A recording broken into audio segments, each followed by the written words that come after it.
A time in our nation when we have to question who is with us truly.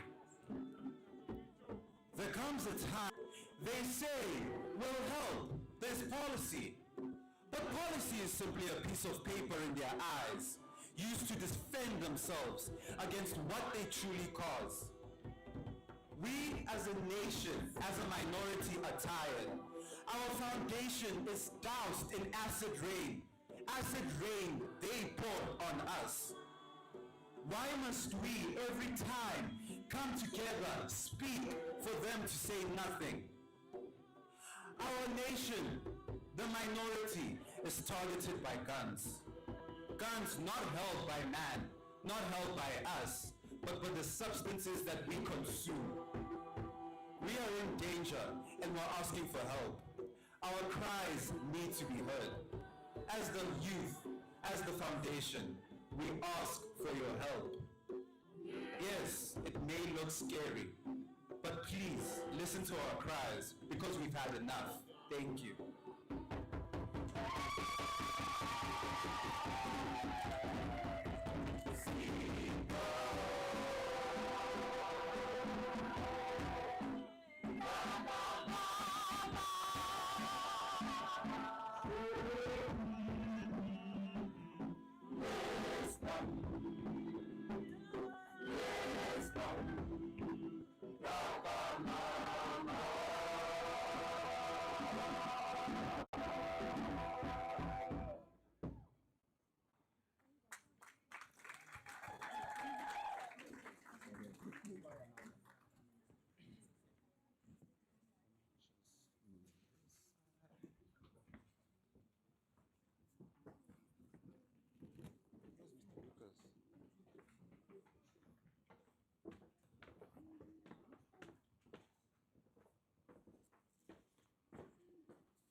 May we rise for the singing of the national anthem.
A round of applause for these dynamic young people who gracefully sang the national anthem for us.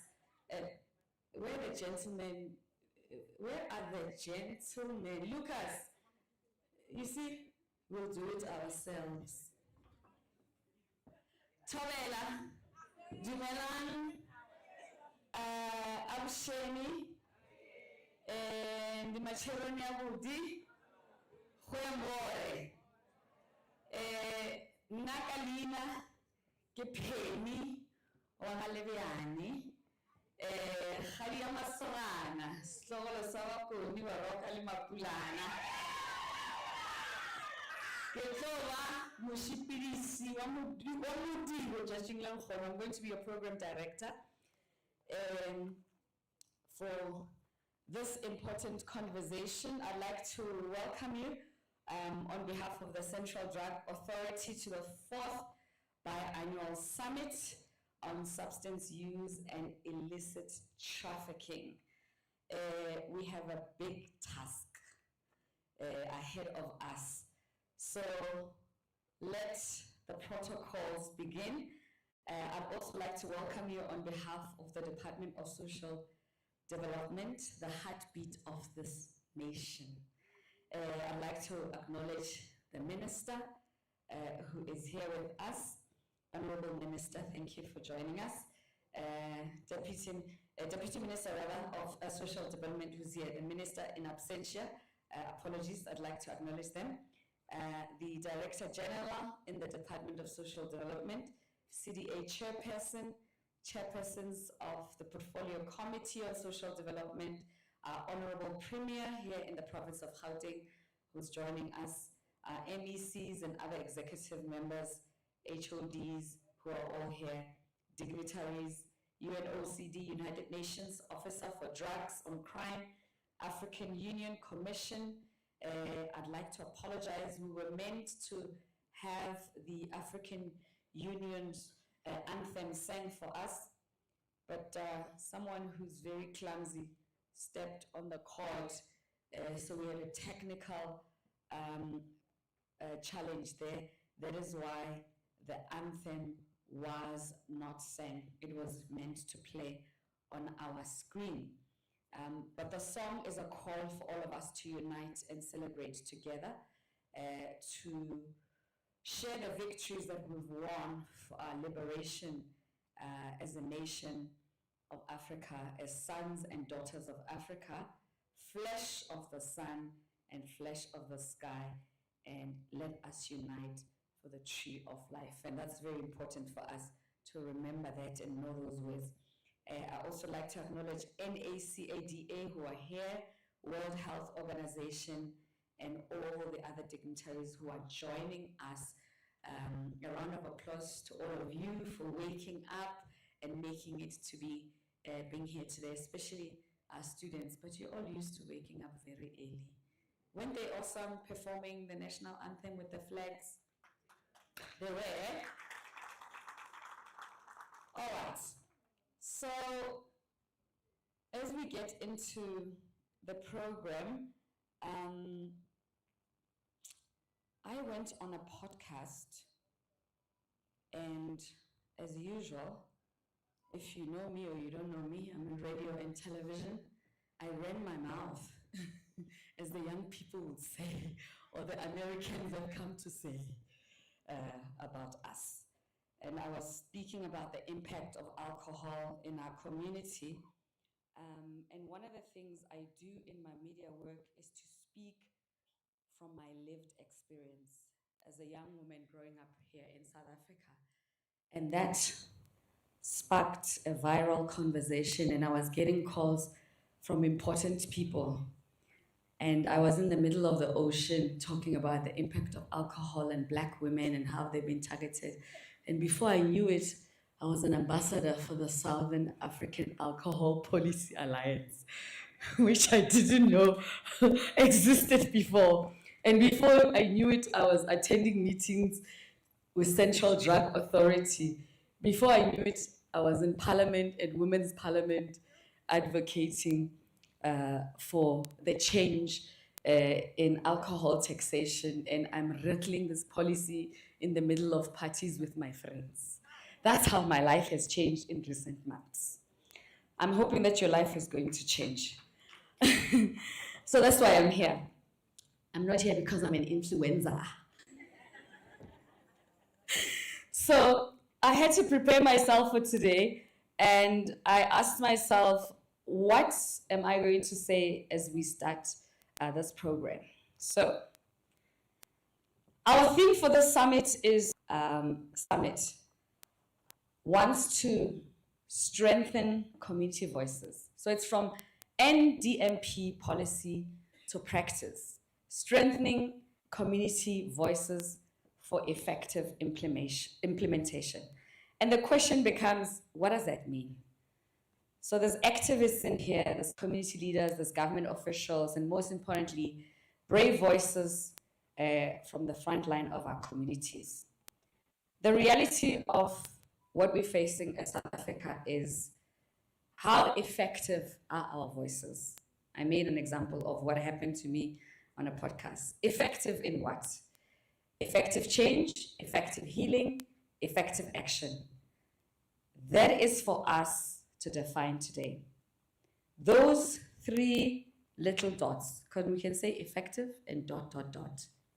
implementation. Because when we talk policy, everyone says, policy is just a document, does it affect our life? Where does it live? How do I? And sometimes it's for the academics and the politicians. But how does it really reach me and you down in the streets in our communities?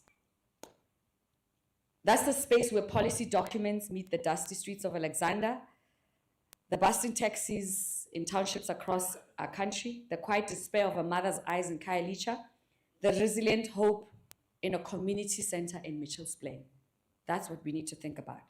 We have a powerful blueprint in the National Drug Master Plan, the NDMP. It is a document of intention. But as we all know, knowing her grandchildren are safe, how does it empower a former user in Gqeberha to find not just recovery, but purpose? Over the next 2 days, we will listen, we will challenge, we will collaborate We will hear from the policymakers holding the pen and from the practitioners holding the hands of those in need. But most crucially, we will center the voices of the community. But most crucially, we will center the voices of the community because they're not just the victims of this crisis. They are the experts of their own experience and the architects of their own salvations. So let us not come here just to talk. Let us come here to listen. Let us come here to connect. Let's come here to co-create a reality where our practice is as strong as our policy, where our communities are not just beneficiaries, but leaders in this fight. So prepare to be inspired, prepare to be challenged, prepare to roll up the sleeves and get your hands dirty. So once again, a warm welcome.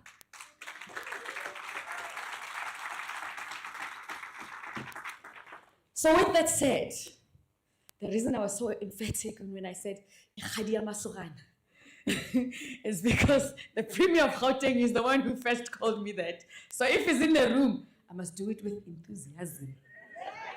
Because I don't even know what it meant. But everywhere I go now,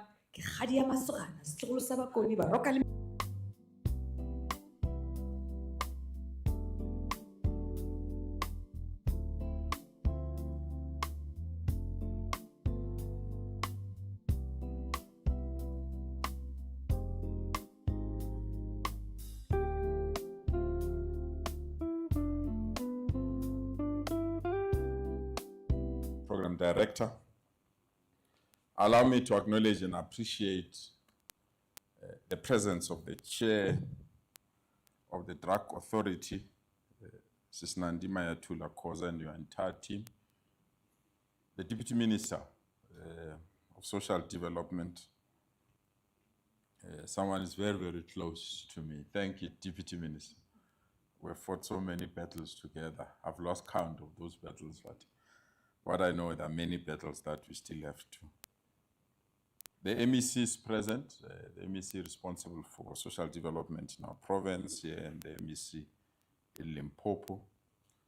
The Chair of the Portfolio Committee, thank you so much, Chair, and members of Parliament that are here, legislature that are here, the leadership of our traditional system in our country, thank you so much. I want to acknowledge the panelists, stakeholders, and partners that are here, learners that are coming from all our schools around Ekurhuleni. Thank you so much for the wonderful rendition of the programs that you had here on stage. Distinguished guests, ladies and gentlemen, I'm assigned the task to welcome you in the 4th Biennial Summit on Substance Use, and also to ensure that you are fully welcomed in our province of Gauteng. But I want to differ with the request that has been extended to me to welcome you, to convert it as a request for the Drug Authority to assist us. Chair, we are preparing for a future of which those that we think need to enjoy that future might not even arrive at that future. Chair, we all believe and think that there will be a generation that will take over the running of this country. The reality is that we stand on the crossroad where a generation may be wiped by drugs completely. That a generation may vanish in front of us, that a generation may feel not welcomed, appreciated, or supported. So as we gather in this 4th Biennial Summit, the task is similar to the one that we had when we had the 1st, the 2nd, and the 3rd. If we're going to continue on the same path of the 4th Biennial Summit and just elaborate, just acknowledge, just accept that drugs are ravaging our society without putting tangible and practical solutions to this challenge, we are continuing to perpetuate something that will defeat all of us.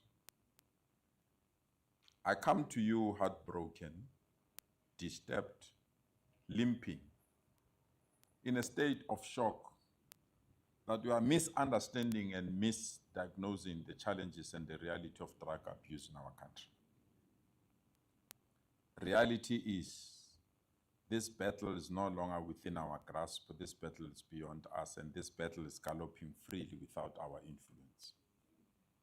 The sooner we acknowledge and accept that, the better. I want to give you a practical example, Chair, and I want to thank your institution for supporting us as a province. On the 27th of October, a very important day to somebody who led the liberation struggle of our country, Oliver Tambo. We said on his birthday, on the 27th of October, that we're going to do something that he appreciated a lot. We're going to do something that he appreciated, that the future belongs to the youth, guide them to that.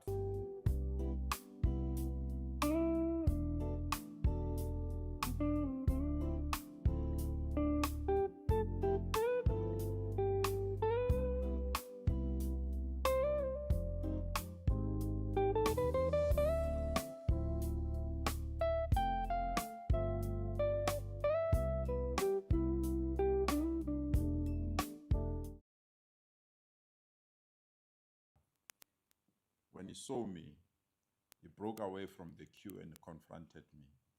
He said, "Uncle Panyaza, my future lies in your hand. Please assist me." I took the 13-year-old to the doctor who was on site on that day. And the doctor said to me, "Premier, out of the 5 young people that you are seeing, out of the 5, 3 are HIV positive." And when we asked them, they said there is a tool they use, they call Bluetooth, where they transmit blood amongst themselves. And in the ultimate end, they end up being HIV positive. Chair of the Drug Authority, this is reality. Of the 13,000 that came, we could only take 2,000. Of the 2,000, almost 1,000, when they arrived, because we don't have the capability, the talent, the skill, when they arrived at the rehab center, 1,000 odd of them demanded to be discharged instantly because the environment is not conducive for them. And the law says very clear, you can't keep them against their will. And of the 1,000, they jumped our fences, they hitchhiked from the highways, wanting to go back. And I come to you, Chair, feeling like a failure. The parents handed over their children to me, and the children went back to their parents without me, without being healed. That's the reality of where we are. That's the things that we need to confront. And I've taken a sober decision to write a very passionate letter to the President. Say, "President, there are others that have requested, and it's very important, and I don't want to underestimate it, that declare GBV a pandemic. But there's a bigger pandemic where the future will not be. And if we can't declare this one a pandemic, we would have failed the future, we would have failed the country. Because those that we are preparing this future, as I said, that future will be enjoyed by others that are coming outside this country because our children will not be there." So I want to add my voice to you, colleagues. If we can't be practical, if we can't be impactful, if we can't respond to these challenges, please, and with due respect, Deputy Minister, don't count on us. We'll rather continue the struggles outside you. But unfortunately, these struggles need all of us. There's no one that must be outside. All of us must be inside. And all of us must confront this reality head on. And it's very simple. Every child in the education system in our country, from grade 3 They must know the dangers of drugs. They must be taught about the dangers of drugs. They must understand the dangers of drugs so that in each and every grade, we just repeat the same statement. Because if you can't win their mind, you'll never defend their soul. And that's the reality that we need to do. So we must be flexible. If you are under attack by this, don't wait for somebody to go and write a curriculum somewhere. You must come to the drug authority to say, make this thing simple. Every Wednesday, 9 o'clock, across the country, we know our children are being taught about the dangers of drugs. That's impactful, that's purposeful. It ensures that. And you must also face the realities that you don't want to face. And I'm glad Khadieshu here has said it. We can't be a nation of drunkards, good people. Where every street there is a tavern and government still wants to issue liquor licenses every week. We must arrive at the stage that all liquor license stops here, not anymore, because you can't issue licenses when you can't manage them. Find young people who are supposed to be at school, they're in nightclubs. And that we are now a generation of those that believes we can't compete in Olympics, we can't compete in Olympiads, we can't compete in sporting activities because our young people have put a savan on top of their head. Sihamba ngolai. And we think it's style, it's fashion. We think we've arrived. So we must be real, Chair. Advertisement of alcohol in newspapers and television and billboards must come to an end, like we did when we said, you can't smoke in public. They cried, they complained, but the reality is you can't smoke in public in our country. Reality is you can't advertise a cigarette. Reality is we've stopped the promotion of cigarettes. If you compare cigarette to alcohol, if you compare cigarette to drugs, cigarette it's nothing. We have to enter that space and enter that space seriously. Thirdly, we have to overhaul the entire justice system. Those that are selling drugs, it's not about drugs, it's about death, and it must be appropriately characterized as death because they are killing our children. And it must not be easy for them to get bail. And it must not be easy for them to continue trading, So we need to overhaul this system. I'm sorry, ladies and gentlemen. My heart fails me. I can't go beyond here. I wish you well. Thank you so much.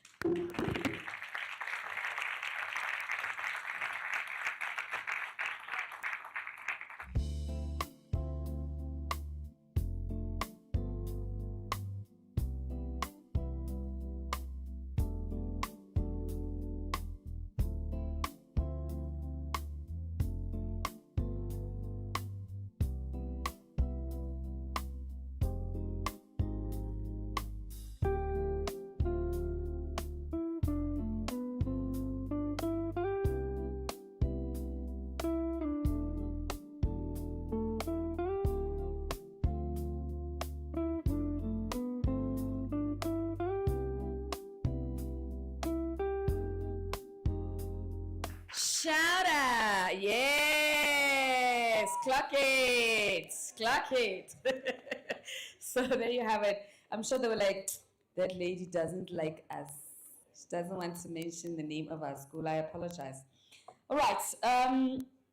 As we continue, just like you guys were performing here today as young people, my story with some of the elders in this room starts with me as a young person. And our next speaker, the chairperson of the Central Drug Authority, Mayor Mayatula Khoza, I met her as a 17, 18-year-old, starting my radio career at the Voice of Soweto, emceeing on stage for a City of Johannesburg community event, actually Soweto, for Soweto community event. And she's gone to do amazing things, and I've gone to do even more amazing things. Please help me welcome the chairperson.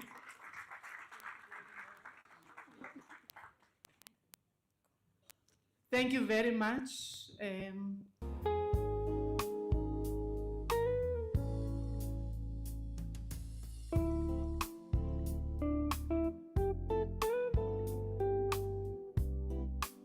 Drug action committees, the representatives of international and national bodies. I know that we have the United Nations Office of Drugs and Crime represented here. We have the World Health Organization that is also represented.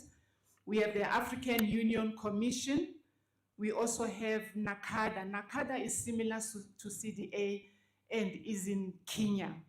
So we do have a guest from the region, Mr. Girwa, you are welcome. I'd also like to acknowledge all the other national organizations that are here, including the National House of Traditional and Khoisan Leaders.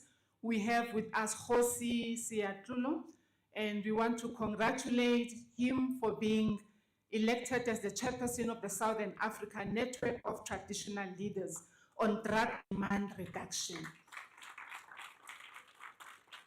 We have traditional and Khoisan leaders in South Africa who are very concerned about substance use and alcohol abuse in rural communities.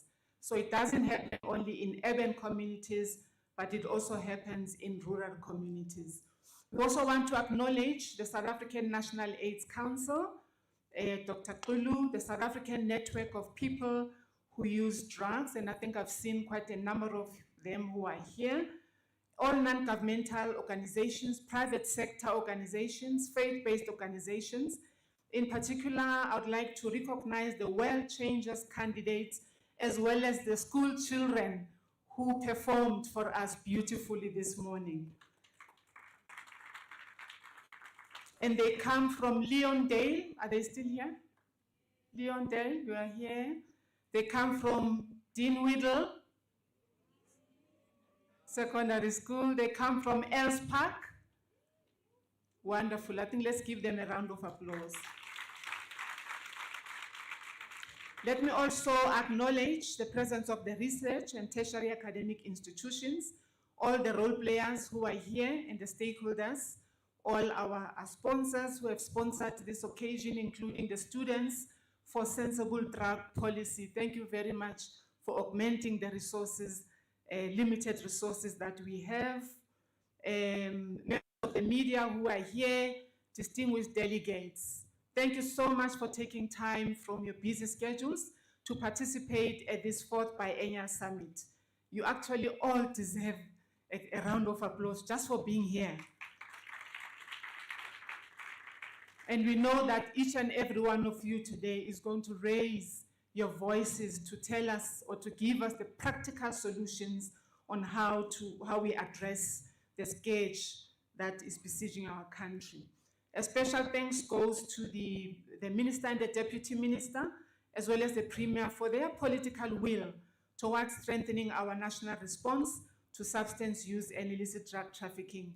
You saw for ourselves how passionate the Premier is about this work. You heard for yourselves how concerned the Premier is about this work. But we also want to commend and congratulate the Premier, because he is one of the premiers in this country who's very much vocal and who has a plan, who has a program of action to address alcohol abuse and substance use in our country. And I think it deserves a round of applause for that.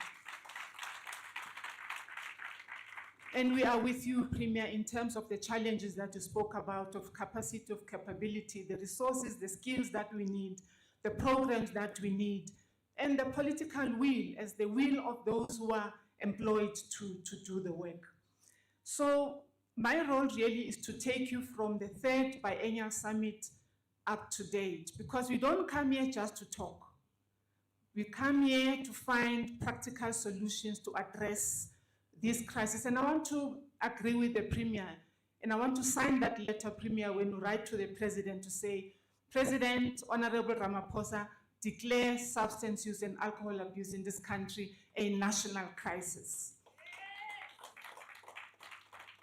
Because there's no gender-based violence and femicide which is not affected by alcohol use and substances, but most importantly, by illicit trafficking of drugs. So we are here because we have a role to play, a mandate, a legislated mandate to play as a central drug authority. Let me just remove this thing. Okay.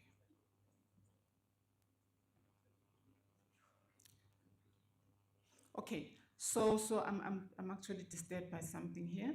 But we have a mandate to play as a Central Drug Authority as legislated in the Act of 1970, of 2008, number 70, that we must organize the Biennial Summit, you know, and actually share information and practical solutions on how we address this gauge.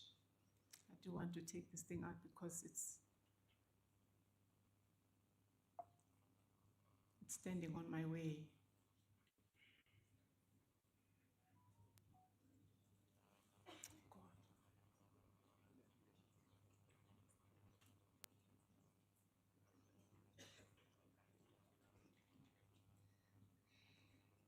Okay, sorry about that. And as you remember, in 2023, the summit was attended by more than 700 delegates. And the outcome of that summit was a declaration which was signed by the Honorable Minister, but we also had resolutions. And at that summit, the CDA committed to convene a stakeholder engagement a year later to track the implementation of the summit resolutions. So indeed, we did have a stakeholder engagement because it's one thing to come up with resolutions, but it's another to implement those resolutions. Why would we come to a summit, have resolutions, but sit on them or put them in the wardrobe or wherever and come back to another summit? But I do want to share with you that at that stakeholder engagement, we actually did receive reports from those who are responsible to implement the resolutions and from those who are responsible to implement the National Drug Master Plan. So on the issues of reduction of demand, prevention, education, and awareness, we've heard that a lot of work has been happening, but we know that our communities are still suffering from the scourge of substance use and illicit trafficking in particular. But we got a report that there is a comprehensive, integrated, and evidence-based policy on prevention of and treatment of substance use disorders that was developed by the Department of Social Development in consultation with the stakeholders, including the CDA. And this policy was approved by our cabinet in South Africa for public consultation. And I hope that most of you who are here today have had a say into this policy, because it must be a policy that addresses the real issues that are facing communities in our country. And it must be a policy that is evidence-based so that it really provides treatment that is effective, aftercare programs that are effective, and that those who are recovering are reintegrated back into communities, and not to go back to communities and face the drug peddlers and drug traffickers again. And also the CDA, in partnership with the UNODC, World Health Organization, SANAC, and South African Network of People Who Use Drugs, coordinated engagements on the development of a comprehensive harm reduction policy. We must report, however, that the policy is still outstanding.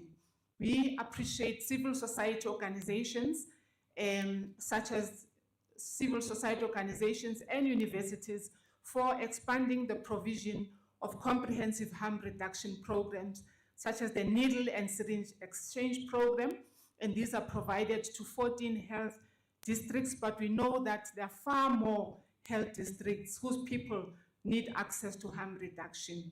There's far more health districts that need to be serviced, but these organizations have been hard at work to prevent overdose and manage overdose amongst the young people in particular, as well as providing psychosocial support in these health districts. There is a need, however, to avail domestic funding to upscale these harm reduction programs, because without domestic funding from our own government, we can never achieve what the objectives that we set for ourselves. And then the Department of Health reported that they have contacted the service provider to conduct research to assess feasibility of rolling out reduction programs at the primary health care facilities for outpatient treatment for substance use disorders. Addressing a conference of an international organization that is about harm reduction, at the conference held in October 2025, the Minister of Health reminded the nation that drug use is a pressing issue with serious health risks such as hepatitis C, HIV, drug overdose, and other preventable harms. He called for an urgent evidence-based and human rights-based harm reduction that protects the dignity and the health of people who use drugs and too often face stigma, discrimination, violence, and exclusion in our own homes. We discriminate against people who use drugs, whereas we should be supporting them and ensuring that they access treatment. And the more we discriminate them, the more we stigmatize them, they will not go to public health facilities to get care.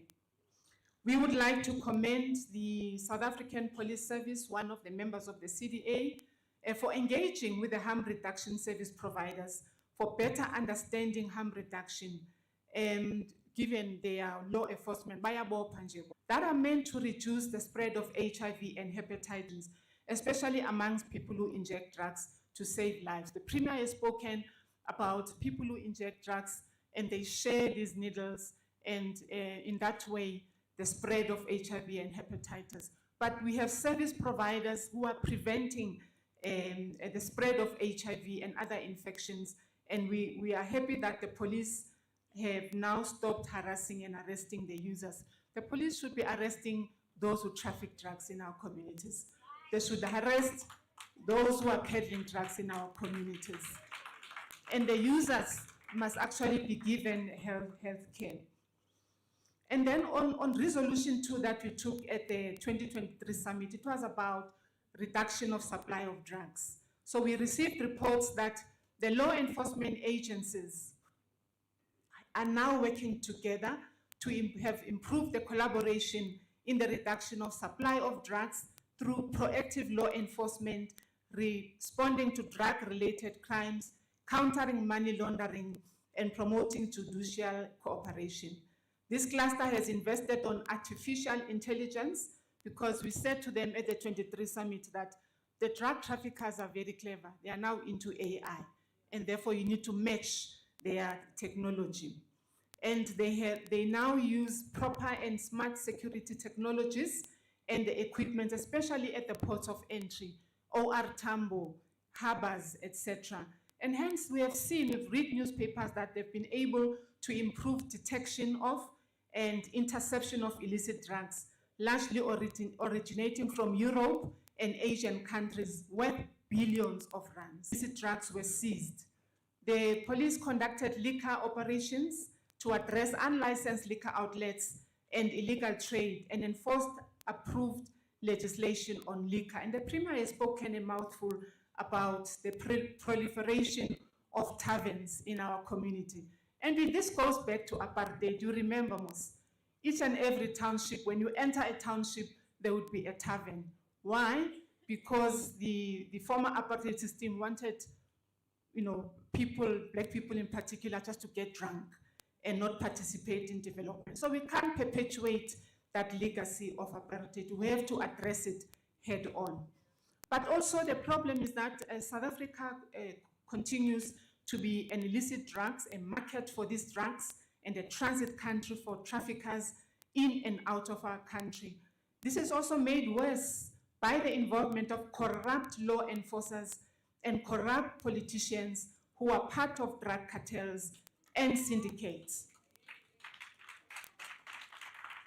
And we hope that after these commissions, we will see people being arrested.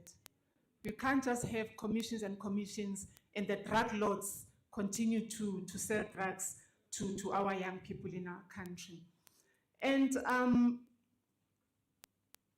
it's also made worse by the international traffickers who partner with local gangsters to move drugs. And our young people in the process, they are the ones who suffer. They are the ones who are murdered. We've heard stories from El Dorado Park and from other communities in Gauteng, in other provinces as well. So on reducing supply of drugs, the CDA has also communicated the Justice and Security Cluster on the process of alignment of policies, the legislation and program, not just alignment, but the Premier spoke about overhaul, and we want to support him on that. We must overhaul the policy legislation on drug control in order to really reduce the illicit drug supply, as well as to align these with the new paradigm or policy shift. There is a call as well, Premier, from the civil society organizations for a review of the Criminal Justice Act to strengthen supply reduction. Also a campaign by the World Changers candidates in particular for stringent prosecution of drug syndicates. They are arrested, but what happens after they've been arrested?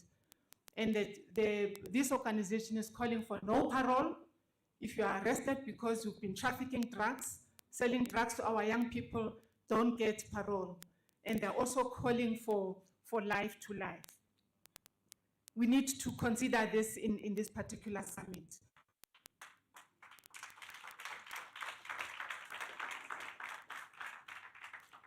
On resolution number 3, which is really about control of medicines that are used for scientific purposes and for health purposes. We've worked together with the South African Pharmacy Council, the Health Department, and SAPS in addressing the challenges of over-the-counter prescriptions and strengthening of monitoring of illegal distribution and sale of medicines. Because our young people can just simply go to a pharmacy and get medication that is harmful. So that situation is being addressed. But there's still a need for inclusion of opioid agonist therapy medicines in the standard treatment guidelines and essential medicines list for use in the public sector, so that those organizations that are providing harm reduction programs must have access to affordable medication. We have raised the importance of addressing illegal rehabilitation centers, and the Premier spoke about that, and also the need for one set of criteria for compliance, because there would be those rehabs that are not complying, but they are trying, they're doing their work, so let us help them. But those that are harboring illegal traffickers, we must basically deal with those and close them down. On resolution 4, on the identification of new psychotropic substances, we've worked with the Department of Education and the Higher Education and Training to conduct education and awareness campaigns to alert children and young people respectively on the dangers of illicit and related consequences, and also to ensure that those who are already involved get assistance. SAPRA and Health Department has also been conducting education and awareness to the public on the risks of the new psychoactive substances, and they continue to control the over-the-counter prescriptions. Health and SAPRA have also been working with the security cluster to enhance surveillance on clandestine labs, production of new psychoactive substances. Many of these labs have been busted.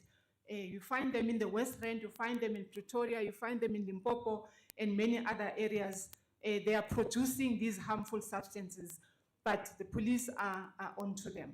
And more of them must be arrested, prosecuted, and those labs must be closed down. On resolution 5, which is about leadership and governance, ensuring that those who are responsible to implement the National Drug Master Plan do their work. So we have, working together with the PSAFs and the LDEX, we've made a call, for example, for the CDA to be independent, according the organization's appropriate status and resources to be effective and responses to the dire situation of South Africans who are negatively impacted by harmful substances. And we continue to, to speak to our minister, our deputy minister, our parliament for this to happen, so that there's also more resources for the CDA to do their work. The Premier has made a call that CDA, please assist this country. And without adequate resources, we cannot be able to achieve that. But we want to commend our President Ramaphosa, for establishing the Interministerial Committee. We commend this action and we look forward to be invited, as all of us in the CDA, to engage on the matters that we're engaging on today, to give a report back and to also get a mandate. We remain hopeful that we shall be invited to this IMC. We have, together with various stakeholders, continued to market and popularize the National Drug Master Plan, because many communities were saying, what are you talking about? We don't know what you're talking about. So we had to explain what the National Drug Master Plan is, addressing substance use and illicit drug trafficking in our country. We encourage government departments to develop their sector plans. We also encourage local government to ensure that this matter is found in their IDPs. We are encouraged to report that all our PSAFs are functional in this country, and that the LDEX, we need more LDEX, but without resources, we cannot be able to ensure that National Drug Master Plan is implemented on the ground. In terms of alcohol and the Liquor Amendment Bill that has been in shelves since 2016, the DTIC reported that they've conducted further research and consultation with multi-sectoral organizations in a coordinated approach and through NEDLEC. The problem is that at NEDLEC, the dominant voices have been the liquor industry, whose inputs are really driven by profits.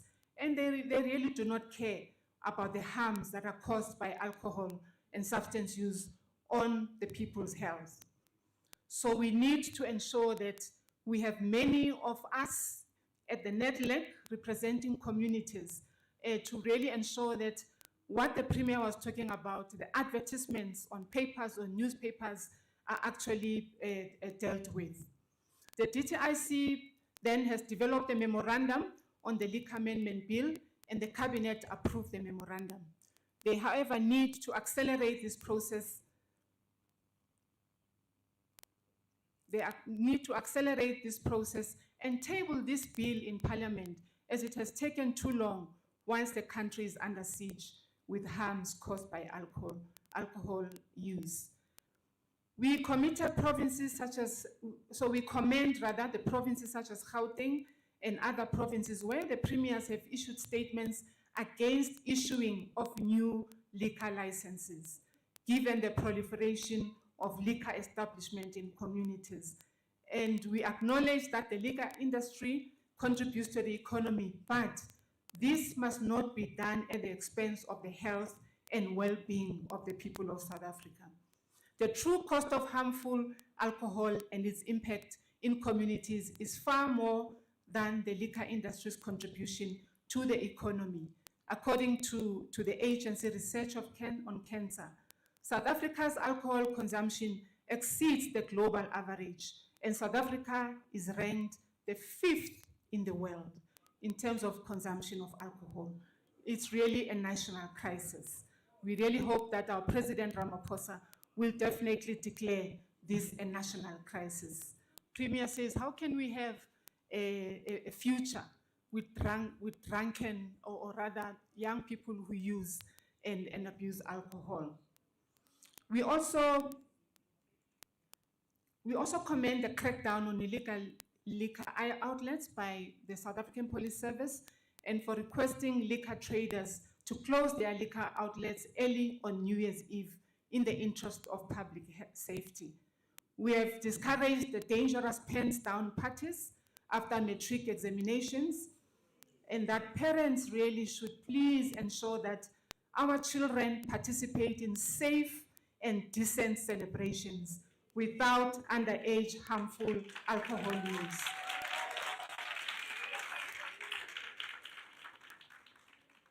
We also commend government for inclusion of above above inflation increases in excise duties or sin tax on alcohol beverages, tobacco products, on vaping solutions.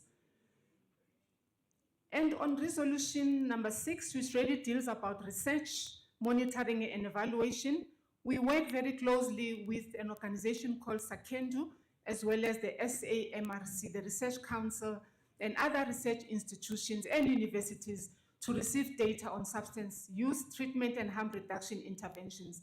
It, however, remains important that government conducts a national prevalence survey on trends and extent of substance use.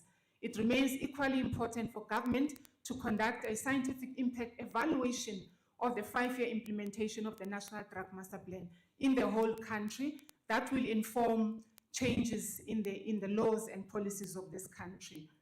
We have been facilitating the establishment of a coordinated research hub, but again, we need capacity, we need capability premium, we need resources, we need skills, so that we have a centralized hub to keep data in terms of this issue. We also need adequate funding and adequate resources.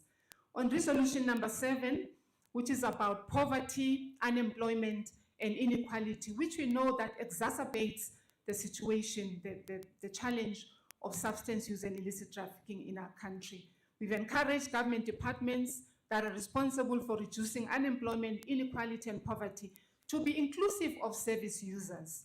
And we know that many a times when these employment programs are created, the people who use drugs are left behind.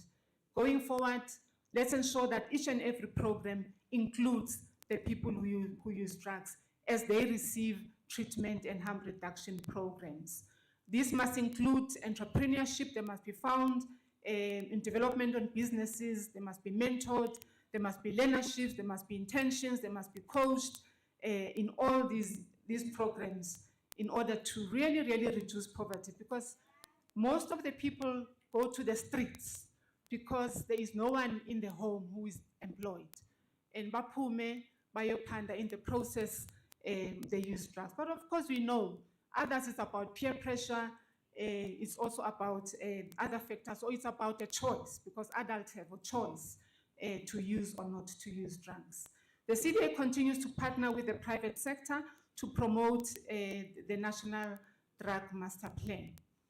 Towards conclusion, having made this progress, we know that our people in our communities are really concerned about the increased trafficking and peddling of illicit substances, such as heroin. You find it on the streets, nyahupe, it's on the streets, crystal meth, cocaine, and there's now manufacturing of sweets, and inside the sweets there's crystal meth.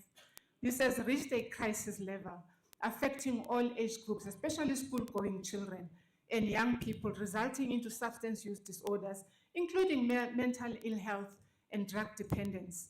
We've been informed by the University of Pretoria that cannabis-related psychiatric problems amongst adolescents have more than doubled since 2017. We are also aware that parents and families of service users carry a heavy burden, often without necessary resources and support, and they worry about the health and future of their children, as many of them become school dropouts. Many young people become embroiled in gangsterism, violence, and drug-related crimes. Girls become prone to teenage pregnancy due to unsafe sex. The persistent inequality, unemployment, and poverty exacerbate illicit drug trafficking and peddling. But we also know that there is a link between this and the gender-based violence. And that's why we are really, really calling upon our president to declare substance use and illicit trafficking in particular a national crisis. But I think we have this 4th summit during the 16 days of activism against GBV&F, and we commend the Minister on Women and the Women's Ministry working together with civil society organizations for launching the Litsima campaign for unity to fight GBVF scourge. And this must be a 360 days campaign, not just during these few days of activism, especially to protect women and children, for them to feel safe. It is It is in this above mentioned context that today we are gathered at the 4th Biennial Summit to find practical solutions to these persistent challenges. And the program director, Penny, has already indicated what the theme is all about. But we also want to achieve the objectives of engaging more on the National Drug Master Plan, which is currently being reviewed. It's not final. We need to promote multi-sectoral collaboration among stakeholders. We need to elevate national awareness on harms caused by illicit substances, such as alcohol, tobacco, and cannabis. We need to strengthen integrated responses to illicit drug trafficking, organized crime, and community-level violence. We need to enhance departmental coordination and delivery mechanisms at local, provincial, and national government level, working together with all organizations of civil society. We need to promote data-driven, community-led, and culturally appropriate solutions. And we also need to acknowledge and integrate cross-cutting social challenges, including GBV trafficking. So I'd like to conclude really by invoking the words of Tata Nelson Rolihlahla Mandela, who once said, "What counts in life is not the mere fact that we have lived. It is what difference we have made in the lives of others that will determine the significance of the lives that we lead." So today we must ask ourselves, what difference are we making in the lives of the people who use drugs, those who need help from our country? So may we have a productive and effective 4th Biennial Summit, and thank you for listening, and thank you for attending this summit. Thank you.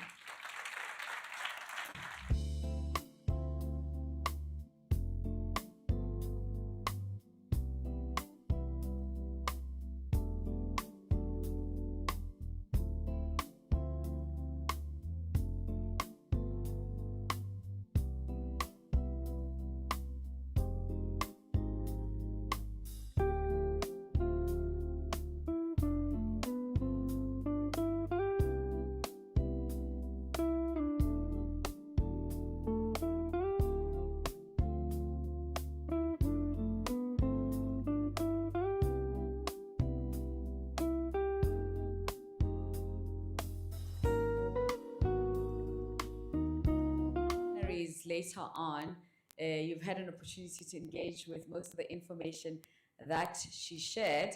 The job is to build on that so we can be able to get to where we're trying to get at.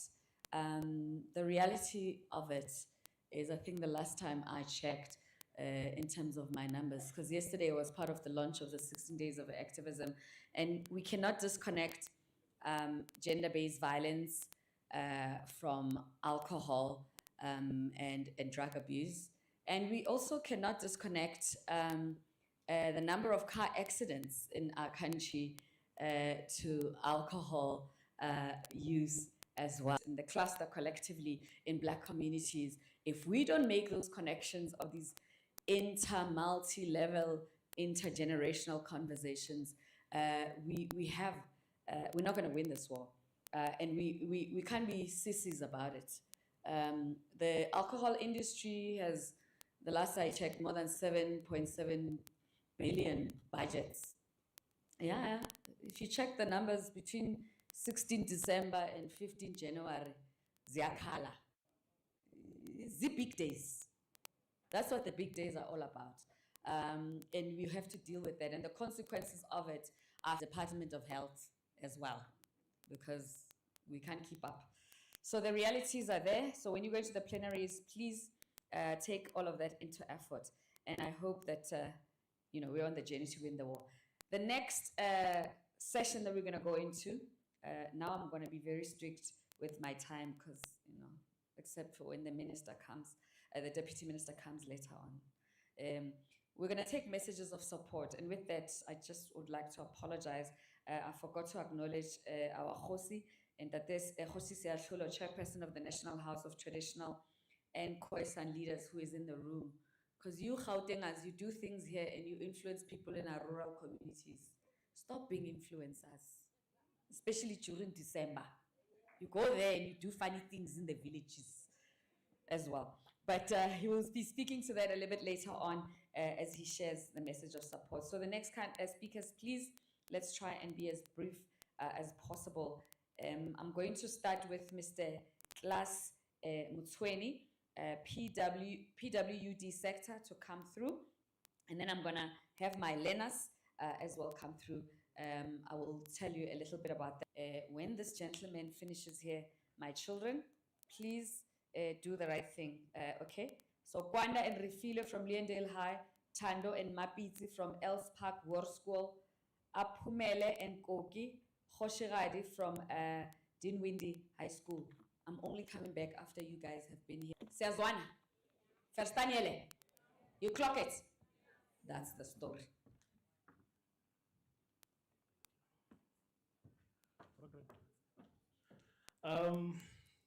Thank you, Program Director. You didn't indicate how much time I have.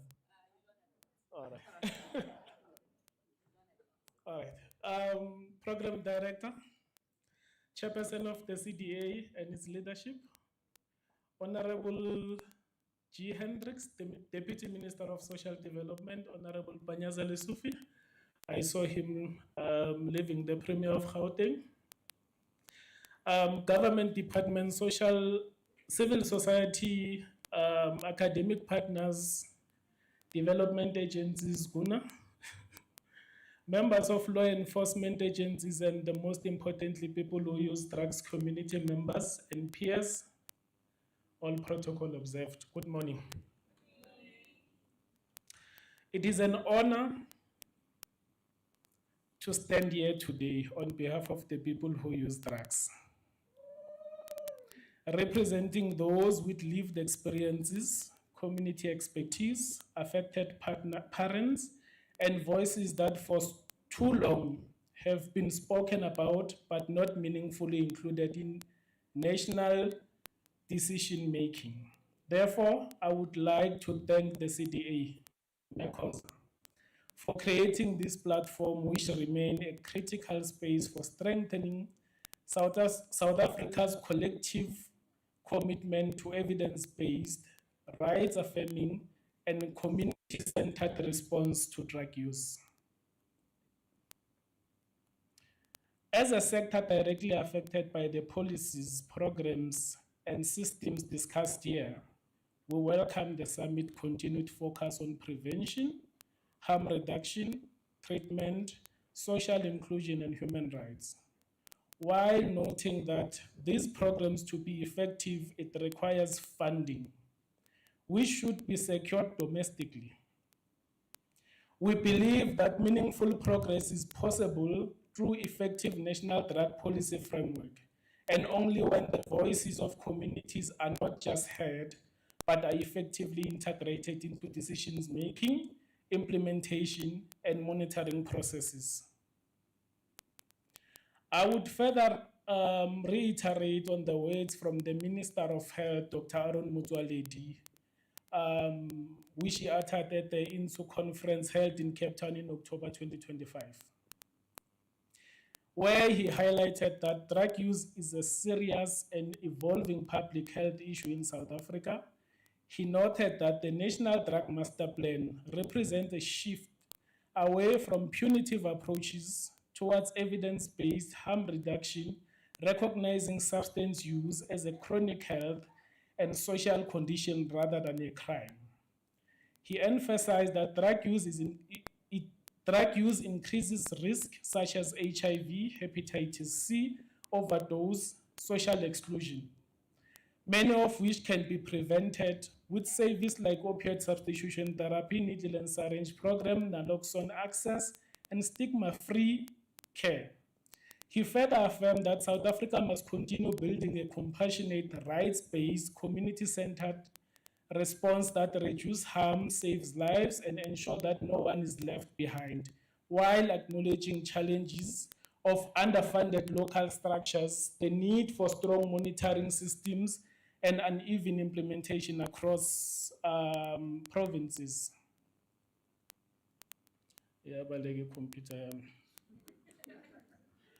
As we review the NDMP 2019 to 2025 and look forward to the NDMP 2025 to 2030, one message from the community of people who use drugs across the country is clear. South Africa cannot afford to continue a drug strategy grounded in punishment, coercion, and stigma. A future-oriented NDMP requires a shift from criminalization to rights-based public health, from exclusion to meaningful participation, from silence and tokenism to shared decision-making and accountability. Recognition of people who use drugs as a key stakeholder. We call for formal resource representation of people who use drugs at all levels of drug policy governance, not a symbolic inclusion, but involvement with decision-making authority, technical support, and funding. Because community participation is not a favor, it is a constitutional obligation. Decriminalization is public health. Criminalization is a barrier to health, to inclusion, to safety, and to dignity.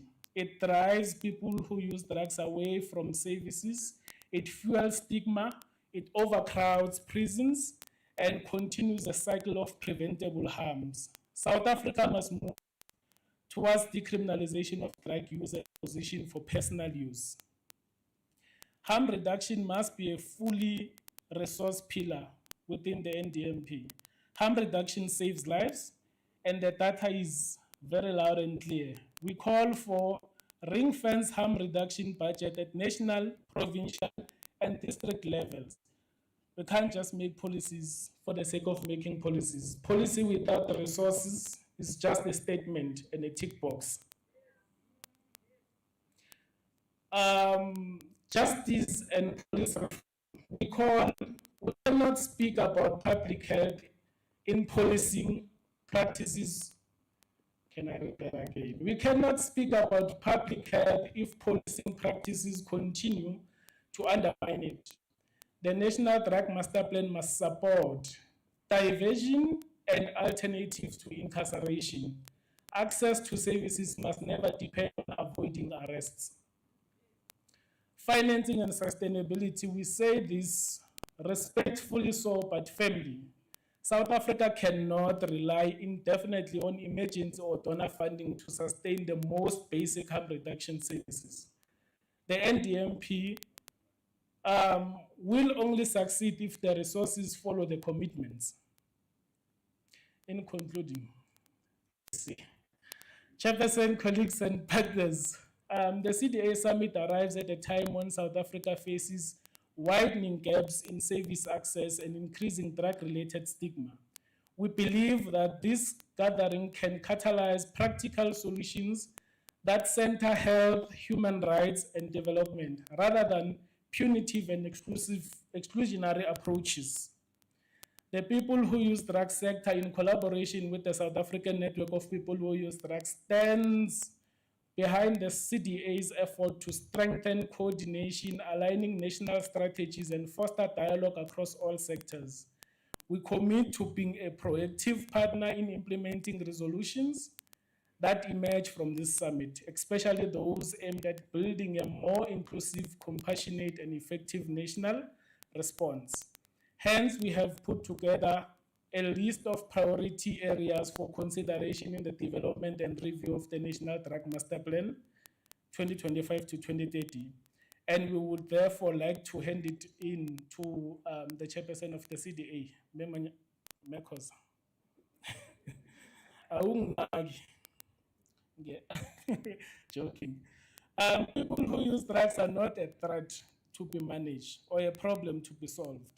We are parents, workers, students, neighbors, partners, leaders, citizens of this country. We are rights holders, and rights holders rights do not depend on whether a person uses drugs or not. Together, we can advance a South Africa where people who use drugs are safe, supported, and empowered to live healthier lives through the NDMP, but only if it centers around dignity, health, evidence, inclusion, and social justice. I thank you.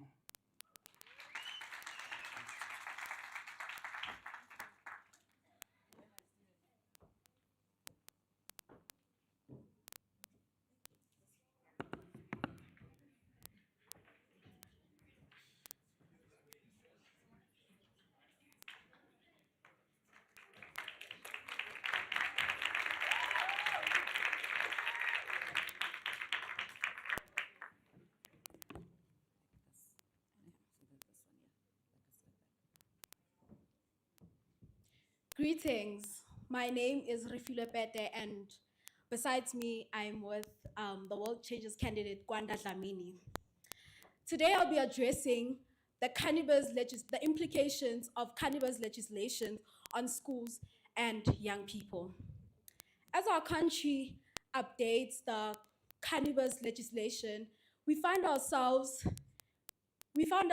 in a very important moment because laws can change. Laws can change, but the responsibilities to protect our schools and our young people remains the same. Cannabis laws can create a very confusing environment, especially when youth start to believe that all substances are normal or safe. But the reality is simple. Whether the substances are legal for adults or not, young brains are still growing. And it puts young people's lives in danger, and it puts learning, also future potential, at risk. So us as the youth should take it upon our hands to protect our future, to protect our well-being. And schools should be places where it is safe for learning, not testing grounds for substances. So it is up to us that what we do today shapes our future. Let me reintroduce myself again. I'm Refilo Pete, a proud world changers, and I'm from Leondale High School. Thank you.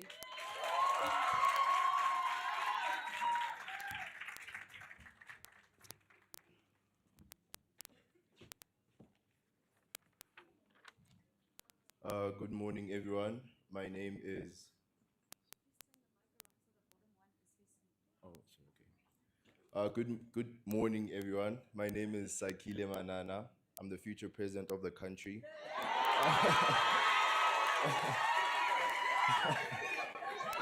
I'm here representing World Changes candidates, along with my fellow ambassador Apumelele Sipunzi, and I'm proudly from Dinwiddie High School. So I'll also be discussing the implications of cannabis legislation on youth and schools. But in the interest of time, I will only mention two because I had three. I will talk about the educational, cognitive, and health effects. Um, the second major impact involves the teenage mind, and this is where consequences become long term.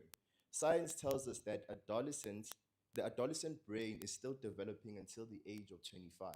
This means that cannabis affects young people differently from adults. It influences memory retention, concentration, motivation, emotional regulation, and decision making. These are the very abilities that determine school success. And as a result, learners who use cannabis frequently show dropping grades, poor participation, loss of interest in schools, increased absenteeism, high risk of repeating or dropping out. But education is only one dimension. Cannabis use among adolescents is increasingly linked to anxiety, mood disorders, and in high risk individuals, the possibility of psychosis. These outcomes are serious, hidden, and often misunderstood. There's also the issue of physical safety. A learner under the influence may struggle in sports, workshops, laboratories, or even just crossing the road after school. The risks are not always dramatic, but they accumulate in ways that affect growth, confidence, and opportunity. And my second point will be on school safety, discipline, and policy challenges. The implication extends to schools. The institution trying to maintain safety, structure, and academic focus. Legislation has created confusion. Many teenagers, even parents, do not fully understand the law. They believe that if cannabis is legal for adults, schools must tolerate it, but schools remain drug-free zones, responsible for the health and safety of every learner on their premises. This this mismatch in legal reality and school policy creates daily challenges. Teachers are seeing more disciplinary cases related to cannabis. Principals are dealing with appeals, hearings, and growing pressure to balance disciplinary action with compassion. School counselors and social workers are overextended, and school governing bodies are struggling to update their policies fast enough to keep up with the changing landscape. There are safety concerns too. Intoxicated learners may be unpredictable, be vulnerable to manipulation, engage in risky behavior, endanger others in sports or practical subjects. In some communities, learners have even begun selling cannabis products to each other, turning schools into an unsafe environment and exposing youth to criminal networks.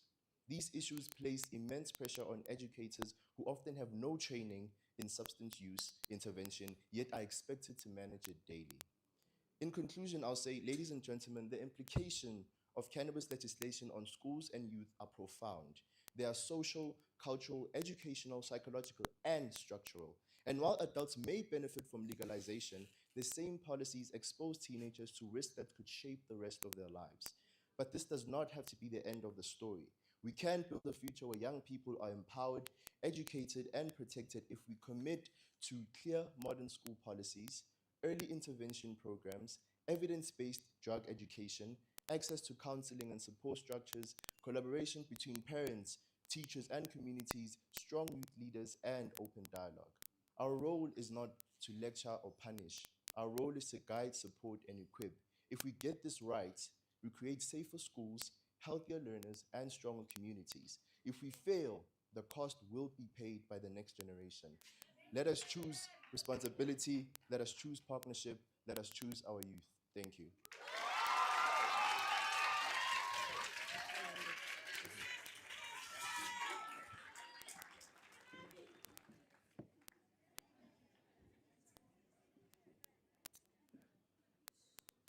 Greetings to all.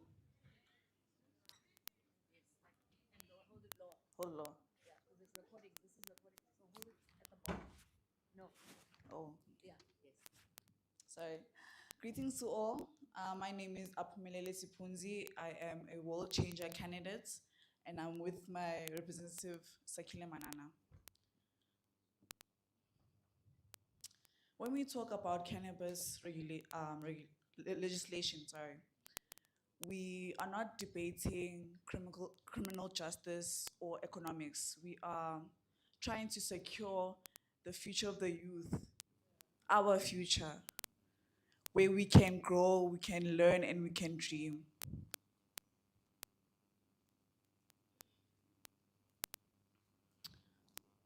While not every young person progresses with harder substances, legislation loses restrictions where barriers are not necessarily closed.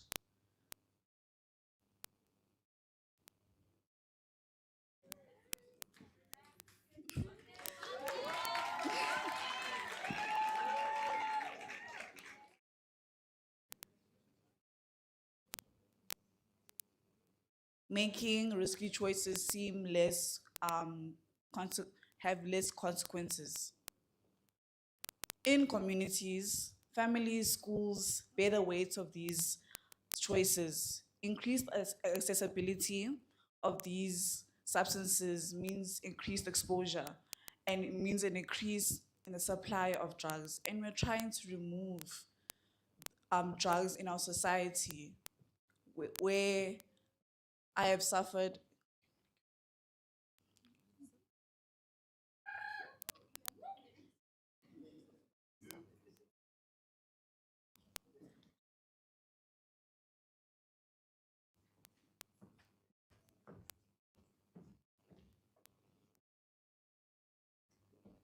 where the ripple affects everyone, whether it be your brother or your father or your mother, even your aunts and uncles.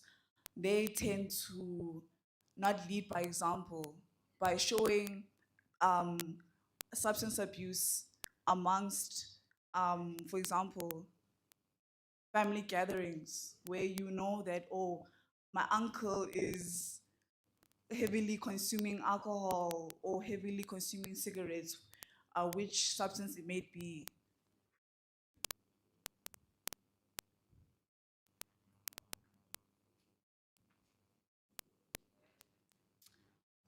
the consequences of drugs are not abstract theories, they're also reality. Everyone, especially the youth, suffers from drug abuse, substance abuse, whether it may be they stem from family issues, societal pressure, peer pressure, even abuse from their families or friends or their peers. I suffer personally from substance abuse as my brother passed away from a pins down party.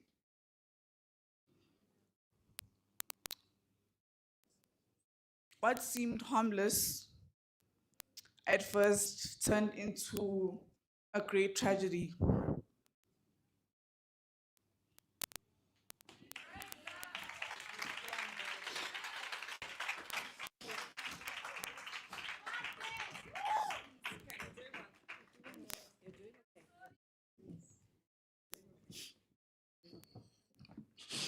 Hold the mic for you, and then you continue talking. You continue talking. Okay. Substance abuse has negatively impacted our society, our youth, and everyone we know and love. I watched the person I loved slip away.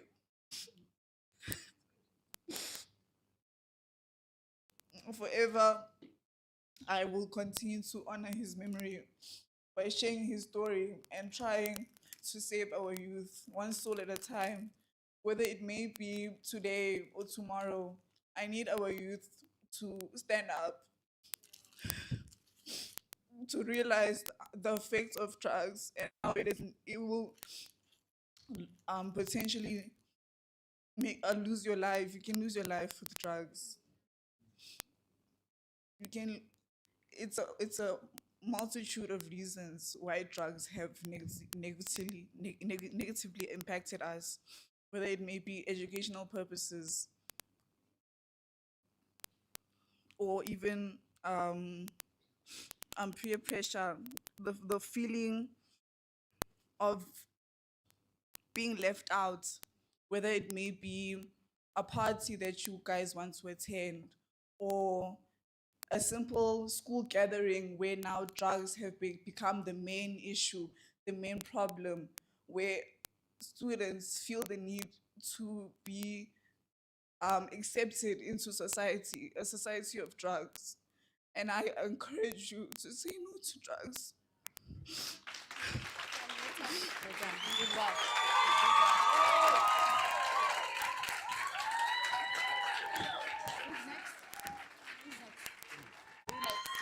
How should I hold the mic?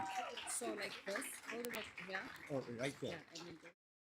Oh, okay. Well, I would like to greet the room at hand because everybody here looks amazing today. I don't know what's happening, but I feel like the presence in this room is telling me our nation's getting better one step at a time. Thank you so much. Now, before I enter, I have to say, our nation's foundation is at risk, crumbling before our very existence. Our nation's concrete foundation is breaking, all because of a great evil, an evil that wants destruction, a temptation, a drug, cannabis. Firstly, cannabis's decriminalization for private use by adults in South Africa, the majority, has negatively affected us, the minority, our children, our foundation. How so?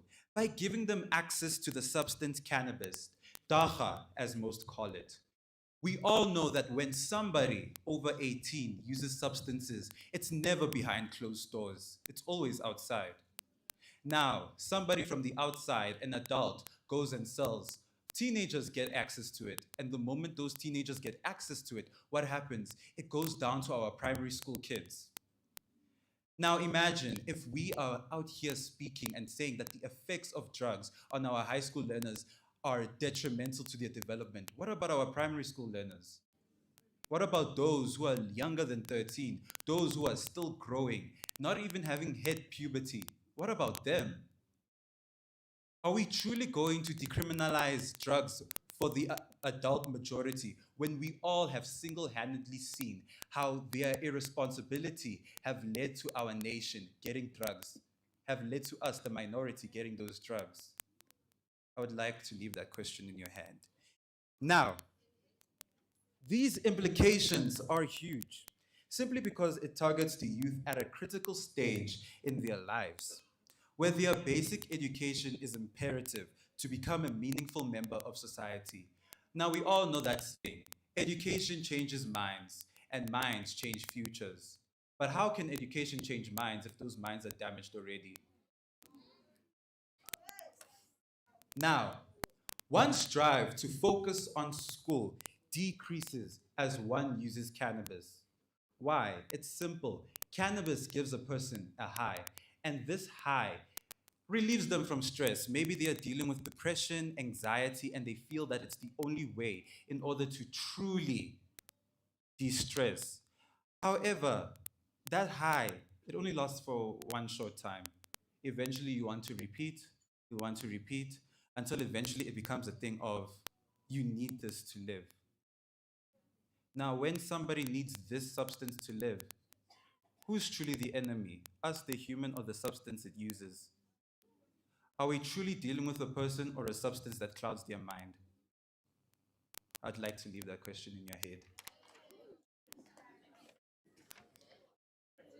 Now, a person's grades, marks in high school, reflect their future. Now, majority of us have seen how matric pass rates have been increasing these past few years. But are they a true reflection of grade 1 to grade 12, when truly most of those dropout rates are due to drugs? How can we say our nation is benefiting when 13 million kids in grade 1 drop to under a million? Cannabis is detrimental to our society. We keep on saying we are moving as a society, but we keep on hiding the facts. We don't look at the things that need to be looked at. We simply look at happy faces, but behind closed doors, on our school grounds, people are abusing. They are asking for help, help that none of us are providing to them, help that cannabis gives them. But at the end of the day, cannabis strikes a gut. How can we benefit our nation when we don't listen to their cries? Now,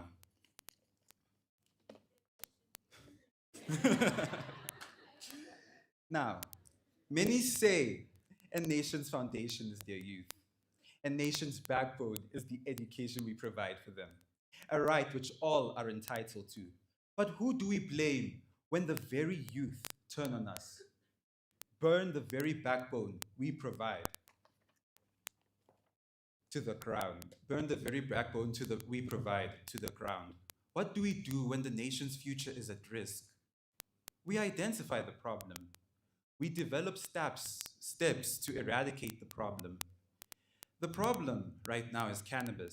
And as a nation, the minority, we ask that we all work together to fix our foundation by eventually eradicating cannabis in our schools before it gets. It's Munyela, and I am one of the learners from War School Elspark. And adding from what my fellow schoolmate Tando said, I think it's time we also involve prayer in these type of situations. As learners, us, War School Elspark, we are a Christian school, and we've learned that in every single situation, it is best that we start with prayer, because with prayer, we can conquer every single thing. I'm also from a community. I stay in Rondebelt, and staying there made me realize that people actually go through a lot. Like he also said, it's going to be something that you're going to need for that certain time, not realizing that that void is not going to be filled by that substance, but by the Lord. The only time you're going to actually heal from those things is if you give yourselves fully to the Lord, start praying, and he's going to start filling the void, because substances and drugs cannot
Good morning.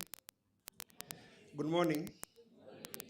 Allow me to, it's a very difficult moment to come at the stage when there are powerful speeches from our future leaders, actually. And they are not even future, they are our leaders now. So allow me to ride on the established protocol, Deputy Minister, and all protocol observed. My name is Kiro Aleleingeng. I represent the National Authority for the Campaign Against Alcohol, Drugs, and Substances of Abuse in Kenya. I bring you the message of a message of support, because the Central Drugs Authority of South Africa and National Authority of Kenya does almost similar work. So on behalf of the Board of Directors, the management, and the entire staff of the Authority of the Republic of Kenya, it is a profound sense of shared purpose and continental brotherhood that we extend our warmest greetings and most resolute message of support to the Central Drugs Authority of South Africa. We commend your visionary leadership in convening this pivotal Biennial Summit, a testament of your unwavering commitment to confronting the shared challenges of substance use and illicit trafficking. The theme of this summit resonates with crucial agencies across the nations and the entire African continent. We are all grappling with the devastating ripple effects of alcohol and substance use, abuse, broken families, the lost potential of our youth, the overburdened public health systems, and the drain on our national economies. The sophisticated networks of illicit traffickers exploit our borders and our vulnerable population with impunity, while the evolving threat of new psychoactive substances demand constant vigilance. Here I resonate well that in Kenya we've not legalized cannabis, so we don't have so much challenges, but here you've legalized cannabis. Then in this continent landscape, no single nation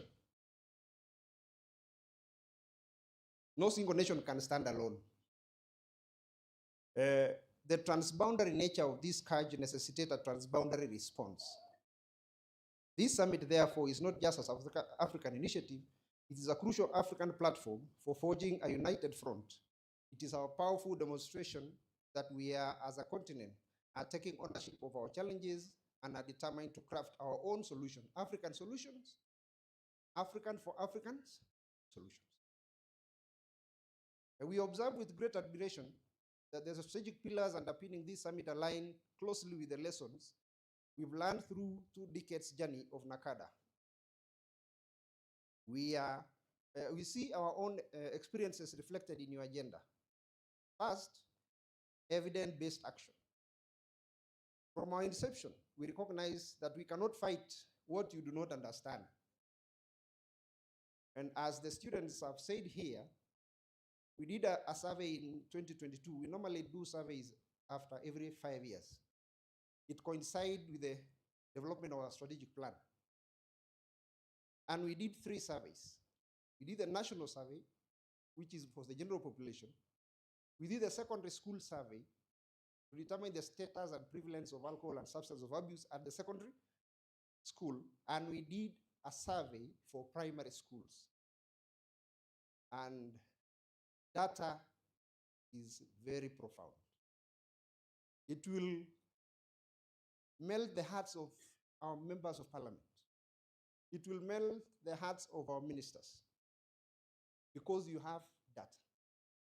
Out of that, we were able to develop a national guidelines that guides how substance abuse is addressed in our schools, in primary and in secondary. You will always learn the community, the teachers, the subordinate staff, and those people who sell around the schools. What are they selling?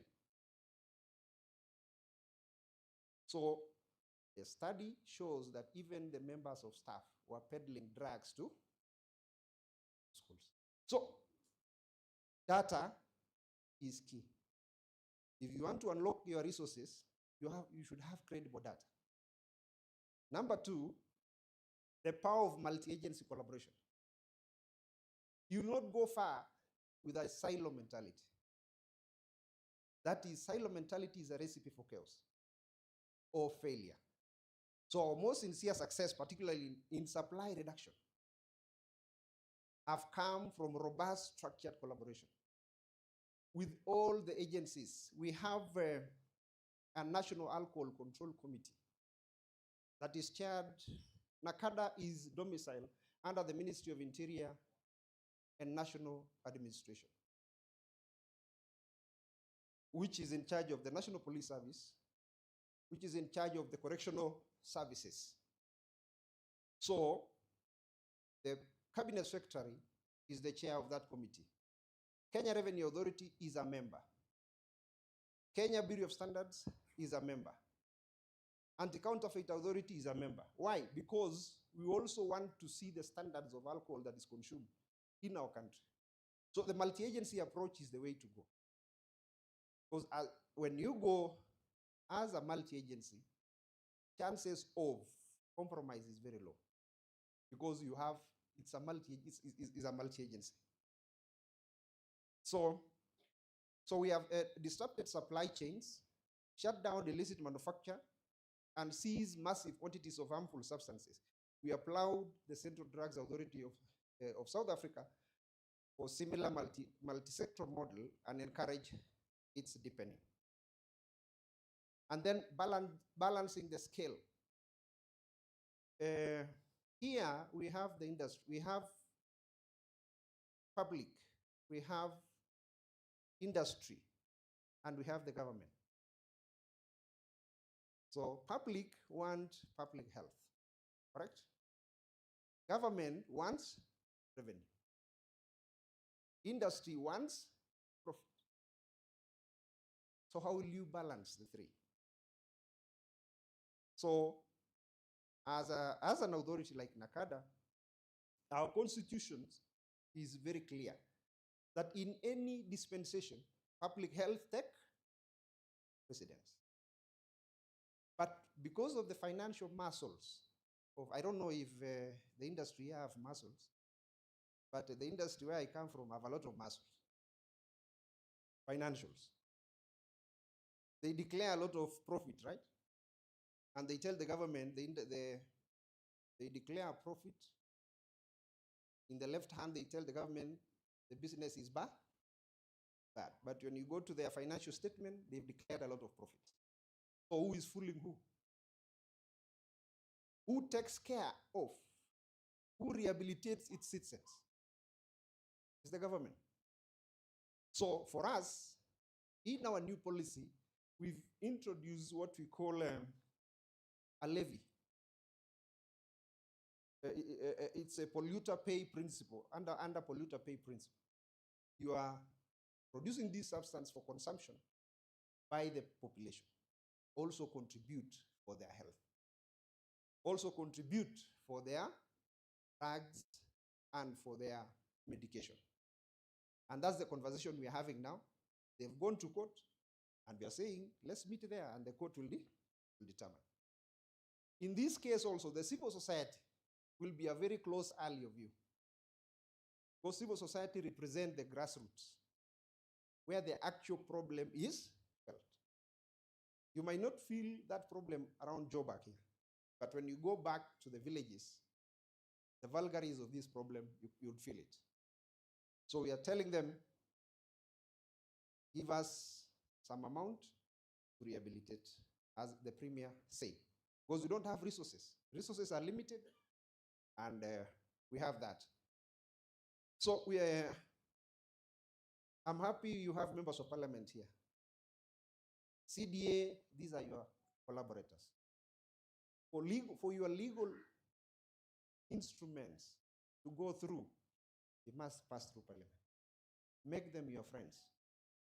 Have allies, because they are the ones who are going to support you when you have a bill under consideration in parliament.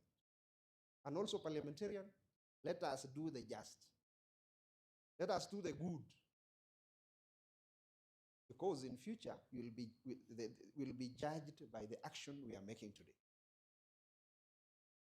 Then, so in the spirit of shared challenge and common purpose, the National Authority for the Campaign Against Alcohol and Drug Abuse hereby pledges its continued and deepened collaboration with the Central Drugs Authority and all other agencies represented here today. We offer not just word of encouragement, but a commitment to actionable partnership. And we are eager to share knowledge and best practices in regulatory frameworks and community mobilization. For NACADA, for CDA, I think you don't have a regulatory role.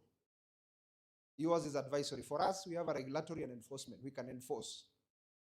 We were given some small teeth, so we can bite. Then, and the teeth will be given by the members of, talk to them nicely, even the civil society. Talk to them nicely, give them data, give them facts, and they'll melt their hearts. Explore joint capacity building initiative for our professional. We can have exchange programs on training. Enhance information sharing on emerging drug trends and trafficking routes that affect our region. We can share information on how drugs, we share a common coast, the Indian Ocean. A month ago, we seized a precursor chemical called methamphetamine in our Indian Ocean coast, worth Kenya shillings 8 billion Kenya shillings. So I don't know where it was going, but it was hovering around the Indian. So we can share that intelligence around that area. And then we can forge a strong focal African bloc in the international forum to ensure our challenges are addressed.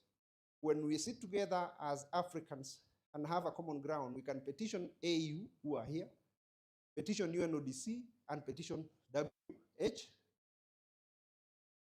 So in conclusion, we are saying we are confident that the deliberation of this biennial summit will be transformative. We are optimistic that the partnership forged here will be enduring. Let us leave this gathering not only with wealth of new ideas, but with a reinforced practical roadmap for action. To our host, the Central Drugs Authority, we say thank you for your leadership. Your effort inspires us. You have our unwavering support. Together, let us build a safe, healthy, and more prosperous future, free from the destruction of alcohol and drugs for the next generation of Africans. Thank you so much. And as your theme goes, first of all, start with the family. Before you go to the community, start with the family. You know why the family? In Kenya, we have a program called, after those surveys, we realized that in Kenya, there is a very weird behavior. All of us are Christians, some are Muslims, some are like that, correct? So on Sunday, we go to church, yeah, with our family. After church, since we are high-class people, we are middle class, we have money, we have rands, we have money. We say your wife and your kids cannot eat in the house, so you pass through a restaurant. Restaurants in Kenya are very funny. The restaurant, one part of the restaurant is a club, is a pub. So they sell what? Alcohol. Then there is a small barrier here. Then this other side, they are jumping castles, so many things for children. So you say you go this way, and then your kids go this way, you go that way. Then the food is not ready at the same time. So they tell you, okay, what are you eating? You order. Then, okay, it takes 1 hour for the food to get ready. Correct? I don't know if it's happening in South Africa. So you are told, what are you drinking? So since you had taken the sacrament in the church, you say, give me a marula. Marula is South African beer. So, and then you bring the juice for the kids. So the kids will be coming, zip the juice in. So as time goes by, what happens to your mental capabilities? And what are you telling that kid? You are telling that kid if you are successful. So one of the case stories was the kids was telling the teacher, my friend, my father is rich and he's taking alcohol. How is alcohol? Ah, that's a question for you because I know you might be participating in that sphere. Or you might be buying and taking it at home. So thank you so much. We wish you well. God bless you.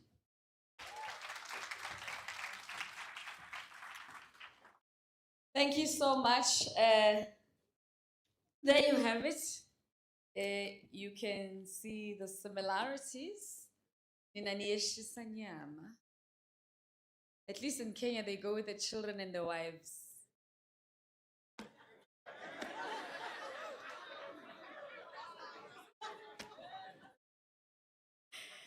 Here, they leave us behind with the children. And then the mothers leave the children too. And then we'll meet later.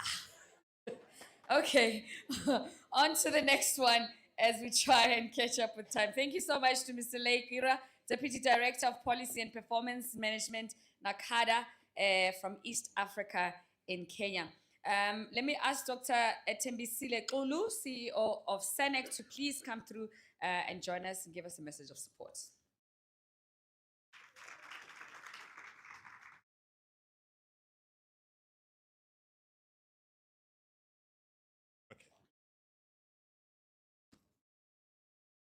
Good morning, colleagues. Let me start by acknowledging our host, the Premier, the members of the diplomatic mission, the ministers, MECs, the chair, Ms. Mayatula Khoza, and esteemed guests, members of the media, and let me say all protocol observed. Colleagues, I am Nati Sohaba, and I head the technical support unit at SANAC. I am representing our CEO who could not join.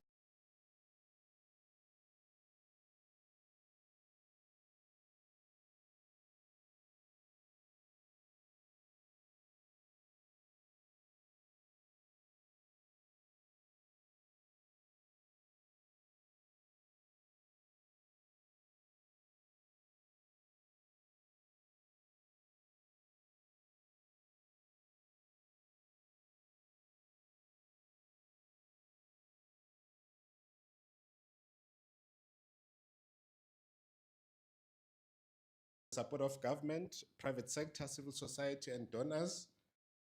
SANAC has led the bridging the gap, in funding through the Global Fund support. As we know that we are in a very challenging, funding landscape, but we must be honest, Global Fund support does fill critical gaps. However, it alone cannot sustain our programs. Hence, it's very, important to work closely with our government. People who use drugs must be at the center and not on the margins of our national response. For too long, their leadership has been undervalued, yet they know what works, where the gaps are, and how to reach their communities with trust and care. Literacy and reaching the youth cannot be underemphasized. The pressure young people face is changing and faster than any generation before them. We need to empower the youth to make informed decisions. Also, we know that misinformation spreads very fast than support, especially online. Many young people learn about substance from social media before hearing from our healthcare workers, their teachers, or parents. Their inclusion in driving youth-led literacy and peer education must be a priority. On behalf of our CEO, Dr. Tembisile Xulu, I would like to thank the organizers of this summit, and I believe this will enable partnerships, to strengthen and foster a common vision towards action. Thank you so much.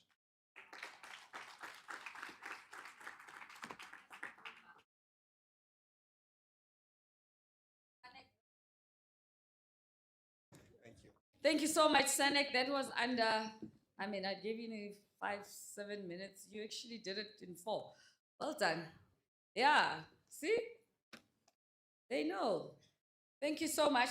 Because there's breakaway rooms and plenaries later on. That's where the fire is going to go down. Please help me welcome Honorable B. Masango, Chairperson of Portfolio Committee on Social Development, to come and share a message of support.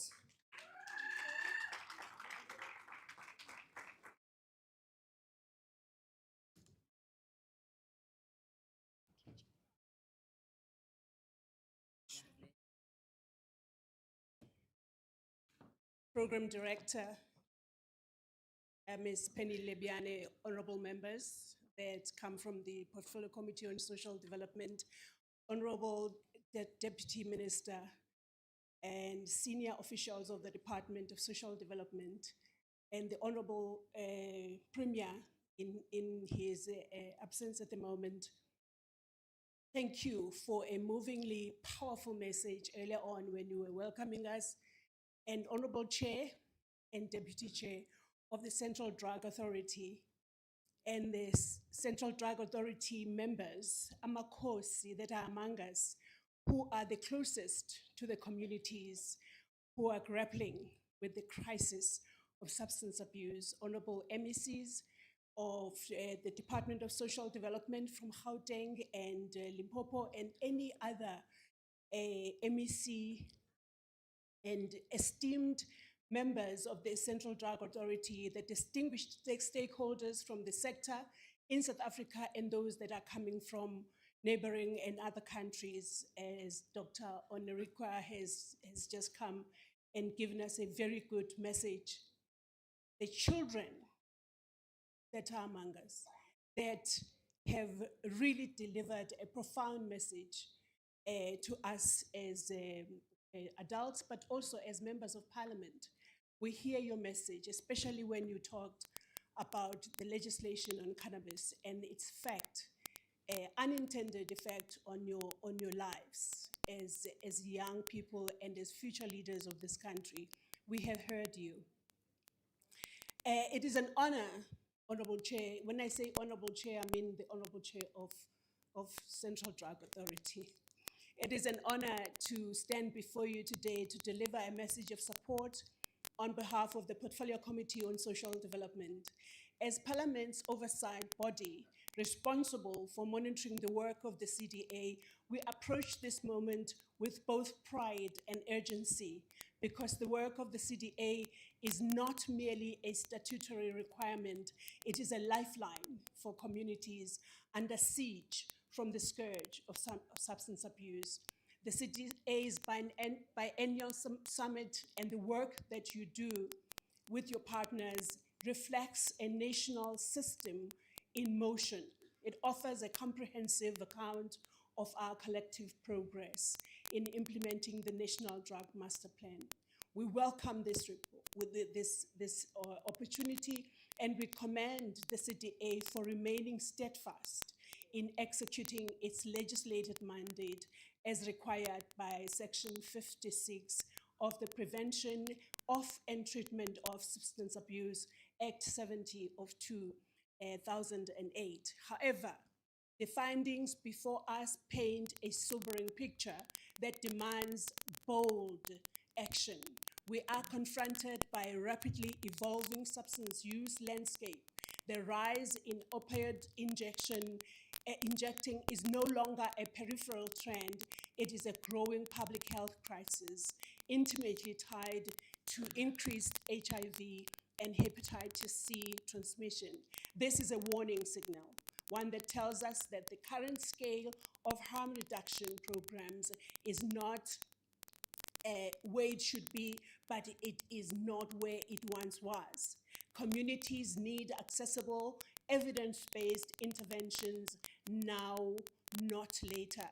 Equally alarming is the proliferation of harmful psychoactive cocktails such as cannabis, as it has been so clearly and eloquently said before us, and mandrakes. These substances are seducing our young people, destabilizing families, and undermining the social fabric of our communities. This is not a challenge confined to households characterized by poverty or neglect. Its reach is universal, cutting across class, geography, and culture. In this context, the call for a whole of society response is not a rhetoric, it is essential. Substance abuse and illicit trafficking are national challenges that require national mobilization. Government alone cannot win this battle, but government leadership is a non-negotiable.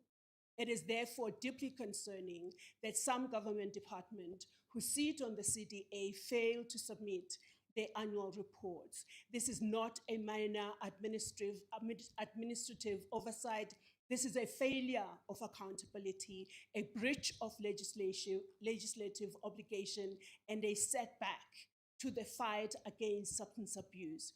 The committee fully supports the CDA's call for political principles to hold these departments to account. There can be no spectators where the nation's well-being is at stake. We celebrate the 21 national departments, all the 9 provincial substance abuse forums, and several private institutions who honored their mandates. Their commitment exemplified what accountability, responsiveness, and patriotic duty look like in practice. These are the partners we must amplify. Chairperson and delegates, the implementation of the 2023 CDA Summit resolutions mark a decisive moment. They are not just recommendations, they are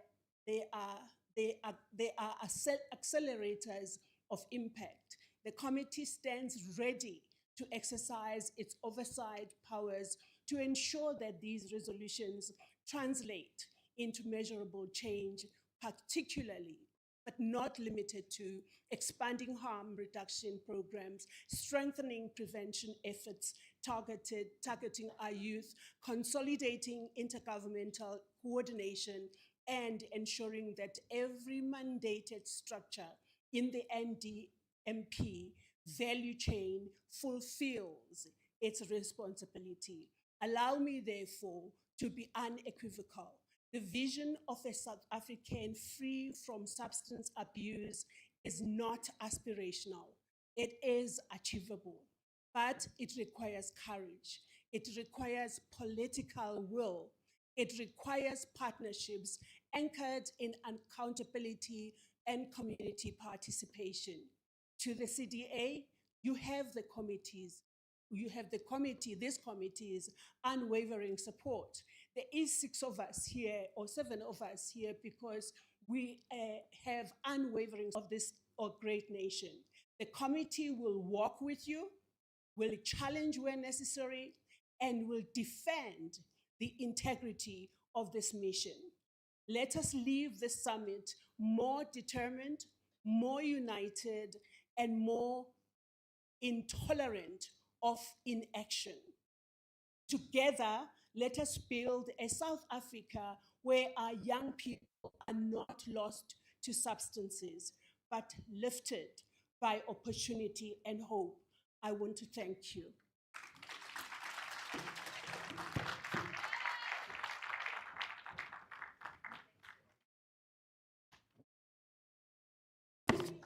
Well, the message is clear. Thank you so much for that message of support from the chairperson of the Portfolio Committee on Social Development, Honorable B. Masango, in the National Parliament of South Africa. All right, moving on, please help me welcome Hoshi Seatlulo, chairperson of the National House of Traditional and Khoisan Leaders, to address us this morning.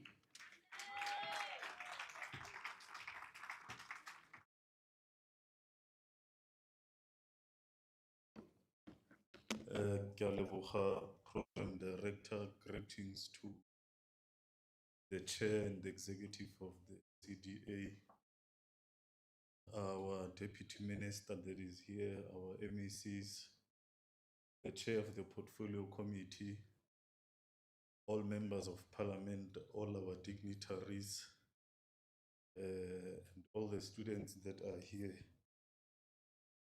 Program Director, I decided to ditch my speech after listening to the sobering address by the Premier earlier on. Because if you look at what we are doing here today, it's good work that we are doing. Because we'll only be building up on what has been done already in any case. However, at the end of the day, Deputy Minister, what is required more than anything is the willingness of the political leadership to make sure that everything that we discuss and agree on, we are able to implement it. So after listening to the Premier, I took a decision that no, I will also write to of the country to just supplement what the Premier has done. And of course, the President will respond to my letter. And then from there on, we will be able to sit down with the Central Drug Authority and all the relevant stakeholders, the issues of alcohol and drugs and everything else. And as you all know, everything is intertwined. The issues of GBV, particularly in rural areas, the issues of livestock theft, the high rise of breaking in houses and so forth. When you look at the key driver, it's alcohol and all other drugs that you have been talking about. Because previously in rural areas, yes, we did have crime, but half of these things were not there. But because now drugs are also easily accessible there, it's able to negatively affect everything else. So I was just standing up a program director to inform you of that and save you 5 minutes. Thank you very much.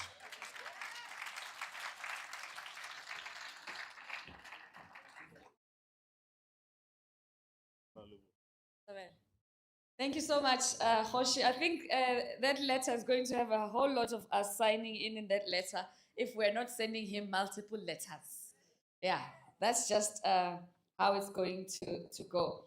As we move on, please help me welcome Mr. Gunasaren Ranswamy from CROSAF. I hope I pronounced your surname correctly. If I butchered it, I apologize in advance.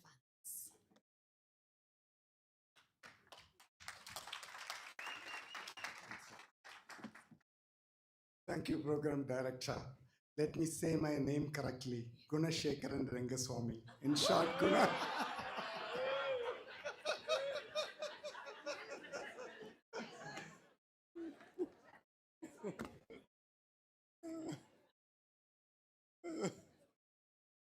But thank you for allowing me to say my name once again clearly. Premier of the Gauteng province, Honorable Panyasa Lissufi in absentia at the moment. National Deputy Minister of Social Development, Honorable Mohammed Kanif Hendricks. Chairperson of the Central Drug Authority, Ms. Nandi Maitha Kosha. And Deputy Chair of CDA, Namthebo Lamini, and other respected CDA board members. Chairperson of the Portfolio Committee on Social Development, National Parliament of Republic of South Africa, Honorable Richard Mazango. Chairperson of the National House of Traditional and Khoisan Leaders, His Royal Highness Kosi Thabo Sitalholo. Sorry if I'm also butchering. All the members of parliament present here, representatives from NACADA, representatives from the government departments, national agencies, MECs present here, our representative from the World Health Organization, Ms. Sheenas El Halabi, SANAC representative, Mr. Nati Sohaba, and PWD sector chairperson, Class Muswani, and other sector representatives, Sandput representatives, SSTP, academic institutions, civil society organizations, representatives from local drug action committees, provincial substance abuse forums, school children, and all others present here. Ladies and gentlemen, once again, good morning.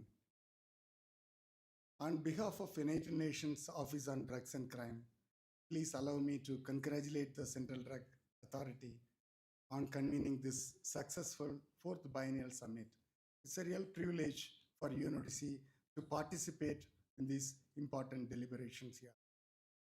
UNODC commends the leadership shown by CDA and all the stakeholders who have come here together at a time when drug-related challenges are becoming increasingly complex and urgent.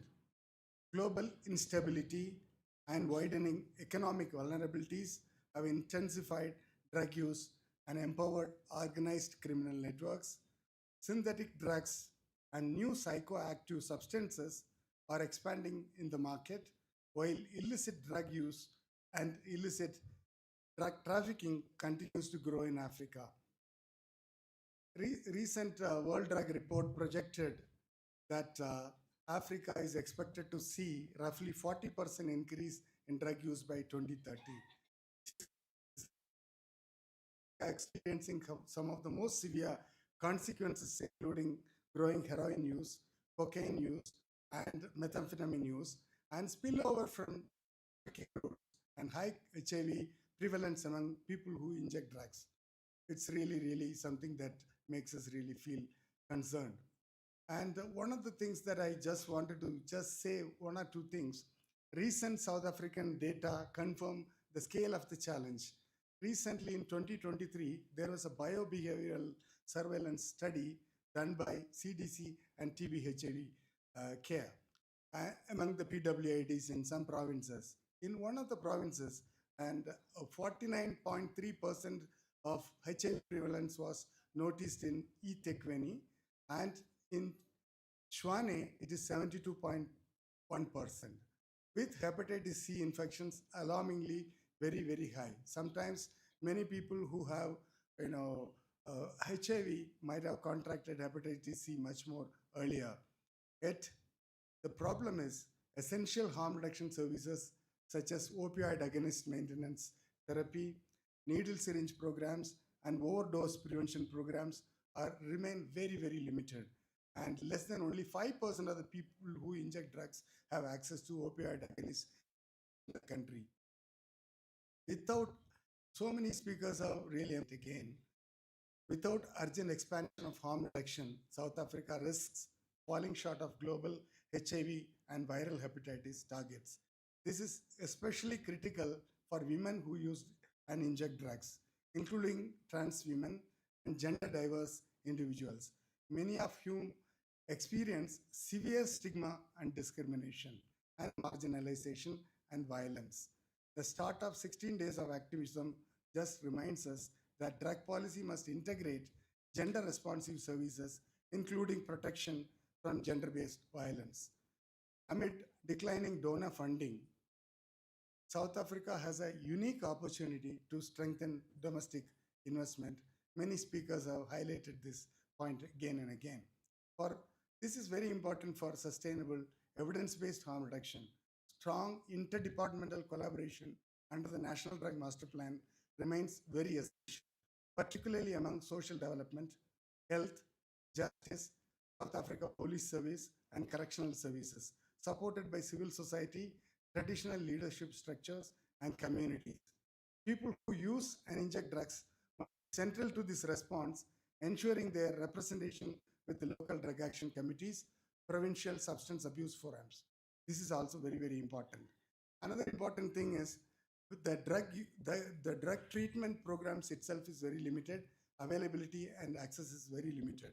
What is also very, very important and required is quality assurance in substance use disorder treatment.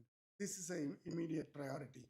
South Africa has committed to improving standards at the 2023 Commission on Narcotic Drugs Pledge for Action.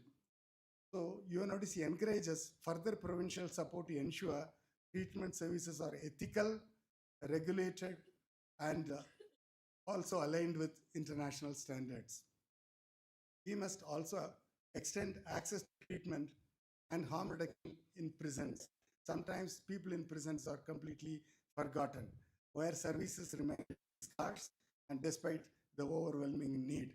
You know, just for some people who may not know, we have more than 160,000 people in prisons currently. So the new National Drug Master Plan presents an opportunity to strengthen a comprehensive public health and human rights-based approach to drug control. Data systems should be prioritized, I re-emphasize, including national household surveys to guide evidence-driven solutions. Primary health systems must integrate harm reduction at district level, while evidence-based prevention and treatment must be accessible across all provinces. At the same time, South Africa must continue strengthening its response to illicit drug trafficking, to build capacity, also to build the capacity of the law enforcement, not only to confiscate drugs, but also on public health-based policing. UNODC acknowledges the continued efforts of South African government and all partners and urges intensified, united action to protect, uphold human rights, and reduce harms associated with drug use and trafficking.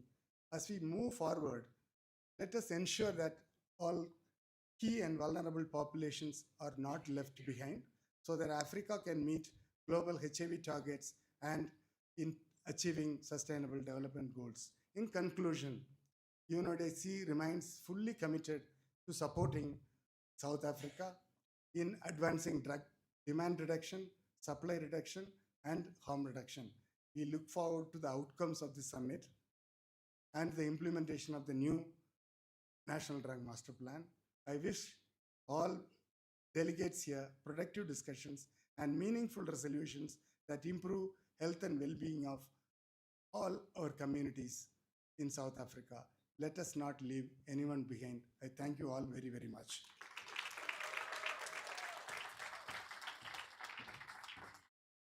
Thank you very much. I will not try and say Mr. Who.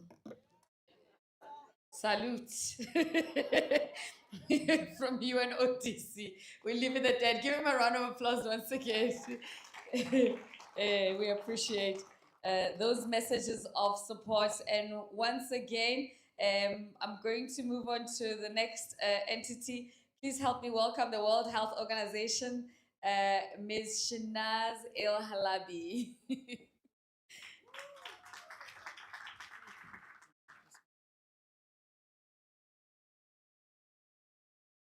Many thanks, Program Director, the Deputy Minister for Social Development, Chairperson of the Portfolio Committee on Social Development, and also the Honorable Members of Parliament present this afternoon, the Premier of Gauteng, who is here with us, the MECs that are here, the Chairperson of the National House of Traditional and Khoisan Leaders, Kosi,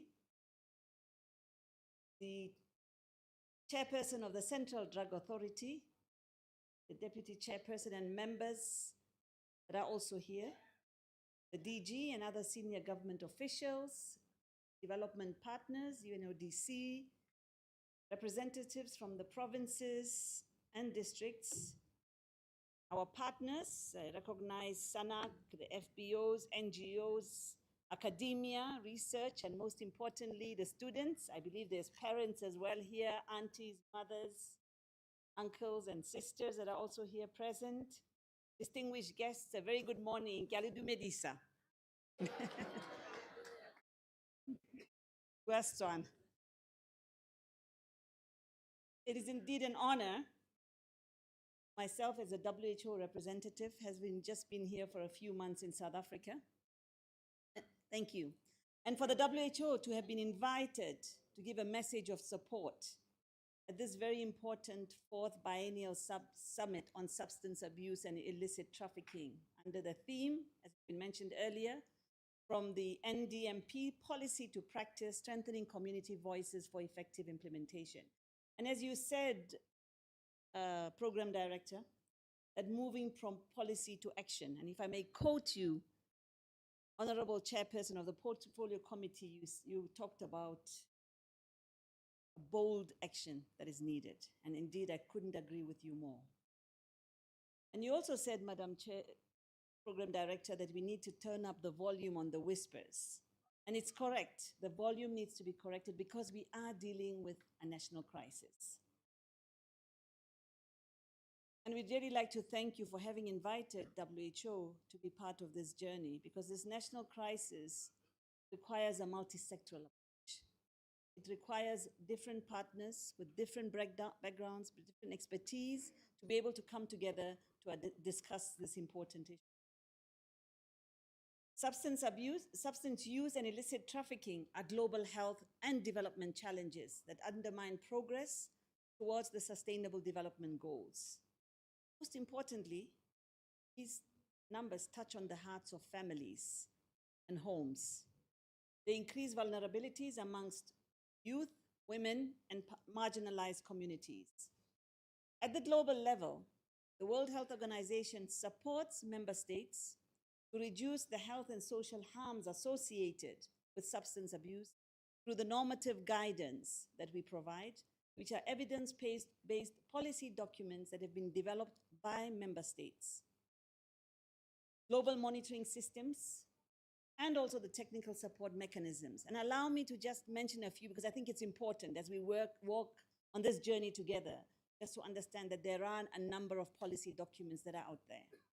We have the WHO Global Action Plan for Non-Communicable Diseases, which has a specific focus on alcohol harm reduction, an area that has been talked about much this morning, and the behavioral risk factors. We have the WHO Package for Essential Interventions for Substance Use Disorders, the WHO Guidance on Community-Based Integrated Services for People Who Use Drugs, the Global Health Observatory, which tracks substance use trends and country progress. We support member states on the regulatory coherence, marketing restrictions, and pricing policies for alcohol and tobacco. So I'd also like to thank you, the political leadership of this country, the Deputy Minister, the honorable members of Parliament, for being here throughout the discussions, because political leadership is required. Many of these bills that end up in Parliament need your support.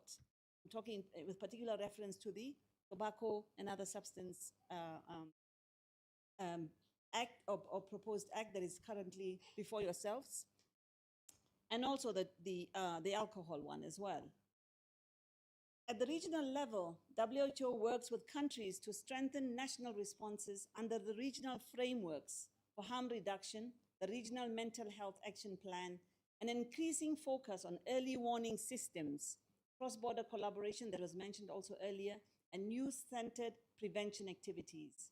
So WHO continues to support the country in aligning its national frameworks with international best practice evidence and in contributing to regional learning platforms. If I may just touch a little bit on alcohol. Alcohol remains one of the most pressing public health challenges, contributing to over 3 million deaths annually worldwide. This is a shocking statistics, 3 million deaths worldwide annually. So WHO has what we call a safer package that provides a proven high-impact framework for reducing alcohol-related harm. And I want to emphasize these because these are not just initiatives that WHO has just thought about or member states. They're actually evidence-backed, that actually if you introduce them, we will address this growing concern. The S stands for strengthen restrictions on alcohol availability. And we heard earlier on the issues about the shabins and so forth that are open throughout, access to the schools, easy in very close access to our schools and so forth. So issues on restricting alcohol availability. Advanced, and the A stands for advanced drink driving countermeasures in terms of making sure that we have countermeasures to address this alcohol consumption and driving. The F, facilitate access to screening, brief interventions and treatment. The E is on enforcing bans on alcohol advertising, which was also referred to earlier on, the sponsorships and the promotions. And lastly, the R stands for raising prices through excise taxes and pricing policies. It's a difficult topic because of vested interests from others who actually profit from actually these harmful risk factors. So, honorable MPs, with due respect, if you could help us in making sure when such requests come through in terms of we need to raise prices, raise taxes to ensure that this becomes unaffordable. It is actually a proven intervention that when these prices are raised, we do see, but it has to be a holistic approach. It's not just a one-off, it's a comprehensive approach to addressing these risk factors.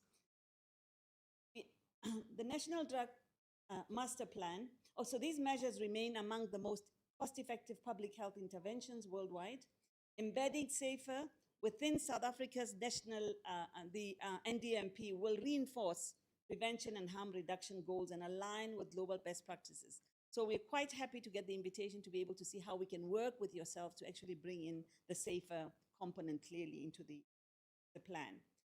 So the National Drug Master Plan provides the foundation for South Africa's responses, and WHO looks forward to continue supporting in its implementation. A public health approach requires alignment between health, social services, policing, education, and justice. So the NDMP and this summit exemplifies these principles of multi-sector collaboration. We've heard the children, we've heard those that use drugs, we've heard many voices from elsewhere, from the private sector, the UN agencies, the politicians, our leaders here. And so this whole of government, whole of society approach is what we really do need. So as I conclude, let me just mention and reiterate, WHO stands ready to continue supporting South Africa in different aspects as we move forward, strengthening policy and legislative alignment, expansion of evidence-based treatment and harm reduction, implementation of the SAFER initiative, monitoring and surveillance of substance use patterns, technical support for NDMP localization, strengthening the capacity of community engagement and demand generation, integration of substance use responses into mental health and primary care, and also facilitating cross-border and regional collaboration. So as I conclude, Chairperson and distinguished delegates here, the summit demonstrates South Africa's leadership in translating policy into practice, grounded in evidence and aligned with global and regional commitments. And WHO commends the CDA for its leadership and for creating a platform where communities, governments, experts, and partners can collectively shape the path forward. We remain committed to supporting South Africa to strengthen public health responses to substance use and illicit trafficking. And we look forward to the outcome of the summit discussions and further discussions. I thank you so much. Ke a leboga.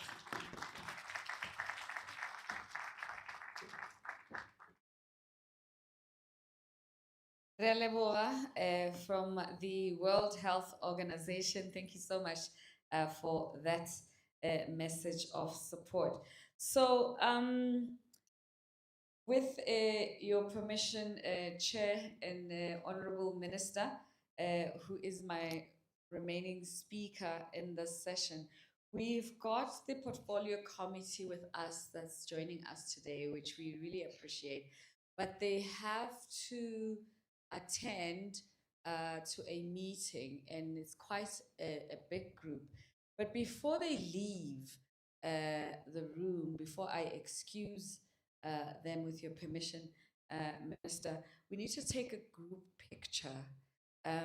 So I'm going to take the executive decision of asking the previous speakers to join me on stage with yourself, the chair, and the portfolio committee to take the picture, and with the minister, yes. And then when you go back to sit down and the minister speaks, they can be out. And children, they have more work to do. We are keeping them busy. They are going to speak more English. This is the year of the portfolio committee in South Africa. We are sure that in this country this year, people are going to say, I want to be a parliamentarian, because they saw exactly what they do. So photographers, are you ready? So please, may I have my speakers who have shared the message of support with this team in the portfolio committee to take pictures.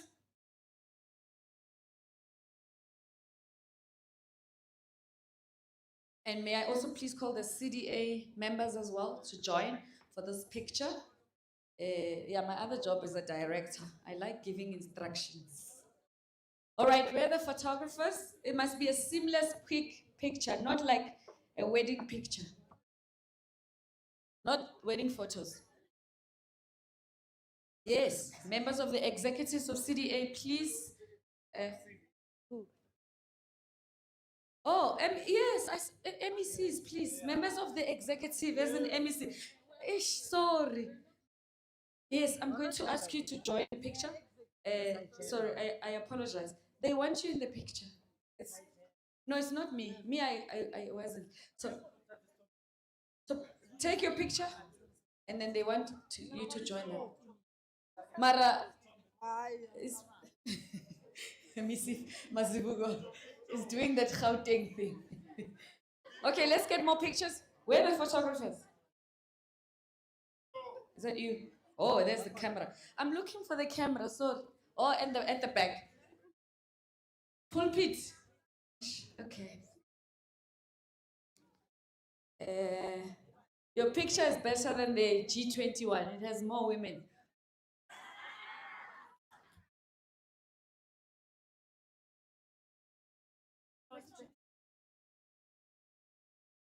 Yeah. Okay. Is everyone in the picture? No. So, you know how the story goes? The shorter one's in the front. And if you can't see the photographer, you're not in the picture. It's very simple. If you can't see who's taking the picture, you're not in the picture. These are that gentleman over there is the main one for CDA, and donkeys are over here for the fun. Okay. Where is it? MEC KZN. Who's fishing? Pagama Bayede. Bayede to the front. Let's go. All right. It's done, eh? So the members of the portfolio committee, you can exit this way, and then everyone else, you can go back to your respective position. Yeah, okay. Oh, yes, you can please carry your bags. With that said, yesterday I learned a song. Maybe I must teach you. Asha, busy fire brigade. Yeah. But I don't remember the tune. That's the only problem. Maragasha called the fire brigade, and this was on gender-based violence. It's the same thing with alcohol and substance abuse. Gyasha.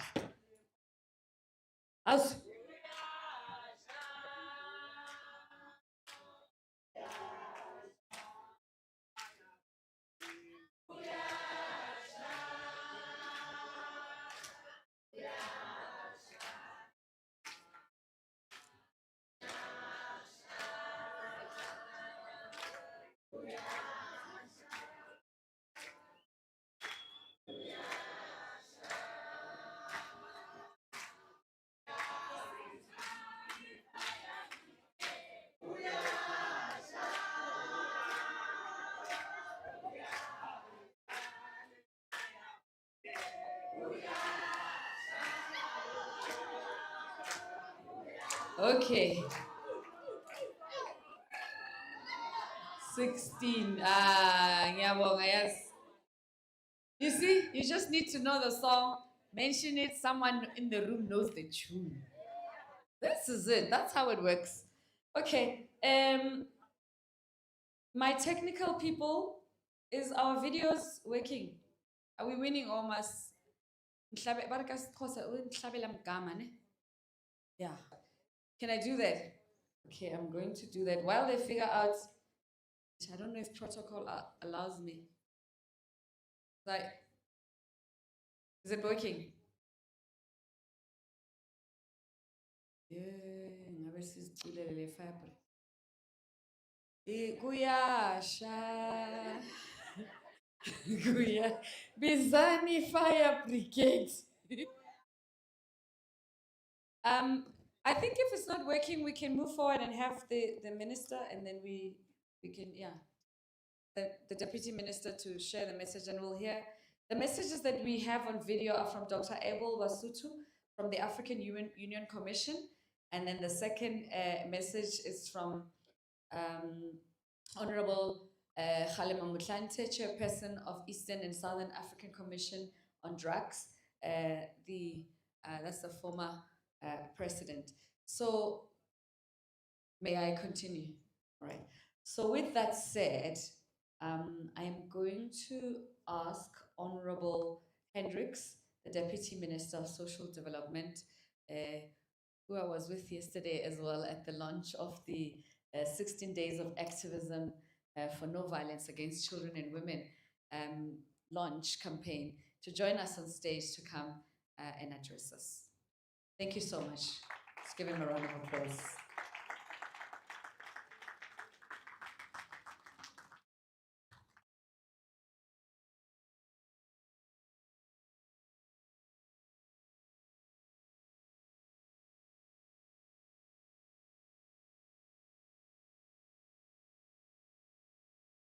Sanibonani.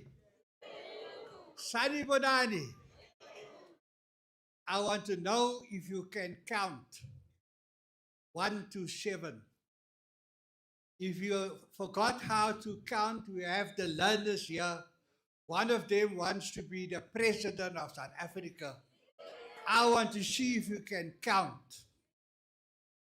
This is number 1. I want to hear number 1. Number 2.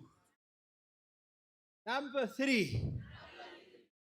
Number 4. Number 5. What's the next number? And the next number? Round of applause to everyone. Those 7 themes and pillars is the heart of the 5-year drug master plan, which has been hailed, just like our constitution, as one of the best 5 drug master plans, even better than Kenya. But we are reviewing those 7 aspects of the drug master plan. Yesterday, we shared the 6 pillars to address gender-based violence. And some of us noted that these pillars were developed over 27 years. And some of our thought leaders that were at the gender-based 16 Days of Activism Summit, they started the process. I don't want to be an alarmist, but those 6 principles didn't work. In spite of the best endeavors, because an announcement was made that we now have a national crisis. So I don't want to be in a position where we have the same situation with these 7 pillars. If that is not going to address the concerns that we heard today, it means just like the other 6 pillars to address gender-based violence, we are doing something wrong, in spite of our best endeavors. The Minister of Social Development cannot do everything. So after President Ramaphosa appointed me as a DM, she delegated drug and substance abuse to me. I'm so happy that the 5-year term of the CDA, which received well-deserved accolades this morning, is ending on a high note. When I first met the EXO of the CDA, I made that pledge that I will make sure that their 5-year term ends on a high note. The high note is this summit, hot on the heels of the annual report to Parliament. And I'm sure it's a pity that the members of Parliament have left because of urgent work, and also the Premier. But the Premier is following what is happening here online. He whispered that in my ear, that he's so passionate about what's happening, he's going to follow it online. So the term of office of the CDA will expire in March, and Parliament is appointing an authority for the next 5 years, consisting of 13 of the best minds on the subject in South Africa. And that is going to be quite a responsibility. And we hope that some of the members of the present Central Drug Authority have put up their hands, and that they will also be part of the authority. So the new authority will be appointed the 1st of April 2026. I want to talk about the UN Convention on Drugs that took place very recently in Vienna. Every effort was made to prevent me from attending, including the missile attack by Iran on Qatar, because as I boarded my flight, so I made a call to the ambassador of Iran and shared my route in the hope that the missile will not hit the plane that I was driving on, because we were landing somewhere in the Emirates. So at this conference, where I represented South Africa, first time I attended a UN gathering, and in front where I was sitting, there was a board, South Africa. So one of the issues was prevention or cure. So I raised the issue, with the limited budget do we have? Do we spend that budget on prevention, or do we spend the budget on treatment or cure? I had an interview where I had to slip out for a minute, and I was asked a question about the relapse of the people go to rehab centers. So when you have a relapse, it means that you've wasted all that money. You could rather have spent it on prevention. So members of Parliament, when I raised it in one of the debates, they wanted to tar and feather me. How can you not cure and treat? And in spite of the fact that I told them that there's no money left for prevention. So we hope that we are here, we've listened to the messages, maybe there's one or two more to come. But after the messages, all of you, we are here to work. As Deputy Minister, I'm here now to work. The work starts now. So you have to now address the issue of, with a limited budget, do we have prevention and forget about everyone else, or cure? Now, don't take the middle road like they did at the UN convention and said, now half of the money on prevention and half on cure. That is not a solution. So please, I hope that we come up with a real solution. What fascinated me at this UN convention, and I was only away for 2 days, so there was no wasteful expenditure. I spent those 2 days working. The convention stated that those who cause the harm must pay. So when it comes to alcohol abuse and all the problems with alcohol, and yesterday I heard that the foundational cause of gender-based violence is the abuse of alcohol. And they gave, that was the hard issue, and there were 6 soft issues, and I wasn't impressed with the soft issues like the police is not doing their work. The issue, there was only one issue, and that was alcohol. So yesterday I then went back to that deliberations, and it flashed in front of me the position that those who cause the harm must pay. And we did some research that since in 2019, the harm caused by alcohol was 38 billion rand. So now who must pay back that money? We don't have the fighter here, they left. But someone must pay back the money. And that 38 billion is growing.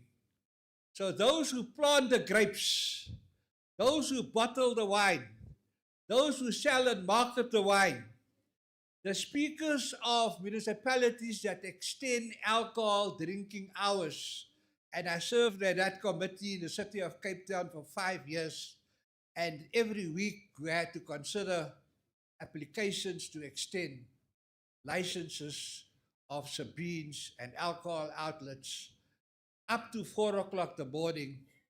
And while I was in the opposition, only my hand went up against approving the application. There was only one time where an application to extend alcohol drinking hours was turned down.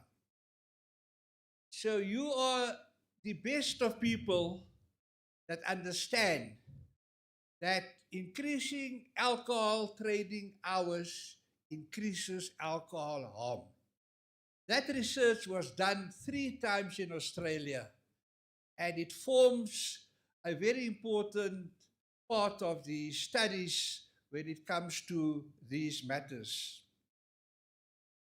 You cannot expect government and civil society and you to pay for the harm. So I hope that by the time we have our next biennial summit, we can report that we're recovering some of the 38 billion rand from those who grow the grapes, bottle the wine, and market the wine, and the speakers of municipalities who extend alcohol trading hours. They must all pay. Another issue at this convention was the introduction of synthetic drugs, which now emerged as a serious threat that's going to wipe out humanity. I hope to address that later on. Now, I may be taken to ethics for this. You know, when deputy ministers speak, they look at when they can take you to ethics. The fourth matter was about women and children found guilty of drug offenses.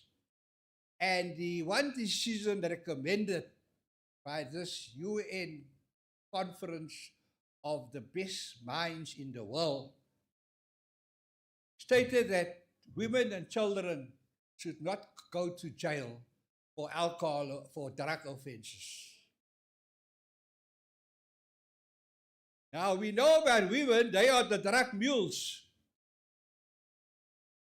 We know about children, that they inherit from their drug lord fathers, they become the new drug lords. So South Africa has already taken the bold step. No child guilty of a drug offense must go to jail, which puts a heavy burden on the Department of Social Development because we only have 10% of the social workers that we need. Now, when it comes, I told you that you're here to work. So please advise us, what about the women? Especially now that women are top of mind. Yesterday we launched the 16 days of activism against gender-based violence and femicide. So what are you going to suggest to government? Should we treat women guilty of drug offenses like we treat the children? So at lunchtime, you have work to do. You will have to articulate what we need to do. Just a bit of my own involvement with drugs. When we met the portfolio committee for a briefing this morning, I told them each one of you must try one of the drugs, cocaine, I want to see what effect it has on you, so you can stand on the stage and the delegates here can see what harm it is causing. There were no volunteers. I attended every march since 1959 in a suburb called Kensington in Cape Town. So this is a problem that existed before our democracy.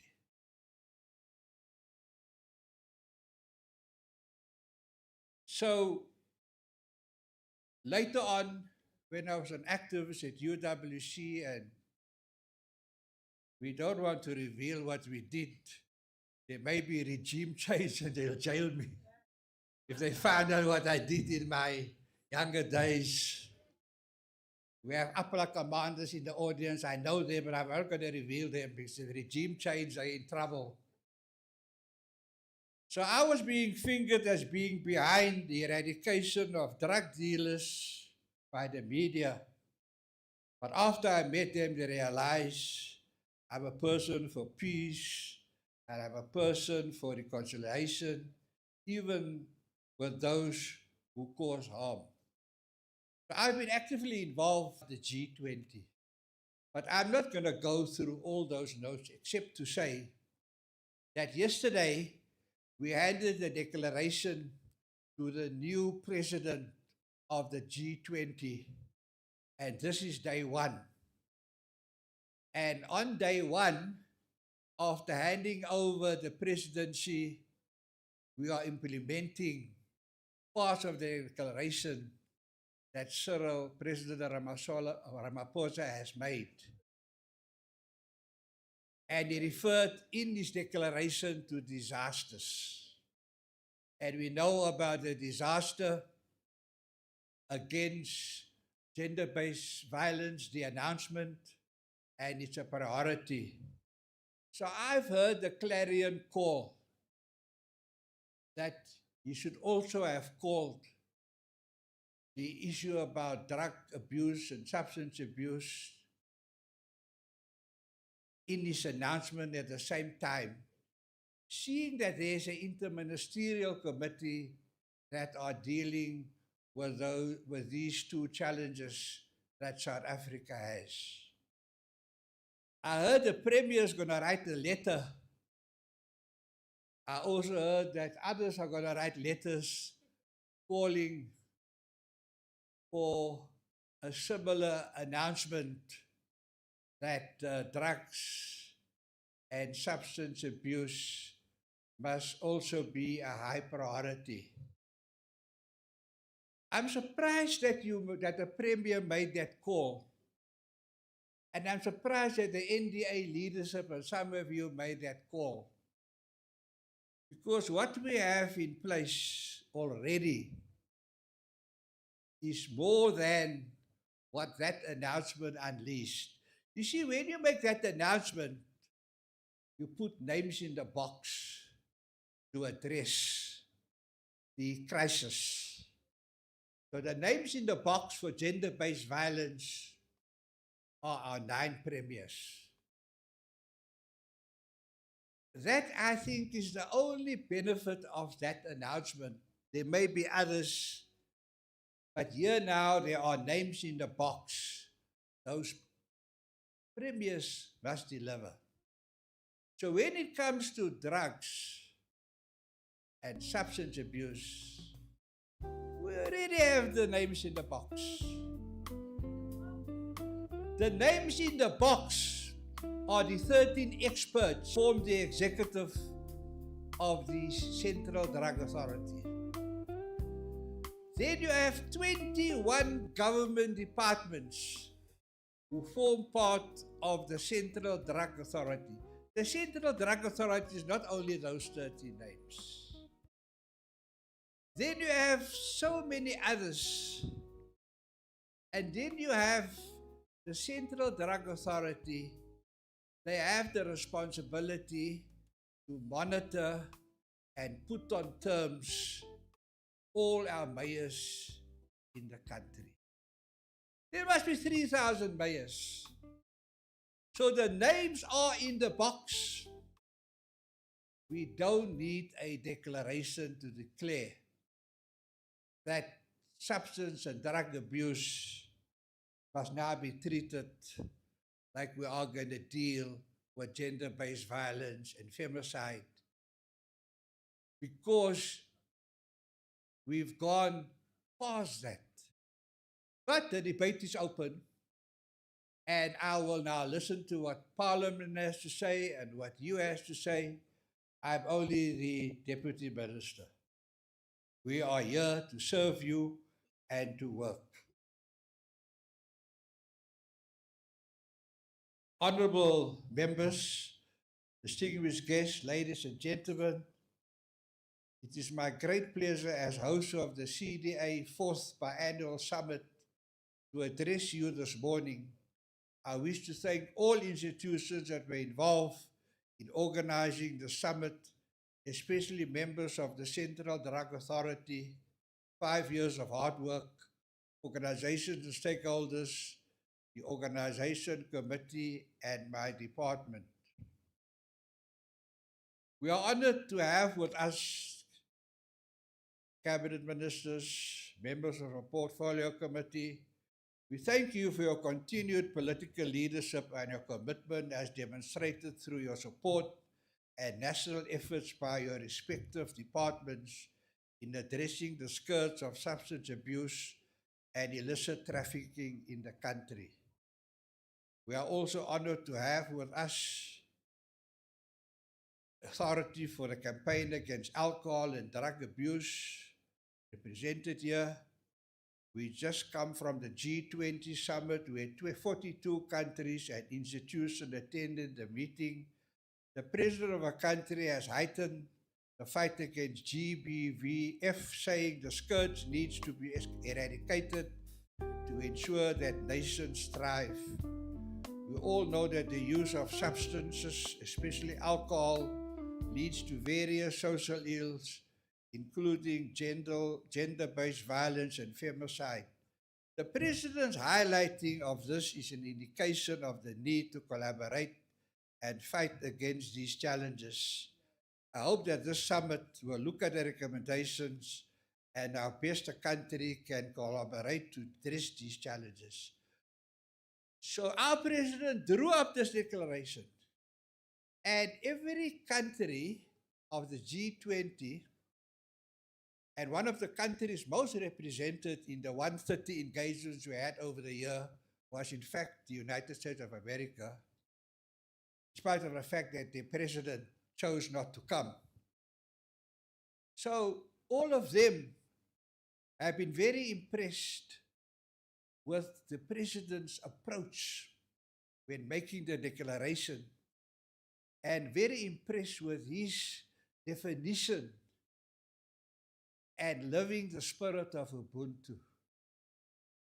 In fact, a French delegate said there's so much power in the term Ubuntu that the president shared with them that they feel that Ubuntu is one of the major achievements that captured the hearts and minds of those who took part in the G20. An event like this is critical and should be prioritized, given the fact that drugs and drug misuse remain a national concern requiring greater collaboration.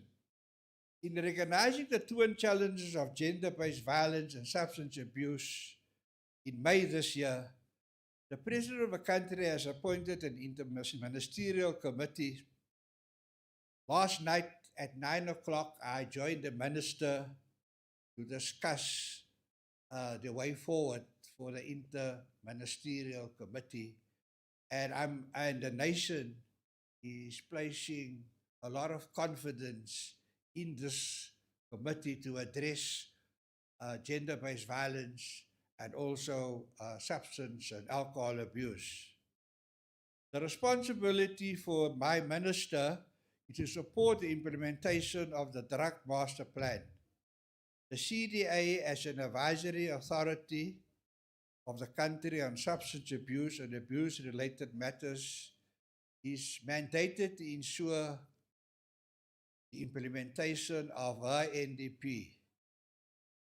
Now that's also a sore topic. Whose NDP, MP, whose plan is it? The Central Drug Authority or government? It is all of our responsibility. So the NDMP is South Africa's blueprint to provide strategic direction to the country's efforts to deal with the use and abuse of substances. In order to achieve this, you are required to count 1 to 7, which you did and you passed. So now that you showed us you can count to 1 to 7, I hope you read it, and you will get to work because we are here to work. The CDA annual report for 2023-24 indicated that South Africa already has a growing new psychoactive substances market, particularly synthetic cannabinoids and catenones, bath salts. Just imagine, when we go for a bath and you lie in the bath, come out relaxed. Now when you lie in the bath, you come out in a trance. I don't know whether that trance turns people on, because more and more people are not throwing bath salts in their bath, but they're throwing cannabis bath salts in their bath.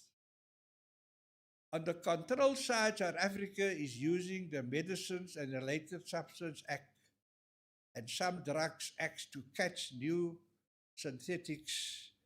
In addition, the latest SAHPRA report for 1 of August 25 indicated the following. The report said include fentanyl analogs as a group, showing a move to generic control of synthetic opioids. I must get used to these English words. But the Drugs and Trafficking Act is still built around older markets. It has been criticized as a one-size-fits-all punishment regime with very heavy penalties and limit proportionality. Government's own operation, Vulindlela work, recognizes the need to modernize the drug framework, at least for cannabis, removing cannabis from the Drugs Act and shifting to other regulatory tools. Sadly, yesterday, the president signed to remove cannabis. And today, we heard the cries of our learners, of our youth, of a future president of South Africa, deploring the fact that that has been done. It's a pity that the members of parliament and from different political parties, they passed the act and required the president to sign. We cannot leave this summit without giving hope to the learners who stood here and spoke about cannabis harm. In fact, I want to see how brave the NDA, the CDA is before they end their 5-year term of office. They've got 4 months to go. Will they do a concept document to undo the legislation on cannabis? Let me hear if you support it. A round of applause for that. No, I think you still want your cannabis passed. So when it comes to cannabis, as the Deputy Minister with the delegation for drugs, I cannot ignore the plea from our young learners who demonstrated, picketed, had placards, and told us as their elders, their fathers and their mothers, please do something about this. We cannot wait till we reach the 18 years when we will have the vote. Some of us still under 18. And this is very urgent. So now we have the Inkosi here. His chiefs will tar and feather me because they just want to grow cannabis. They have the land, they have the passion, and the doors has now been opened to grow cannabis all over in the rural areas. And just imagine what harm that is going to cause to our learners. Instead of a vegetable garden in every home, we're now going to have a cannabis garden in every home, which is very sad. So I hope that I get a concept document from the CDA capturing the plea of the learners so I can take it forward and even introduce a cabinet memo to repeal those acts of parliament, amendments to acts of parliament that promote the use of cannabis. So hopefully what the president signed yesterday will be repealed and it will not have a long life. Because once a president signs, you can amend the act. And maybe that's what we must do after hearing the late clarion call from our learners. I want to tell them that we've heard your voices and my political staff are here and they are required now to start working on addressing your concerns, and they must also report back to the principals of the 4 schools that were represented here. Across the Commission on Narcotic Drugs, CND, the International Narcotics Control Board and the United Nations Office on Drugs and Crime work in 2025. There is a consistent line. For instance, the INCB and UN News warn that synthetic drugs are rapidly reshaping illicit markets and fueling overdose crisis, especially through cheap synthetic opioids and methamphetamine. The UNODC World Drug Report highlights that the synthetic drug market, ATS synthetics, has expanded sharply with record seizures of amphetamine-type stimulants and growing nitazene detections. All of this is set within the implementation of the UNODC synthetic drug strategy, that 2025 report. This summit, therefore, will create a platform to share information, expertise, promote a collaborative approach amongst government departments and other stakeholders. This summit should further allow exchange of good practice, evidence-based interventions, challenges, and sustainable socio-economic strategies aimed at reducing the supply, demand, and harm caused by the misuse, and abuse of alcohol, tobacco, and other drugs. When I was at that UN conference, I told them our president, His Excellency Cyril Ramaphosa, will be impressed with your recommendations for the next decade because it is evidence-based. So it is evidence-based strategies that we have to use going forward, including the recommendation that no women should go to jail guilty of drug offences.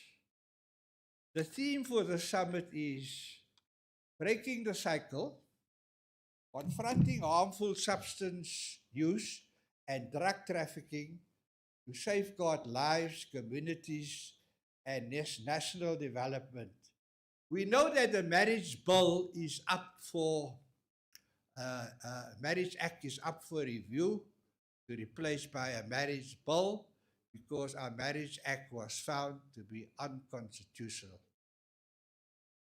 One of the issues that the Marriage Act and also the Children's Act wants to deal with is the issue of trafficking. Now, this is very controversial.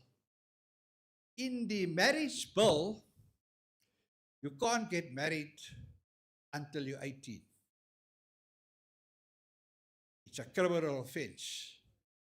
In the Children's Act, it says you can't even go on your knees and get engaged before you are 18. I don't know if that is relevant for this conference, but it's all to do with human trafficking.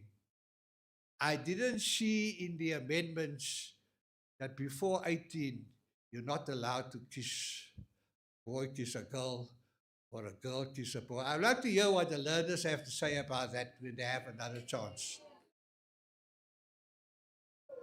The sub-theme is, I think they all like to kiss. The sub-theme is from policy to practice. Whole of society approach to strengthening public health, justice, and socio-economic resilience and inclusion through integrated responses. The summit will focus on achieving several objectives which already have been outlined.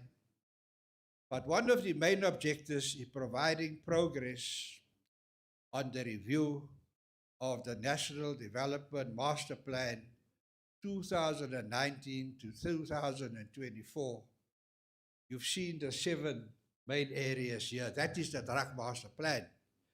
So when we heard that the previous summit made resolutions, and none of those resolutions has been implemented because in spite of it being very good resolutions, there was opinions between government, there was difference of opinion between government and the CDA that the recommendation doesn't align with government policies, doesn't align with existing legislation. So that's why I say we are here to work. We have to sort this out. I've even asked for a senior council opinion on this impasse between government and the Central Drug Authority. So having the delegation for drugs and substance abuse, my challenge is we're going to have a new Central Drug Authority appointed by Parliament and approved by my minister from the 1st of April. We have a branch in government situated in the Department of Social Development that works with the Central Drug Authority. It is my opinion that I have to look at whether that is the right branch for this delegation to be lodged in. Because since that conference, like this, there has been serious challenges between government and the Central Drug Authority. It's only 4 days ago that I gave the green light for this conference, in spite of all the odds against postponing it. I didn't want to postpone it, because so much hard work went in, and I wanted the Central Drug Authority to end their term on a very high note.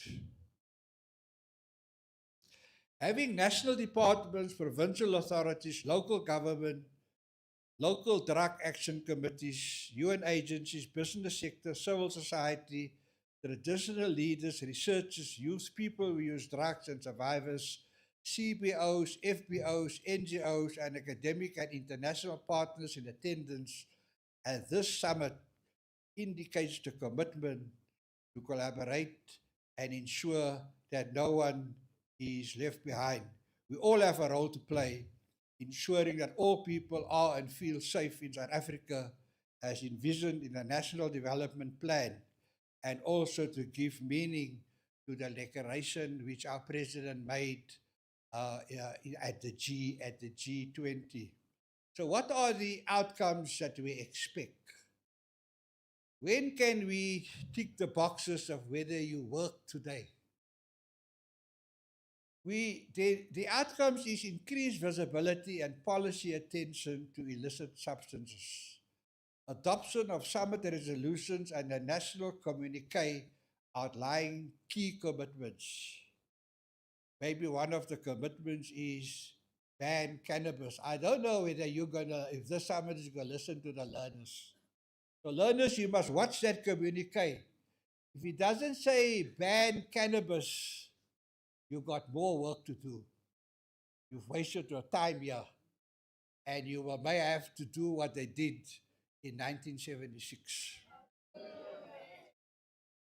So one of the outcomes is strengthened understanding of the interlinkages between drugs, crime, poverty, and violence, renewed stakeholder commitments across public and private sectors, renewed commitment to collaborative implementation of the National Development Master Plan across departments and sectors. We already have the names in the box. What's wrong with our monitoring and planning department in the presidency? They should name and shame those government departments and those names in the boxes and those mayors and those speakers who are not doing their job properly. The summit, as other benefits I mentioned above, will benefit the nation by reducing the supply of illicit drugs, that's number one, in communities, and helping people who experience substance use disorders and their families. It will also contribute to the reductions of the prevalence of HIV, and I also have the national delegation for HIV. That's why I've appointed a boys' parliament, a national boys' parliament, so that they can start learning not to abuse girls, because their fathers are doing so and their uncles are doing so at the moment. So although I'm the patron of the men's parliament, I'm focusing my energies on the boys' parliament to get them to have debates, to have plenary sessions,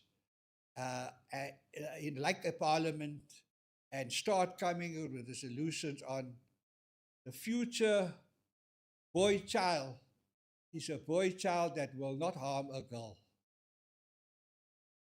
The summit comes at an emotional time for young people who are finishing their exams.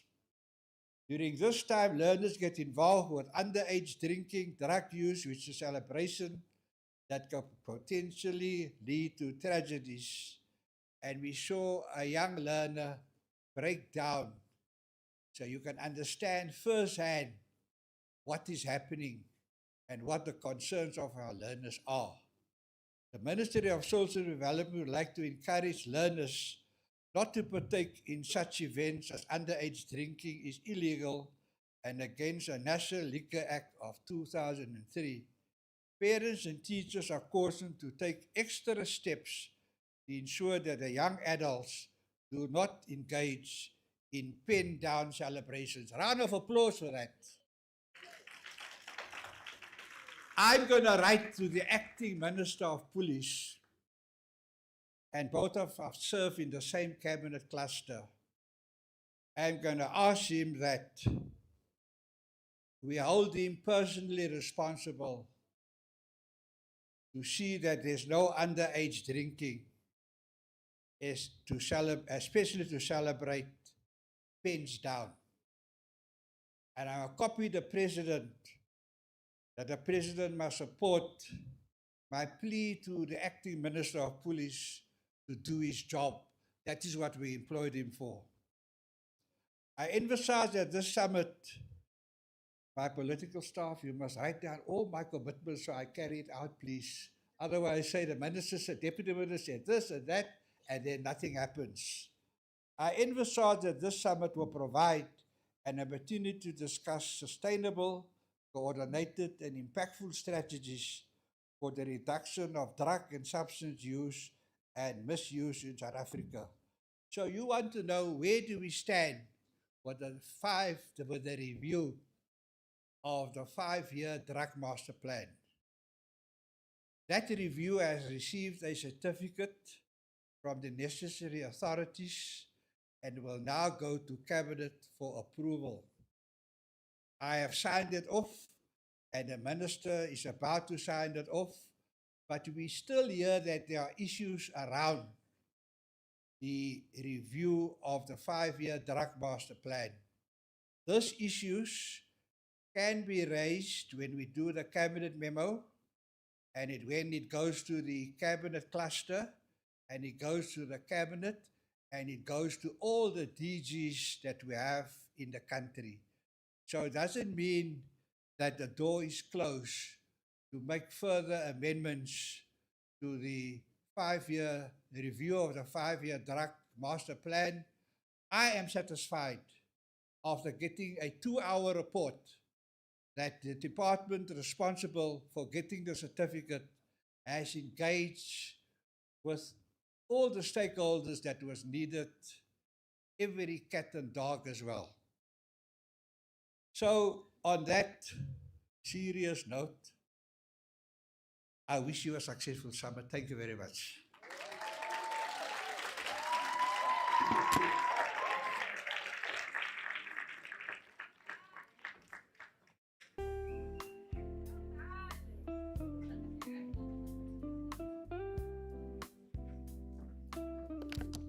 Thank you so much to the Deputy Minister there for his impassioned talk. Of course, addressing us this afternoon. We really, really appreciate it. Don't forget to share if you're on social media. Go to the CDA page on YouTube. Share the link with everyone who is not here. So in the interest of time, this is what's going to happen. We're going to break for lunch.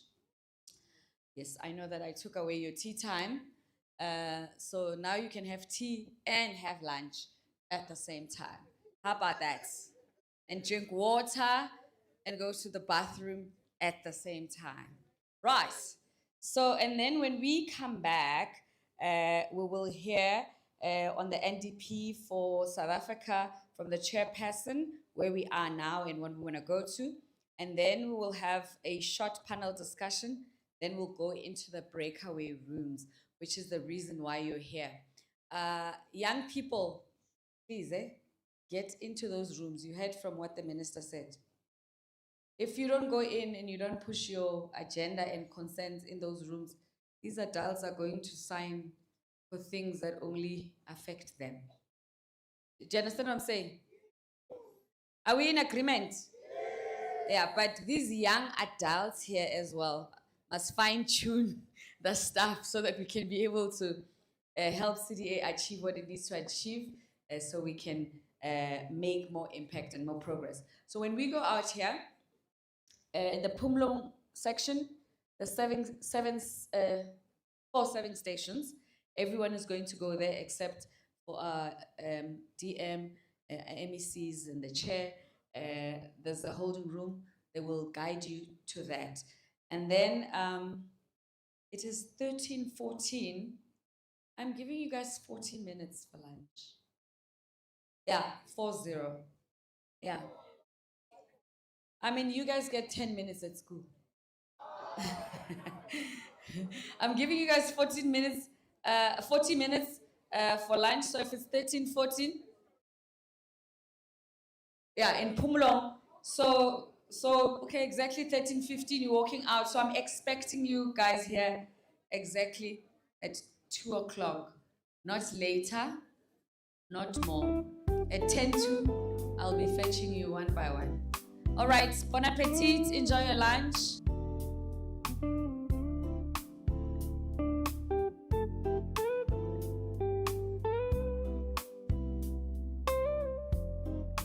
Because we need understanding. The second person that will be speaking is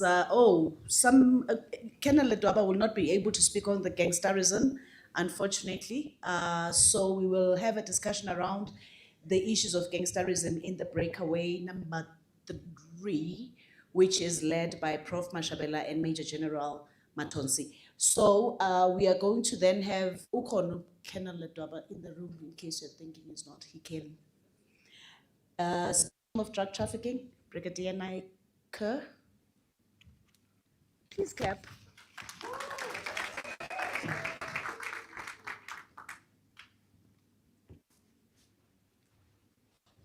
Afternoon, everyone.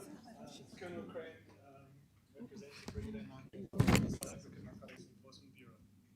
To understand what the South African, so we've heard a lot from the demand side, from users, from the consumption side. We're really for supply reduction. With law enforcement, SANA sits under DPCI, and is one of its mandates is to implement the National Drug Master Plan, the strategies that apply to law enforcement, and also to implement the UN conventions.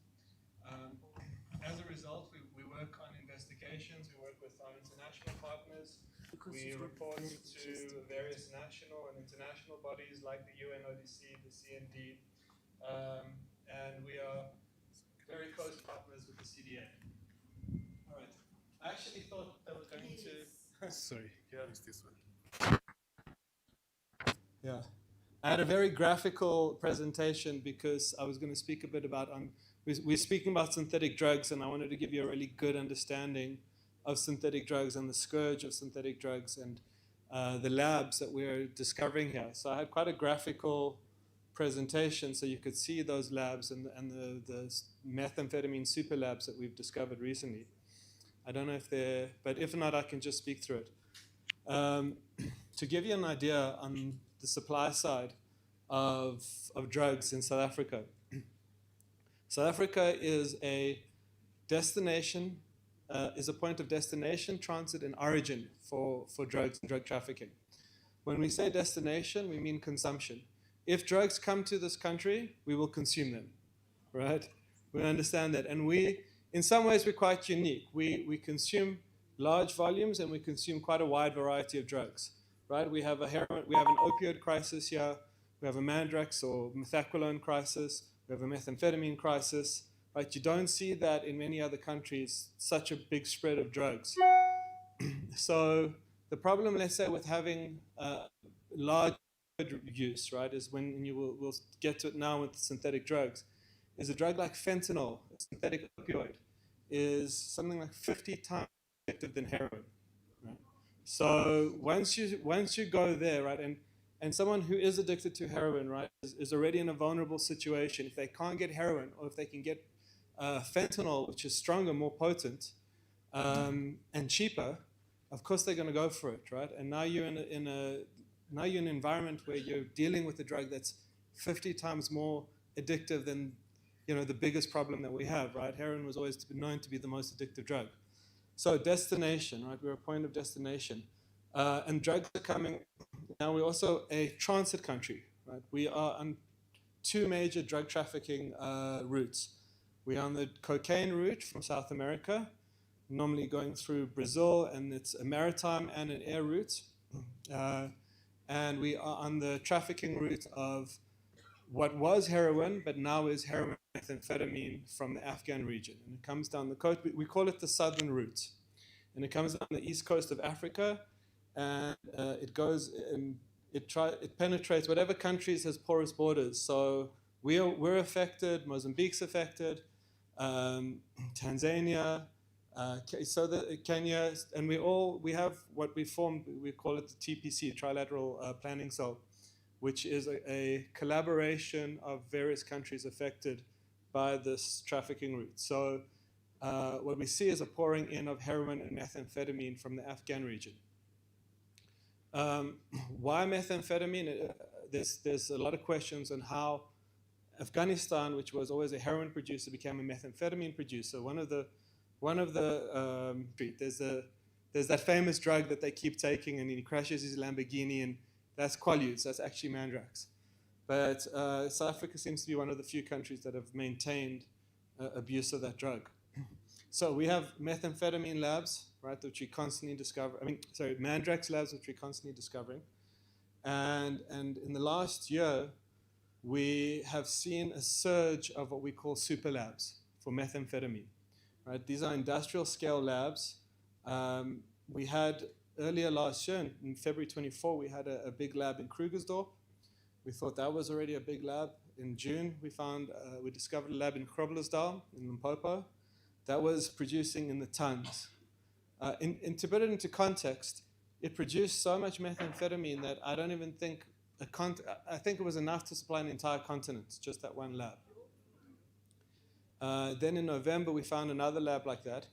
And the manufacturing process, the equipment that they used, the customized equipment that they used, was the MO. We had the DEA, as soon as they saw it, they sent a specialist task force to come see it because it was that interesting to them within the first week. And they were saying, this is the MO of Mexican cartels, right? So that's what we have now. We have Mexican cartels, and they're producing these super labs. And then we had one recently, about a month and a half ago in Volksfrist. I think you've seen all those medias. Now, what's the danger of synthetic drugs, right? Like we mentioned this a lot. There's a couple of things. The first thing was traditional drugs, cultivated drugs, right? As you know, cocaine can only grow in a certain region, right? In a region of South America, Peru, Bolivia, Colombia. But the market for cocaine is the US, Europe. It's the rest of the world, right? So now you have to get the cocaine from where it's grown to the lucrative markets, right? That's a logistical problem for cartels and syndicates, right? Also, it takes about 300, the production, the consumption of cocaine to meet the consumption or the needs of cocaine demand, you need something like 300,000 hectares, right? So that's like a city that you have to grow of cocaine. And it's the same thing with poppy and opium. Traditional drugs or cultivated drugs is you've got a logistical problem getting it from where you cultivate it to where you supply it, and you've got a limit, right? There's only so much space before, right? So when it comes to synthetic drugs, that 300,000 hectares, that city-wide area of cultivation, you don't even need this, right? You don't even need this room. You just need like this area here to the wall, and I can produce enough synthetic drugs for the whole country, right? And in fact, so besides that, now I can produce as much as I want, right? As long as I have the precursor chemicals, and I can start discovering new chemicals. I can start discovering new drugs. So in the same way, right, when we used to back in the day, or our grandparents would walk in the streets and they would smell the roses, right? Now we don't have natural smells. We smell synthetic smells, right? How many thousands of synthetic smells and flavors are there? It's going to be the same with synthetic drugs. They're going to discover new and new drugs. And what we're finding is with fentanyl, fentanyl is an interesting one, right? Don't forget, fentanyl is one of the major drugs used for pain relief legitimately, right? But it does have these. It's 50 times more addictive than heroin. It's 100 times more potent, right? So if you need, let's say, okay, don't go, not to scale, right? If you need this much heroin, you need that much fentanyl, right? To do the same thing. Now they're finding with nitazines that that's 10 times more powerful than or 50 times more powerful than fentanyl. So that's what you're seeing. That's the threat of synthetic drugs. Much more addictive, much more dangerous, much more potent, and you can just keep inventing. There's endless, right? And bypassing our legislation. All right, I see, I see my time is up. All right. Okay, thank you. All right, Colonel Craig.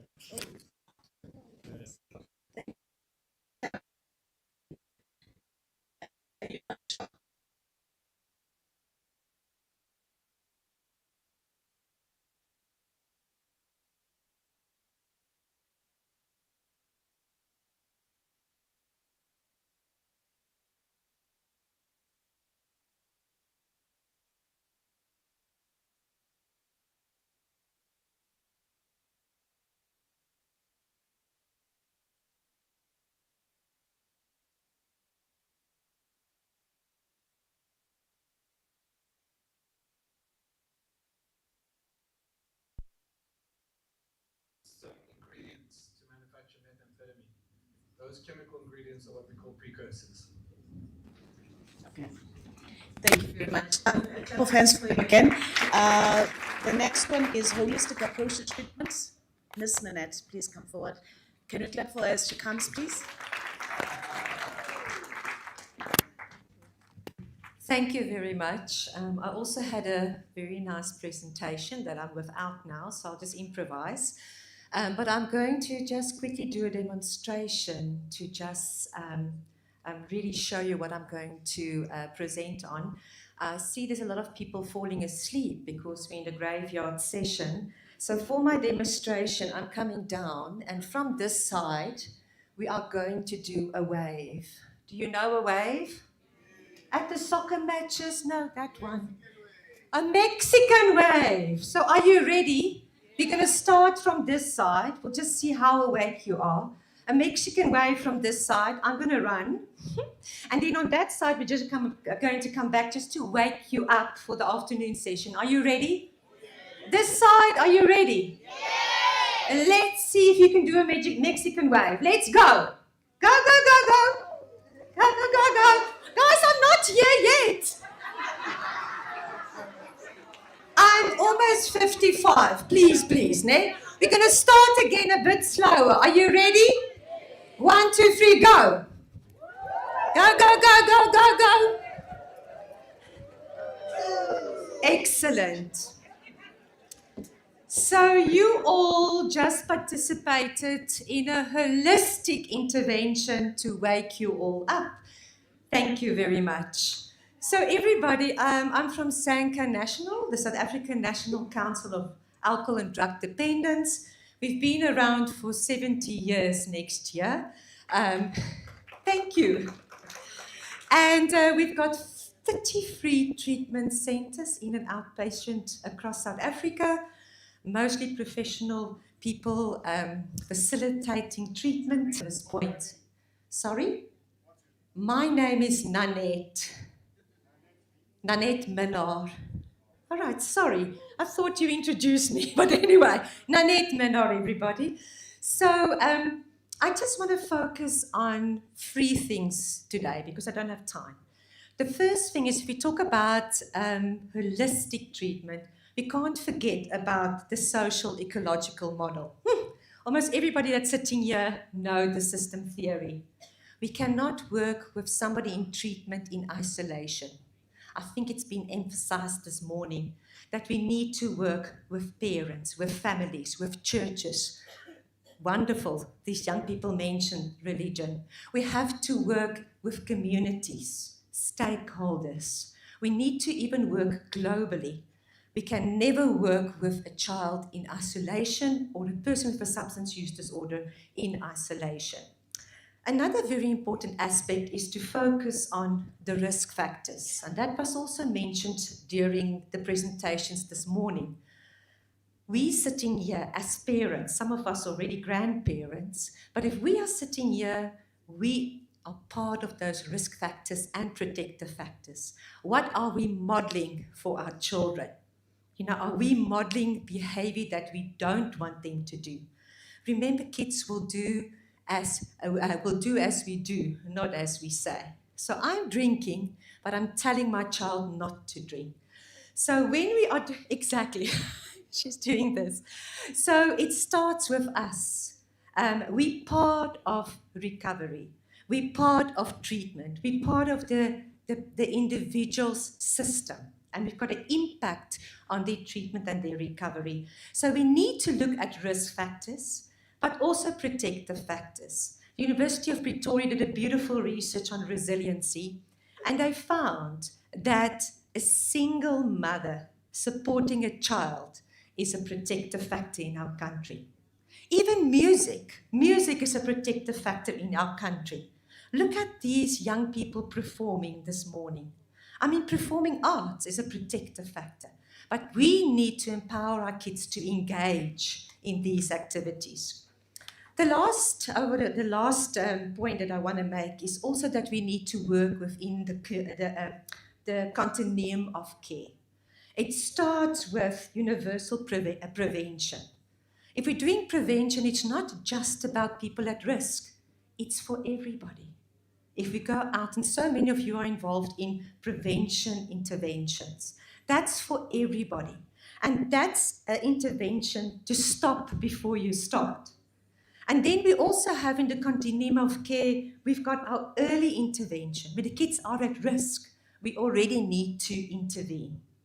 But we also need to focus on our outpatient treatment, where somebody can continue to work, go to school, and access outpatient treatment. Not forgetting those of service users, children, adults with a substance use disorder that needs detoxification and treatment in an inpatient setting.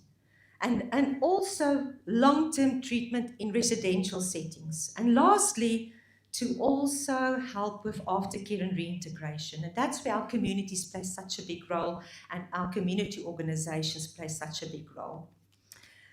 So I want to just end with a quote, and I'm actually a trainer by profession. I'm sure you picked that up. I'm not a presenter, so I'm out of my depth today. So I want to end with a quote that I often mention during treatment. And it's a quote by Hari, and in his very controversial TED Talk, you're welcome to go and have a look, but he said, "The opposite of addiction is not sobriety, it is human connection." All right, just lastly, actually with our recommendations, we've got a little call to action, and that's to connect. We cannot work in silos. We need to have a holistic approach. It doesn't help us working on our own. It needs to be events like today that connect us. And to demonstrate that, quickly grab the person next to your hand in a socially appropriate way, young people. It's now the time to grab that girl's hand that you really want to hold.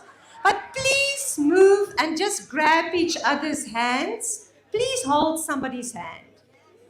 Because that demonstrates connection. It doesn't matter who's sitting next to you.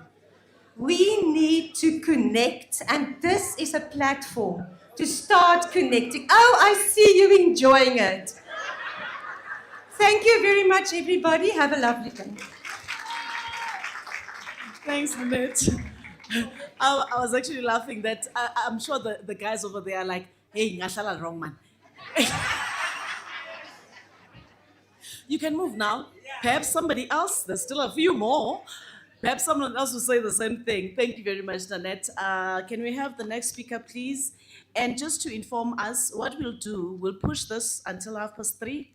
So we need to move from this room. Marisa Mora on the impact of alcohol. Thank you very much. Can we clap for her?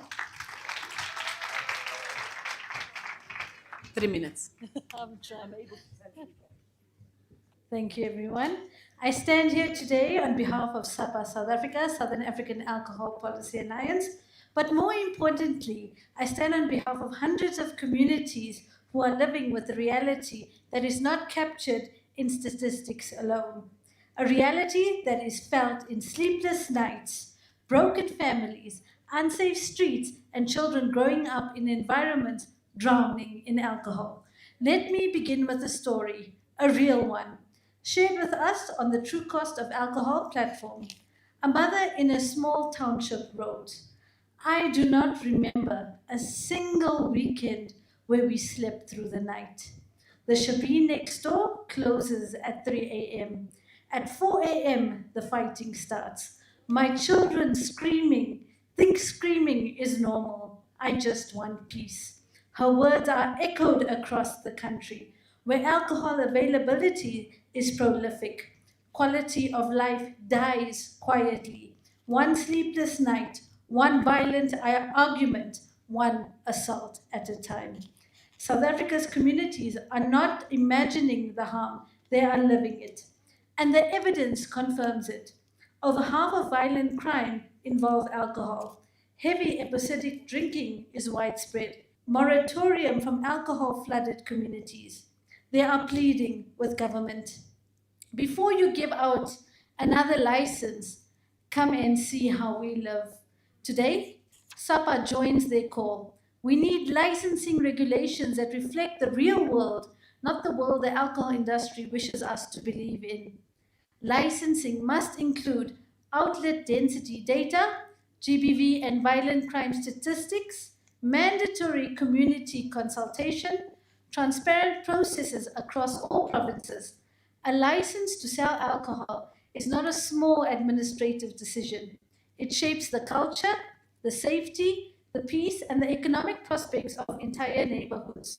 We must also urgently interrogate why family-orientated businesses like Nando's, Wimpy, butcheries like Roots are routinely granted licenses as if alcohol is just another side item. Alcohol is not bread. Alcohol is not milk. It cannot be normalized. Economic development in townships should not come with automatic liquor licenses, and large chains such as ShopRite, Pick n Pay, Boxer liquor divisions must not be allowed to flood already vulnerable communities. We welcome the clear anti-pens down messaging from the premiers, but messaging alone cannot save lives. Law enforcement must do its job. Retailers who break the law must face the consequences. The 1 million rand fine and potential 5-year imprisonment exist for a reason, but they mean nothing if they are not enforced. We must also talk honestly about something uncomfortable: industry interference.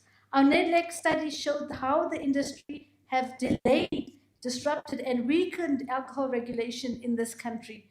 Meanwhile, the cost of alcohol harm to the economy far outweighs the contribution. No more delays, no more diluted commitments, no more policy making captured by those profiting from the harm. South Africa signed the World Health Organization Global Alcohol Action Plan, a commitment to reduce harmful consumption by at least 20% by 2030. We need a national alcohol control strategy coordinated from the presidency to drive implementation and hold all sectors accountable. And yes, we need increased taxation, not to punish the drinkers, but to save lives, fund trauma prevention, fund enforcement, and to make alcohol less available to our children. Taxation is not a punishment, but a protection. We can change this. We must change this. And the solutions already exist. Let us show them that their pain has been heard. Let us show them that their stories matter. Let us show them that South Africa is ready, finally, to protect its people from the true cost of alcohol. Thank you. Thank you very much to Larissa and the true cost of alcohol. If you step out of the atrium, you will see that stand over there. There's people that can explain more, and they will be in room number 1, if I'm not mistaken, yes. Then the next will be re-evaluating approaches to substance use disorder treatment. Thank you very much, Mr. Lefoka. Can we clap for him, please? Thank you. As I've been introduced, my name is Hendrik Lefoka and I'm from Community-Oriented Substance Use Program, known as COSUP. So my presentation is re-evaluating the approaches to substance use disorder treatment. centering the needs of women who use drugs. The reason I came up with this topic is to challenge this forum to specific treatment programs because they face intense challenges when they are compared with their male counterparts. And because we are in a season of gender-based violence, I'll say this. Compared to the general population, women who use drugs face 2 to 5 times more gender-based violence. The evidence is overwhelming that women are stigmatized across social networks and social contexts.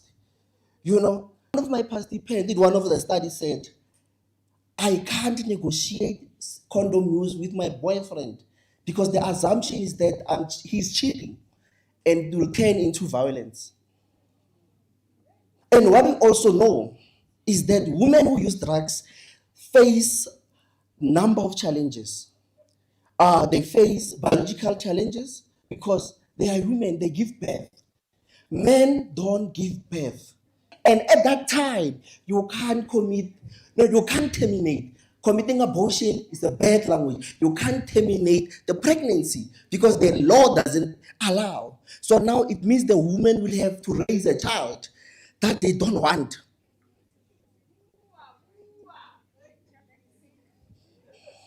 So because of time, I'll rush. But what we are here to propose a solution is that in implementing South African Drug Master Plan, we must ensure that all goals, these 7 goals, they must speak to the needs of women who use drugs.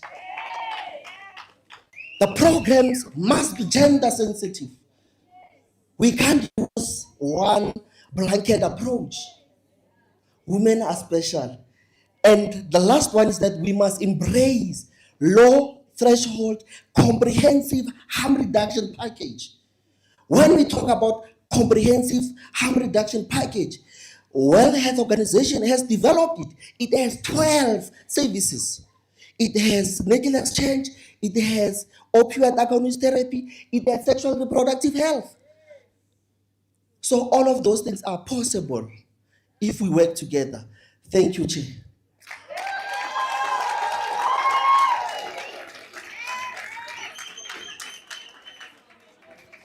Thank you very much. Yeah, we can see that he came with his friends. The next speaker is Reverend Marcus.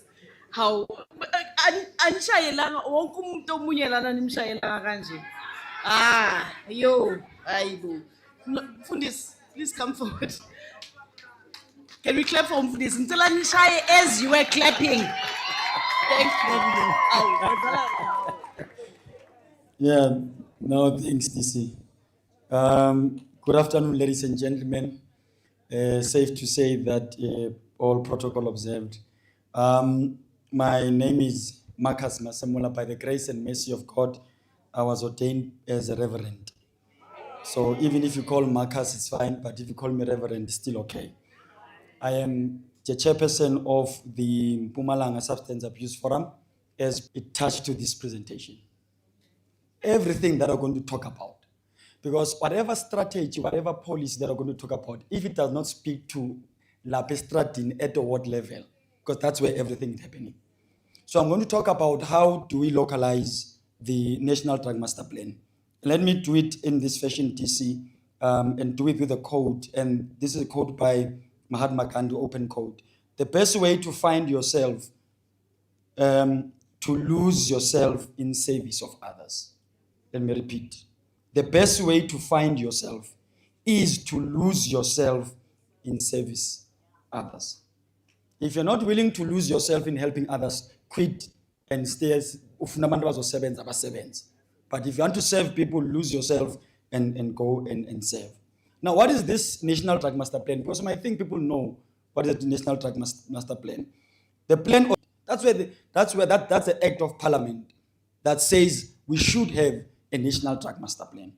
And then it also says that the CDA is the statutory body responsible for overseeing the implementation and monitoring and evaluation of the plan. In other words, it is the responsibility of the CDA to make sure it localizes the plan according to the Act.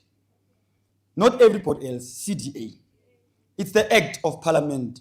It says also the plan is implemented, number one, nationally, provincially, which is as substance abuse forums, local drug action committees, working with local communities and municipalities in the respective communities. Now, the plan, what is the strategic intent of the plan that we are talking about?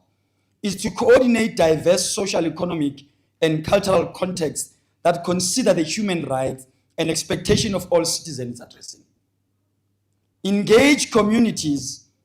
The goal is a rational, compassionate policy based on human rights and evidence-based. To effectively respond, if the plan does not respond to a voting to the street, then the plan is useless. The plan has to talk to that, because of someone who's smoking drugs now is not here at Bechut. Someone who's smoking drugs now is at the street, is at the ward. So the National Drug Master Plan must speak to that particular person now who's taking drugs. And the CDA is responsible, given the powers by the Act, not somebody else. If someone wants to change that, let them go and change the Act. But say the CDA is responsible to localize the plan. And our role, it starts from us. Remember, CDA, they are not an implementing body. The implementers are local drug action committees.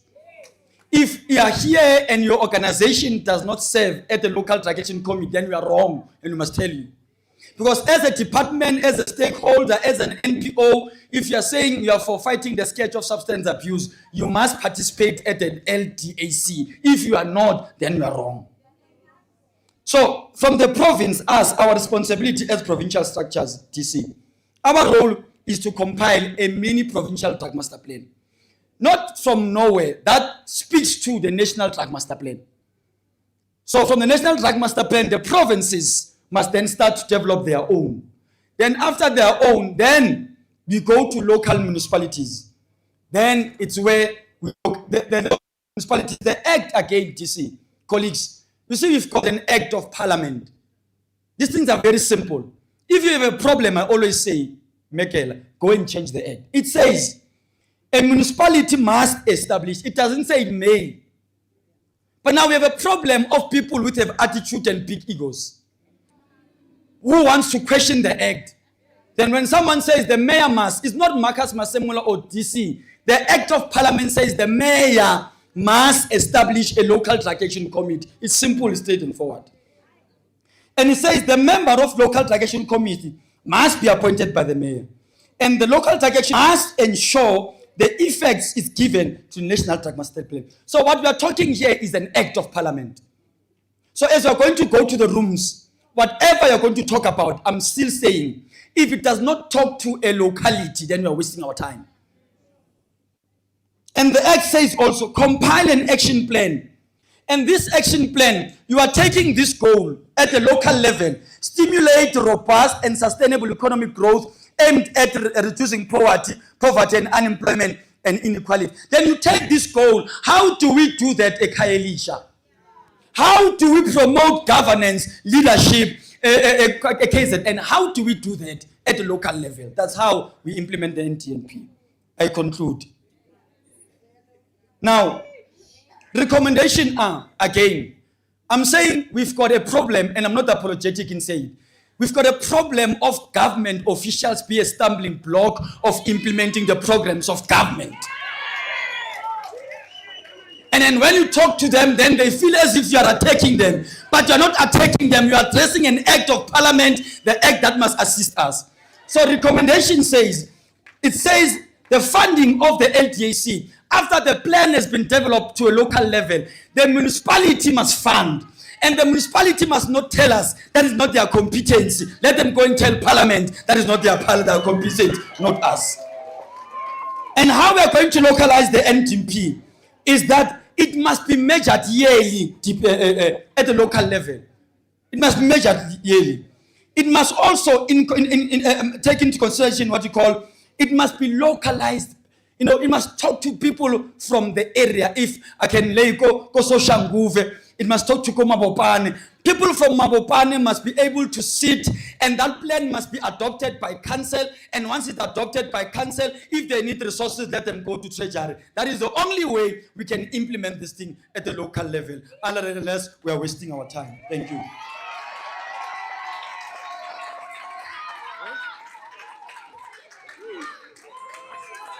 Siskum, I'm not even sure how you're going to deal with this now.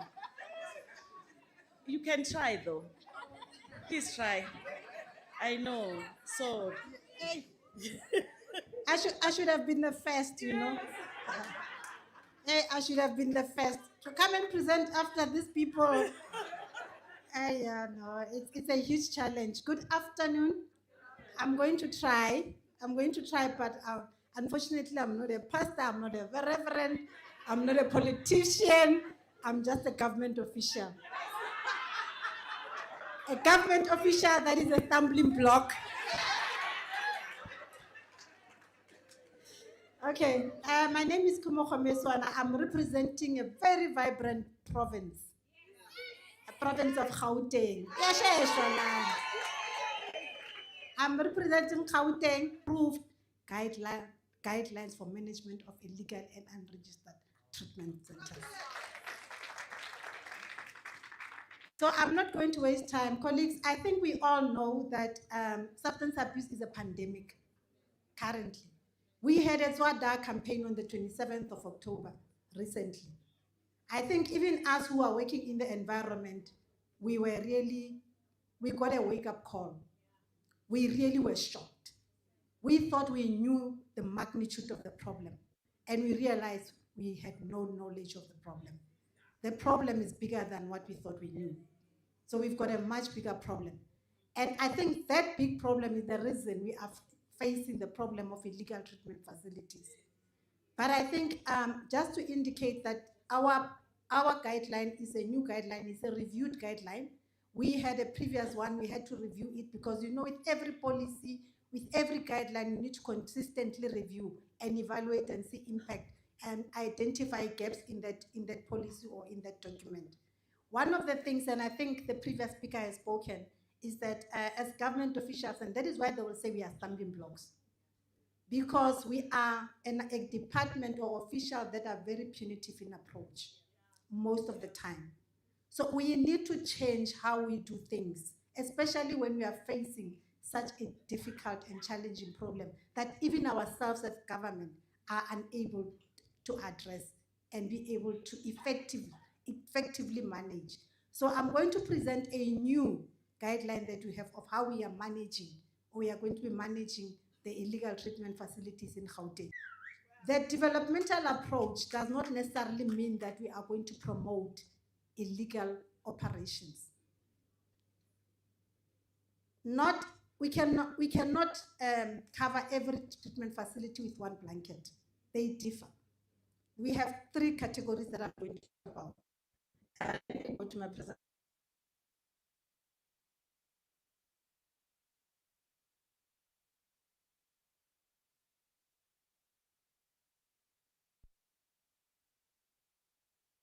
I think we all know what an illegal treatment facility is. It's one that is not registered, that is not compliant with the legislative prescripts, that requires that every facility that is going to provide treatment services should be registered.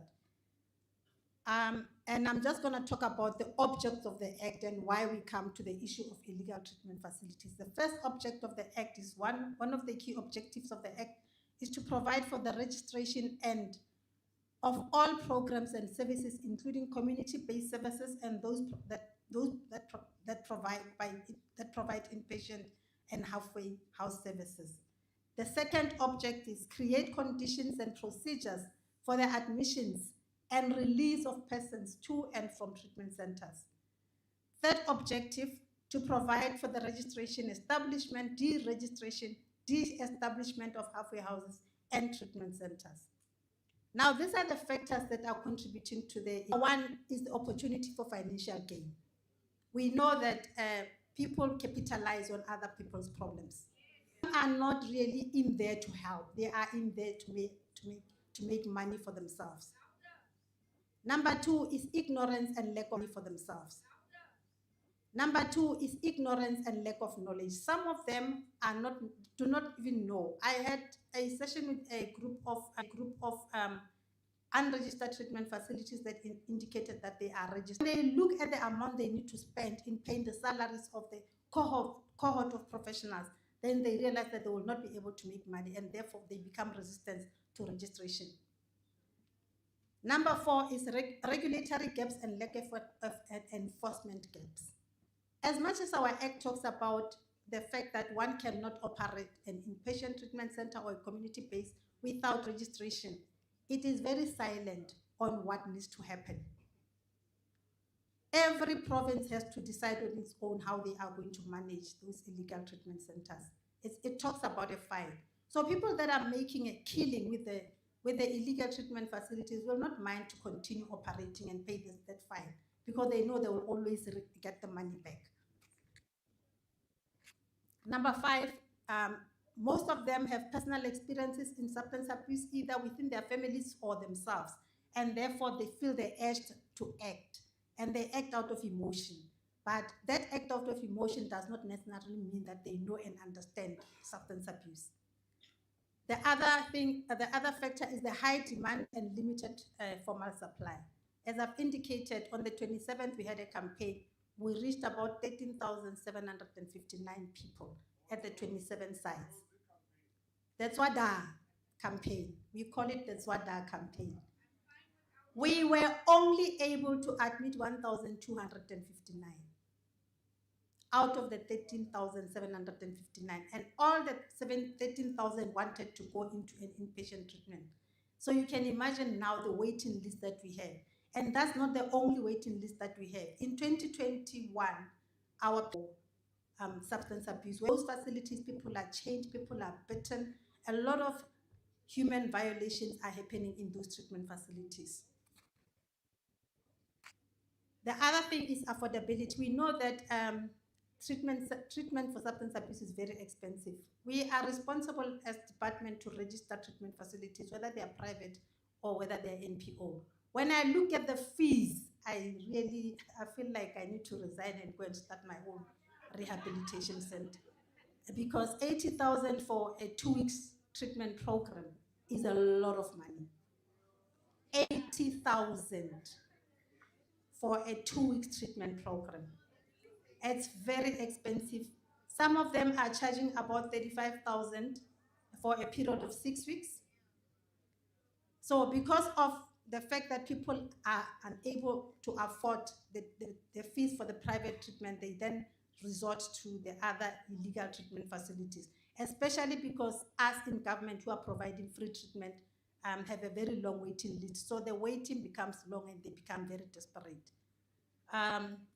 Then I also said misguided beliefs about treatment. So I'm going to just go into the processes, the categories, and how we manage them. I see the chair is already on my back. So I've skipped quite a number of slides, but I'll make sure that they are available.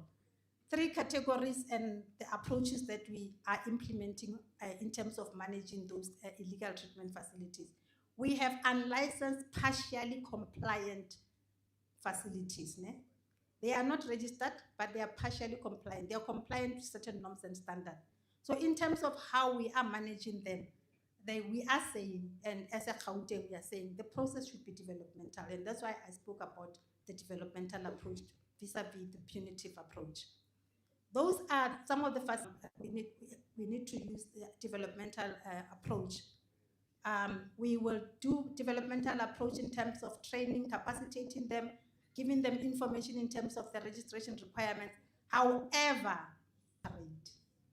if they are non-compliant, those needs to cease to operate so that they can be given time to actually meet the norms and standards. We know that they will not necessarily meet 100% of the norms and standards, but at least they will have certain norms and standards that they will need to meet before we can actually consider to register them conditional. So they need to cease to operate immediately if they are non-compliant. Then we have unregistered, non-compliant and defensive facilities. That's the third category. Those ones are the ones that we immediately issue an enforcement letter. They need to cease to operate immediately while they are addressing the compliance issues. In addition to that, we take the legal route with those kind of facilities. Those are the three categories and how we manage those illegal treatment centers. In terms of the challenges that we are having with illegal treatment centers, the safety of our officials when they go and do on-site at those treatment facilities, especially those that are very defensive, having illegal treatment centers mushrooming, illegal treatment centers mushrooming. 3 weeks ago, we were sitting at 103. Today, we are sitting at 108. So it means in less than a month, we have had 5 more new illegal treatment centers.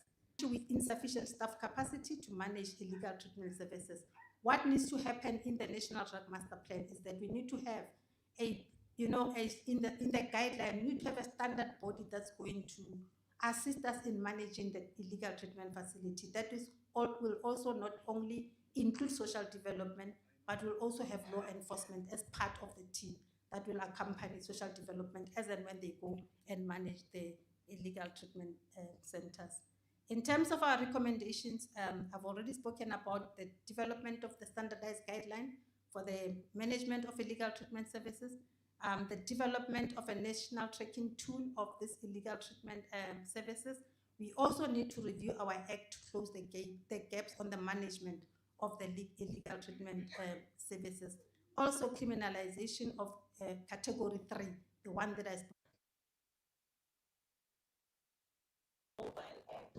This is a technologically advanced summit, and people that are not tech a challenge.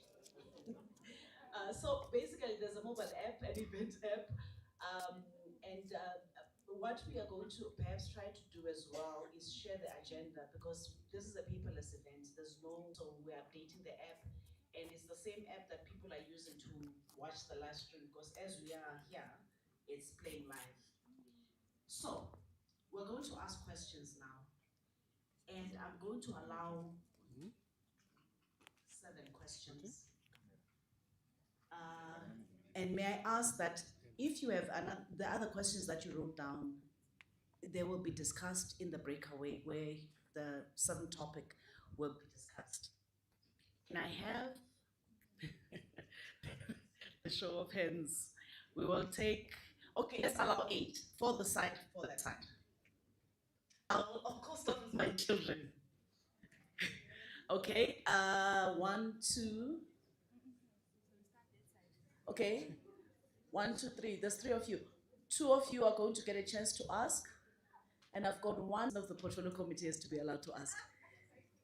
Sometimes, yeah, kunama levels. Then this side, oh, okay, so this side there's only 1 person who wants to ask a question. So I've got 2, 1, 2. That means that side will give you another question. My baby, you're going to be allowed to ask a question. So think. There's 3. What's the 3rd one? I didn't see the 3rd person. Okay. Wait. Oh, sorry, ma'am. I didn't see your hand. Okay. So we'll start with the young people there and go to the gentleman at the back. So all 3 of you, please ask your questions. And then we'll go to the gentleman at the back, and then we'll come this side, starting with the lady in front, and then the 2 right at the back. In that order, please.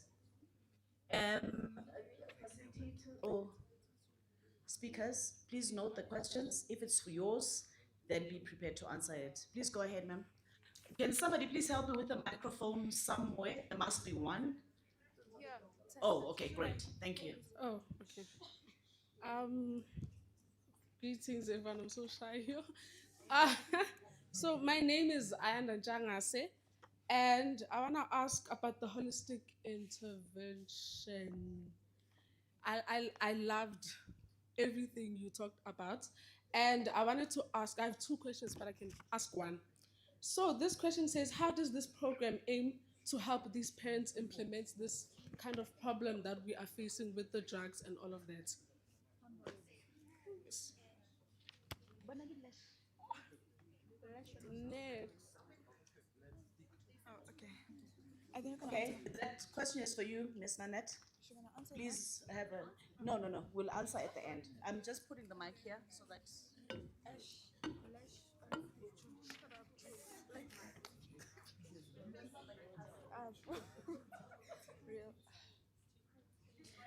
Good afternoon, everybody. My name is Simpiwe Kaswan from Dinwiddie High School. I have a question for Sir at the end, near number 7. You spoke about Mandarex labs and industrial labs, right? And I wanted to know, like, what type of machinery was used to produce those drugs, and where did the people get access to those machineries? Thank you.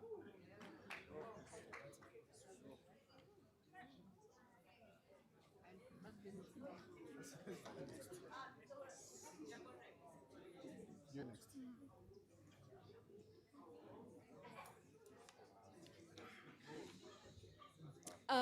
Good afternoon. As I've introduced myself earlier, I'm Refil Repete from Biennial High School.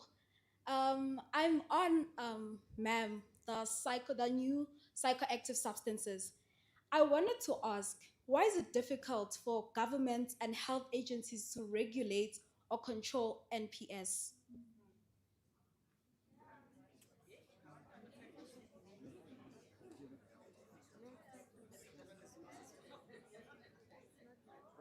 So we move right to the back.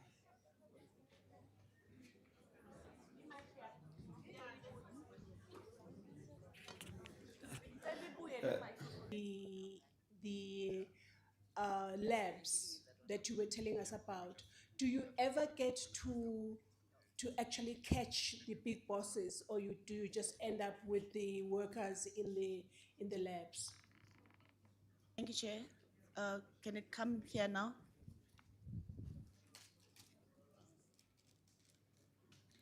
Good afternoon. I'm Shaida Ali from Sector Central Rand. My question is also to Colonel Crane.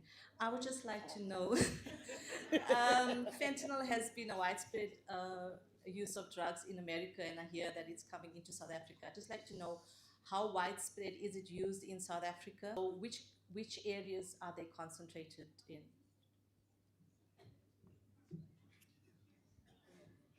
We're going right to the back.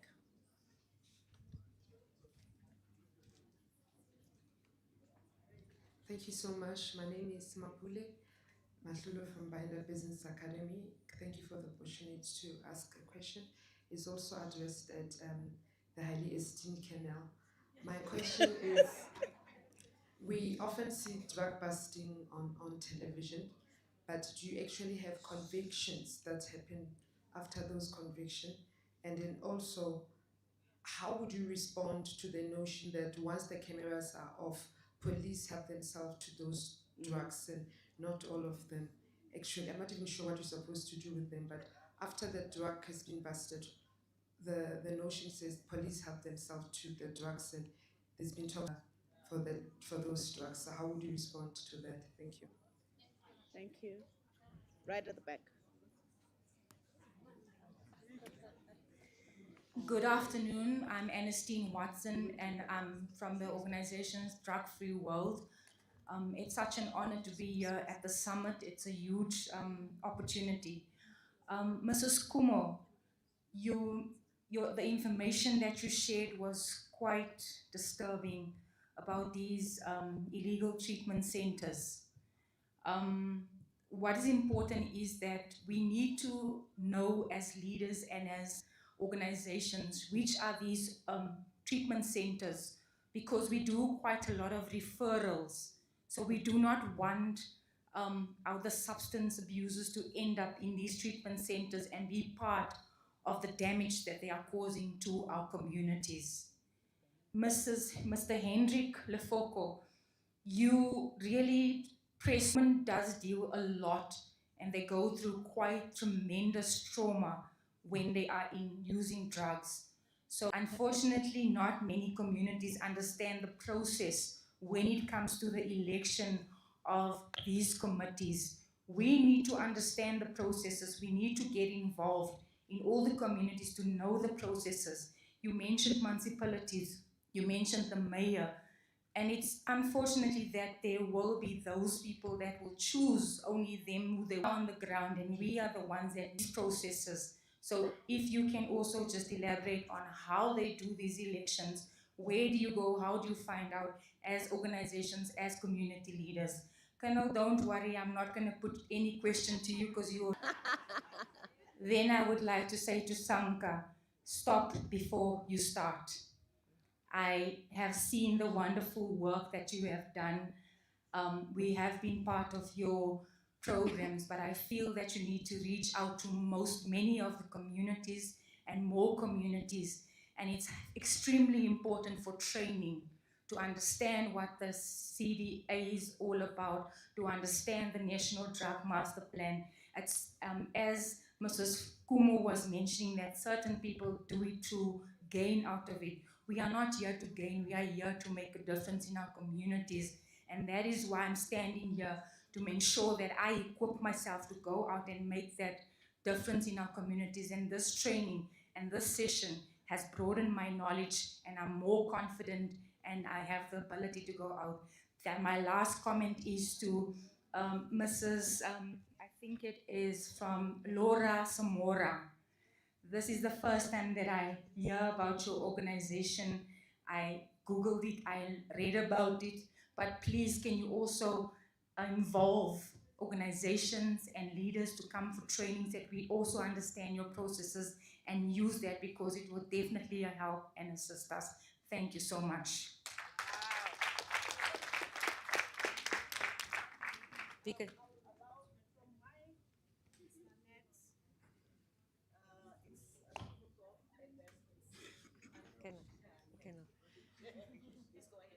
Thank you very much for the question, and thank you for making yourself vulnerable. You're already grown through taking the courage to ask the question. How do we engage with parents? We run quite a few interventions with parents and caregivers. One is support groups for parents when young people are in treatment. So then the parents need to also come for parents to communicate effectively with their teens and with their tweens. So from any young person, how to communicate with them, how to understand the body and the brain, and also then how to being able to urging organizations with training and capacity building. It's definitely something that's a big focus currently for Sanka National. So we definitely are training and empowering emerging organizations and community-based organizations. Thank you very much. Thank you for your question. Patients advocate that through the Drug Master Plan, it is clear that the programs must reflect gender sensitivity, so that Department of Health comes on board and provide medication for sexual reproductive health, because our people will not go to the clinic, but they can come to our outpatient services and access those treatments. Of the local drug action committee must be appointed, and then they say these are the members. Officials from government should form part of that of the committee. A member from South African Police Services, a probation and correctional service official nominated by the Commissioner of Correctional Services. Thank you. Okay, thank you. I had only one. We do have a website as Department of Social Development, Gauteng. We will be working with our communications directorate. We'll be publicizing all the registered treatment facilities. We'll also have a page that doesn't have a right arm. He doesn't have 4 legs. He's on a wheelchair. He's very young. He's not even 25. And it's because of the family that was desperate to get him help for addiction. And now the entire family is regretting that decision. The reason we are saying we need to do an assessment, and when we do an assessment, those are the things that we check. Are there any human rights violations? What are the living conditions of service users there? If the conditions are not good, then we would definitely have to issue enforcement letter and close it down. But we will be, we also do have a TikTok page, the social development TikTok page. We also will be using that to talk about the legal treatment facilities. We'll use all our social media platforms. We also have people in our department, government officials. Don't look at us and think we start and end here. We have pages on social media. Some of us are active on TikTok. Some of us are active on Facebook. So we will use those kind of people to also assist us in, spreading the word around illegal treatment services centers. Thank you.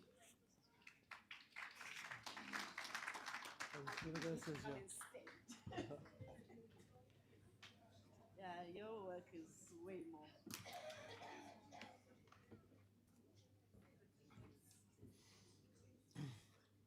Okay, so the first question,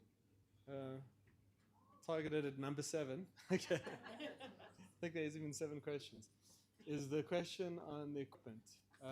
And it's just a pity that I couldn't show the slides because I have pictures of some Mandrax labs and the methamphetamine labs, especially the latest ones that are associated with the Mexican cartels.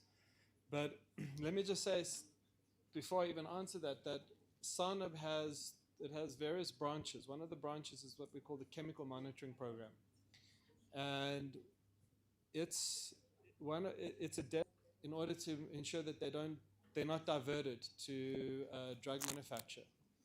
And it's interesting that you asked that question. Maybe you should get a job at the UNODC, because the last time I was in Vienna, that was actually what we went there for. Are we going to be monitoring the equipment in the same way that we monitor the chemicals? But it varies. So, like I said, in the Krugersdorp laboratory that was in February last year, you saw what you would normally see in a chemistry lab. Around bottom, it looked like normal equipment in a, let's say, an organic chemistry lab. When it came to that we've associated with the Mexican cartels, these are massive, these are reactor vessels the size you could cook humans in them. You could put 5, 6 humans in them, they're so big. And they're made out of some sort of metal alloy. They're customized, they probably made by one of the experts from Mexico. And they have these huge metal condensers that come off, and they're just producing probably like hundreds of kilos at a batch. So if you go on and you Google Groblersdal or Limpopo methamphetamine, you'll see pictures of the equipment that was used. Or if you Google Krugersdorp methamphetamine lab, you'll see the pictures. So that's on equipment.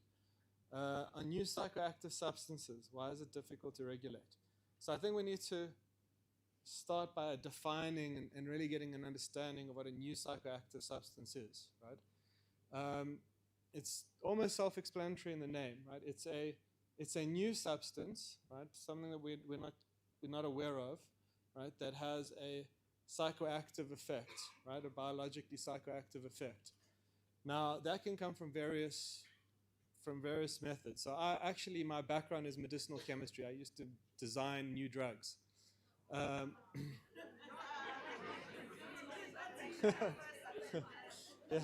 So I took the right career. I took the right route, right? I was going one way maybe, and then I went that. No, I'm joking.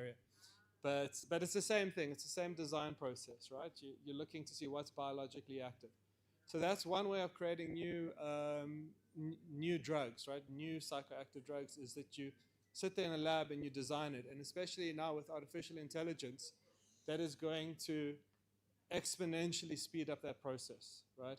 You can sit with even prompting. I mean, let me not go too far on that. But, okay. So that's the one way, right? You can design a new drug. You can also look at the old literature. So you can look at old literature and say, okay, what drugs had a narcotic effect? Oh, okay, this was there. It didn't receive its patent. It's not in the pharmaceutical world. Let me start producing this. This is what happened with nitazines, right? So I remember I said fentanyl is 50 times stronger than heroin. Nitazines are 50 times stronger than fentanyl, right? It's certain nitazines. So that's how nitazines came about. They looked at old literature. And the other one is plants, right? We know that a lot of plants have psychoactive compounds in it, and there's many more plants that still to be discovered with that, right?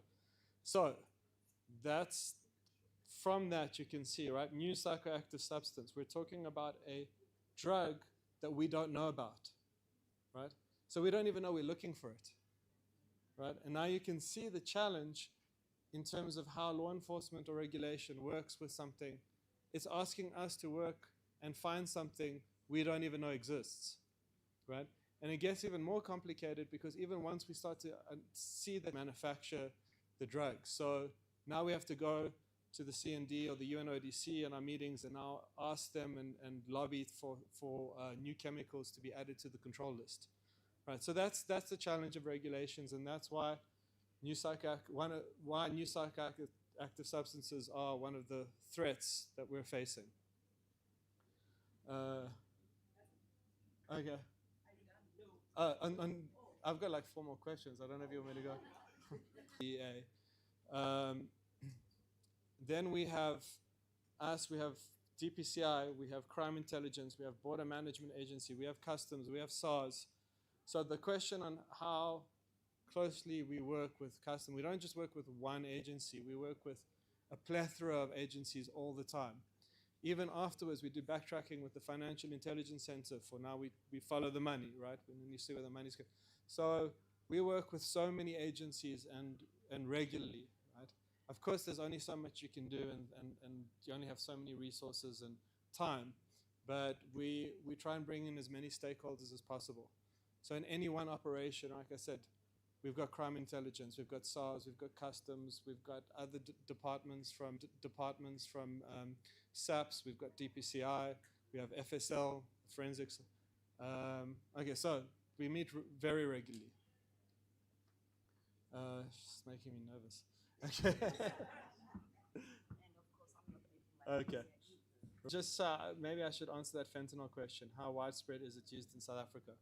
Because that's a big one, right? On synthetic drugs and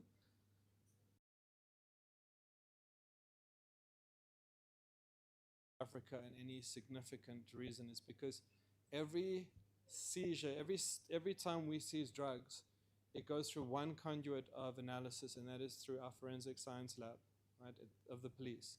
Nowhere else, right? And they are well aware that if they pick up fentanyl, that all of us need to be informed. So as we're seeing all the drugs going through that single channel of analysis, we haven't picked up fentanyl in any significant. And then the question is, why not, right? And one of the theories, maybe one of the factors, is that we are so flooded with heroin because we're on the southern route, the drug trafficking routes where it's coming from Afghanistan, that it doesn't make sense yet to bring fentanyl here. However, I'll just say one last thing and then maybe we'll end it. There's another aspect of fentanyl. Fentanyl is not just there, it's a synthetic opioid. It's not just there to substitute for heroin. Because it's so addictive, right, what a lot of drug dealers do is they put a tiny amount of fentanyl in other drugs, even in cannabis, right, so that you can form a dependency, right, where someone might smoke a joint and then they're not going to go in it and it's not going to be physically addictive the next day. Fentanyl is very quick to get physically addicted and seriously addicted. So they're playing a sort of balancing act. They don't want to kill their clients because you put too much fentanyl, you will overdose, right? And even for law enforcement now, it's become a danger that we've never had before. We've never had an issue where, let's say we're arresting someone with cocaine. Fine, we're supposed to wear gloves for evidence integrity, but if we don't, we're not worried about risking our lives and ODing. When it comes to fentanyl, there's a real risk that just handling the drugs, you can OD. That's how potent it is. So that's the balancing act. If they put too much, they kill their client. But at the same time, if they put just the right amount, they can cause addiction. So anyway, that's sorry if I didn't answer the other questions, but Yeah, okay. Thank you very much. All right. Thank you very much. We are still going to have a room where we're going to discuss these things. So we are going to go to the rooms now. And thank you very much to all the panelists. You may step down. Please clap for all of them. And we are so behind time. But what we are going to do now is go to the rooms. Where are my, where are my people? Okay, please come to the front so that you can direct people to the different rooms.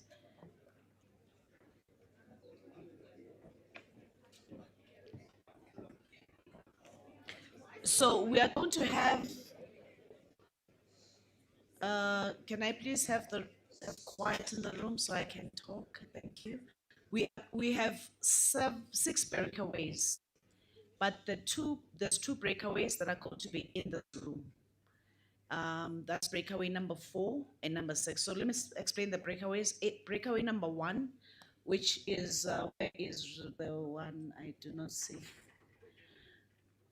It's burden of harm from illicit substances. So in that room, that's where the discussion around alcohol, tobacco, as well as cannabis is going to be happening. But the main topics that will be discussed today are on alcohol, by Ms. Larissa Mora and Mr. Maurice Smithers. And then in room 2, room 1, are you here now? So if you want to go to that session on alcohol, you will follow this beautiful young lady that has the the Mark 1. It's a breakaway that's right by that corner, but she will be directing you there. And then breakaway number 2 is the big one that's mainly on treatment and harm reduction and other methods of treatment. Mrs. Kumo is going to be in that room, as well as Nanette and Mr. Sam Kandlela. I hope he's still in the room. So room number 2 is drug use responses. That's how we have termed it. Drug use responses. So it speaks to treatment, it speaks to how we're dealing with the challenge, it speaks to prevention in some instances. And in that room, there's different sections. So that room is going to be a bit of a challenge for the facilitators, but I think they are good for it. They can do it. Sistembi will be facilitating there together with Dr. Nhlapo. Dr. Nhlapo is already outside. And in that room, there's Dr. Nancy Hosby that one is going to be a presentation there in Cape Town. And then Miss Kaylin, Michelle Marias from COSAP, they are in that room. So that room is basically focused on prevention as well as early interventions and psychosocial interventions and harm reduction. We'll follow the caring 2 over there. And then room number 3 will be the criminal justice system. So anybody that wants to speak to Kenneth, you shall find him there. Room number 3 is on criminal justice.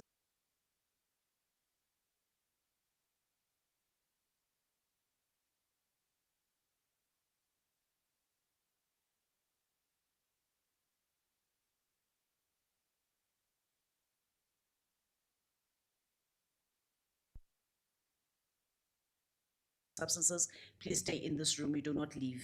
And that one will be the first Mabue, Ms. Mabue and Mr. Dikoke from UNODC. And the speakers there are Ms. Mapule Mahlulo,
to 7. These are implementable goals.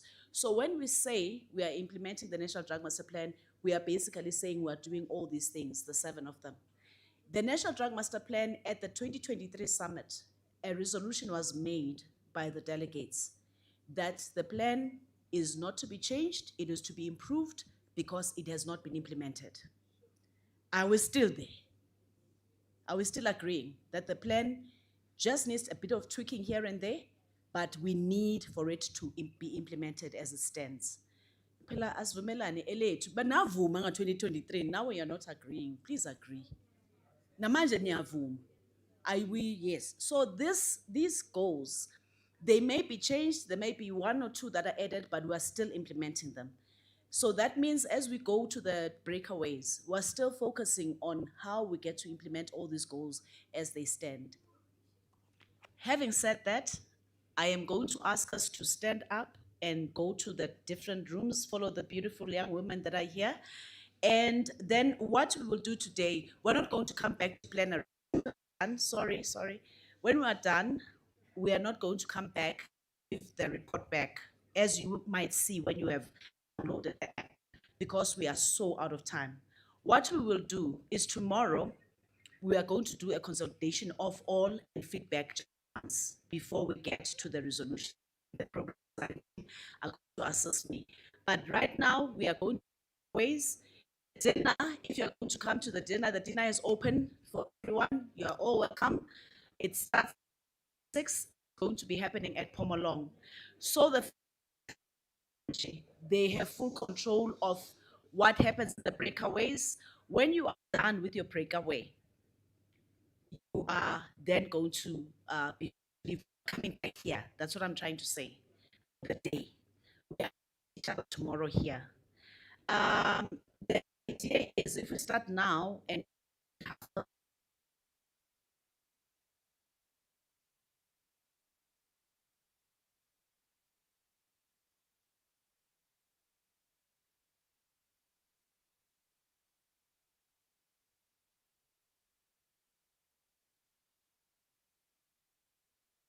the other thing that is, it was the sound. Yeah. The sound for this room is just one sound. You can't have 2 people speaking at the same time. And also you've got people that are connected virtually and connected to the breakaways. Oh Lord. So Okay. we will have to figure out how to. Figure it out. Yeah. We'll improvise. Okay. We'll improvise. Thank you.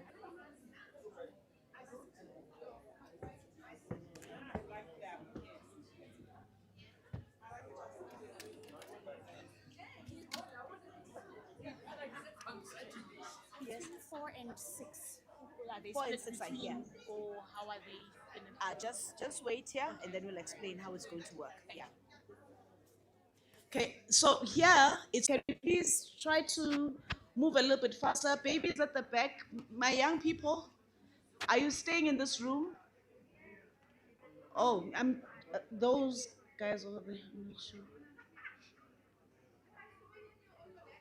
Okay, this is the room where we talk about money. Okay, rather lack of it.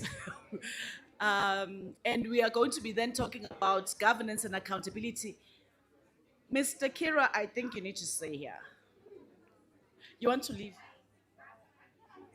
I think we need you here. Yeah. And if it's possible, may we ask that you try to split so that in each of the rooms your voice is heard from the organization. If you're coming from the same organization, if you can split so that you can make your points in each of the different breakaways and we are able to hear what you have to say.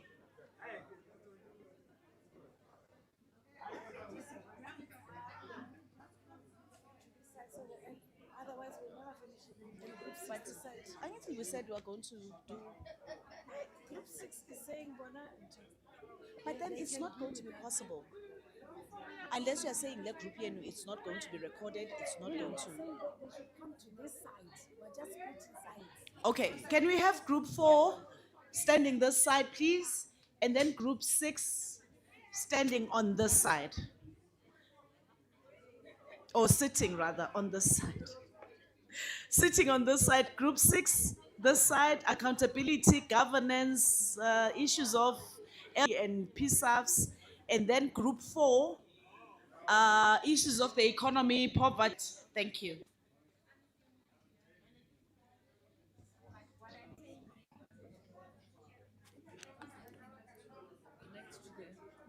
Who's assisting this to connect the laptop?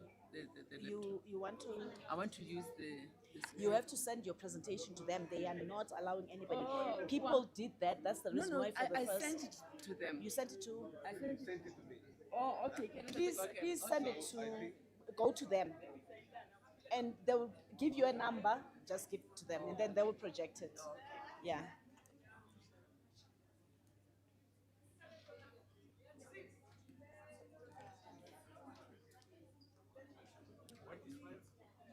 Five.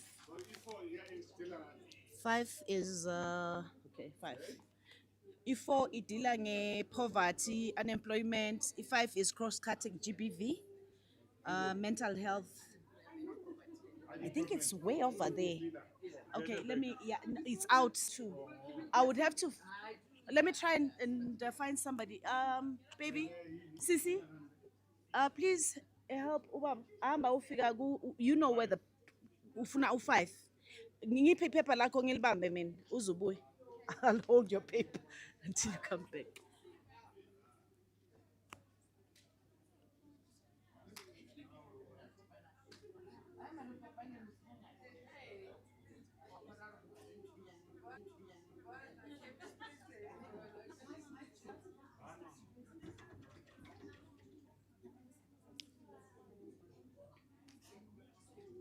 As one. So we had asked that, or rather the tech team asked that maybe the two facilitators, the groups, facilitate, rather talk on one point and then on the other. Because everything is being shown on screen and you can't have two conversations running at the same time. That's the challenge that we are facing. We apologize because it was really oversight on our part because we thought we would have a corner and a corner, but we can't have a corner and a corner. We need to make it one conversation because of the streaming that's happening and people are connected live and watching what is happening. And that's what I needed to explain. And the facilitators, I know that I'm also throwing them because it's some information that we got when we were talking about moving the rooms to say there's one camera, unless one group is not going to be on camera and not going to be seen by the people that are not in the room. And I don't think that's something that we want. I think people that are not here would want to hear everything that we are discussing. I know that I'm leaving facilitators with a problem. I am very sorry for the problem that I'm leaving you with. And I shall give you the mic to deal with the problem. Thank you very much. You have a solution. Me, I need to get out. Yeah. Right. Thank you. So we're gonna have to, maybe just come closer so that it's easier, because now also we're gonna have to be, yeah, and also we're gonna be speaking cross purposes when we're too far out. You have it once over there? Come this way. If I told you are in this group. By the way, because let me just check whether, because the mic's going and the. Should I use the? No.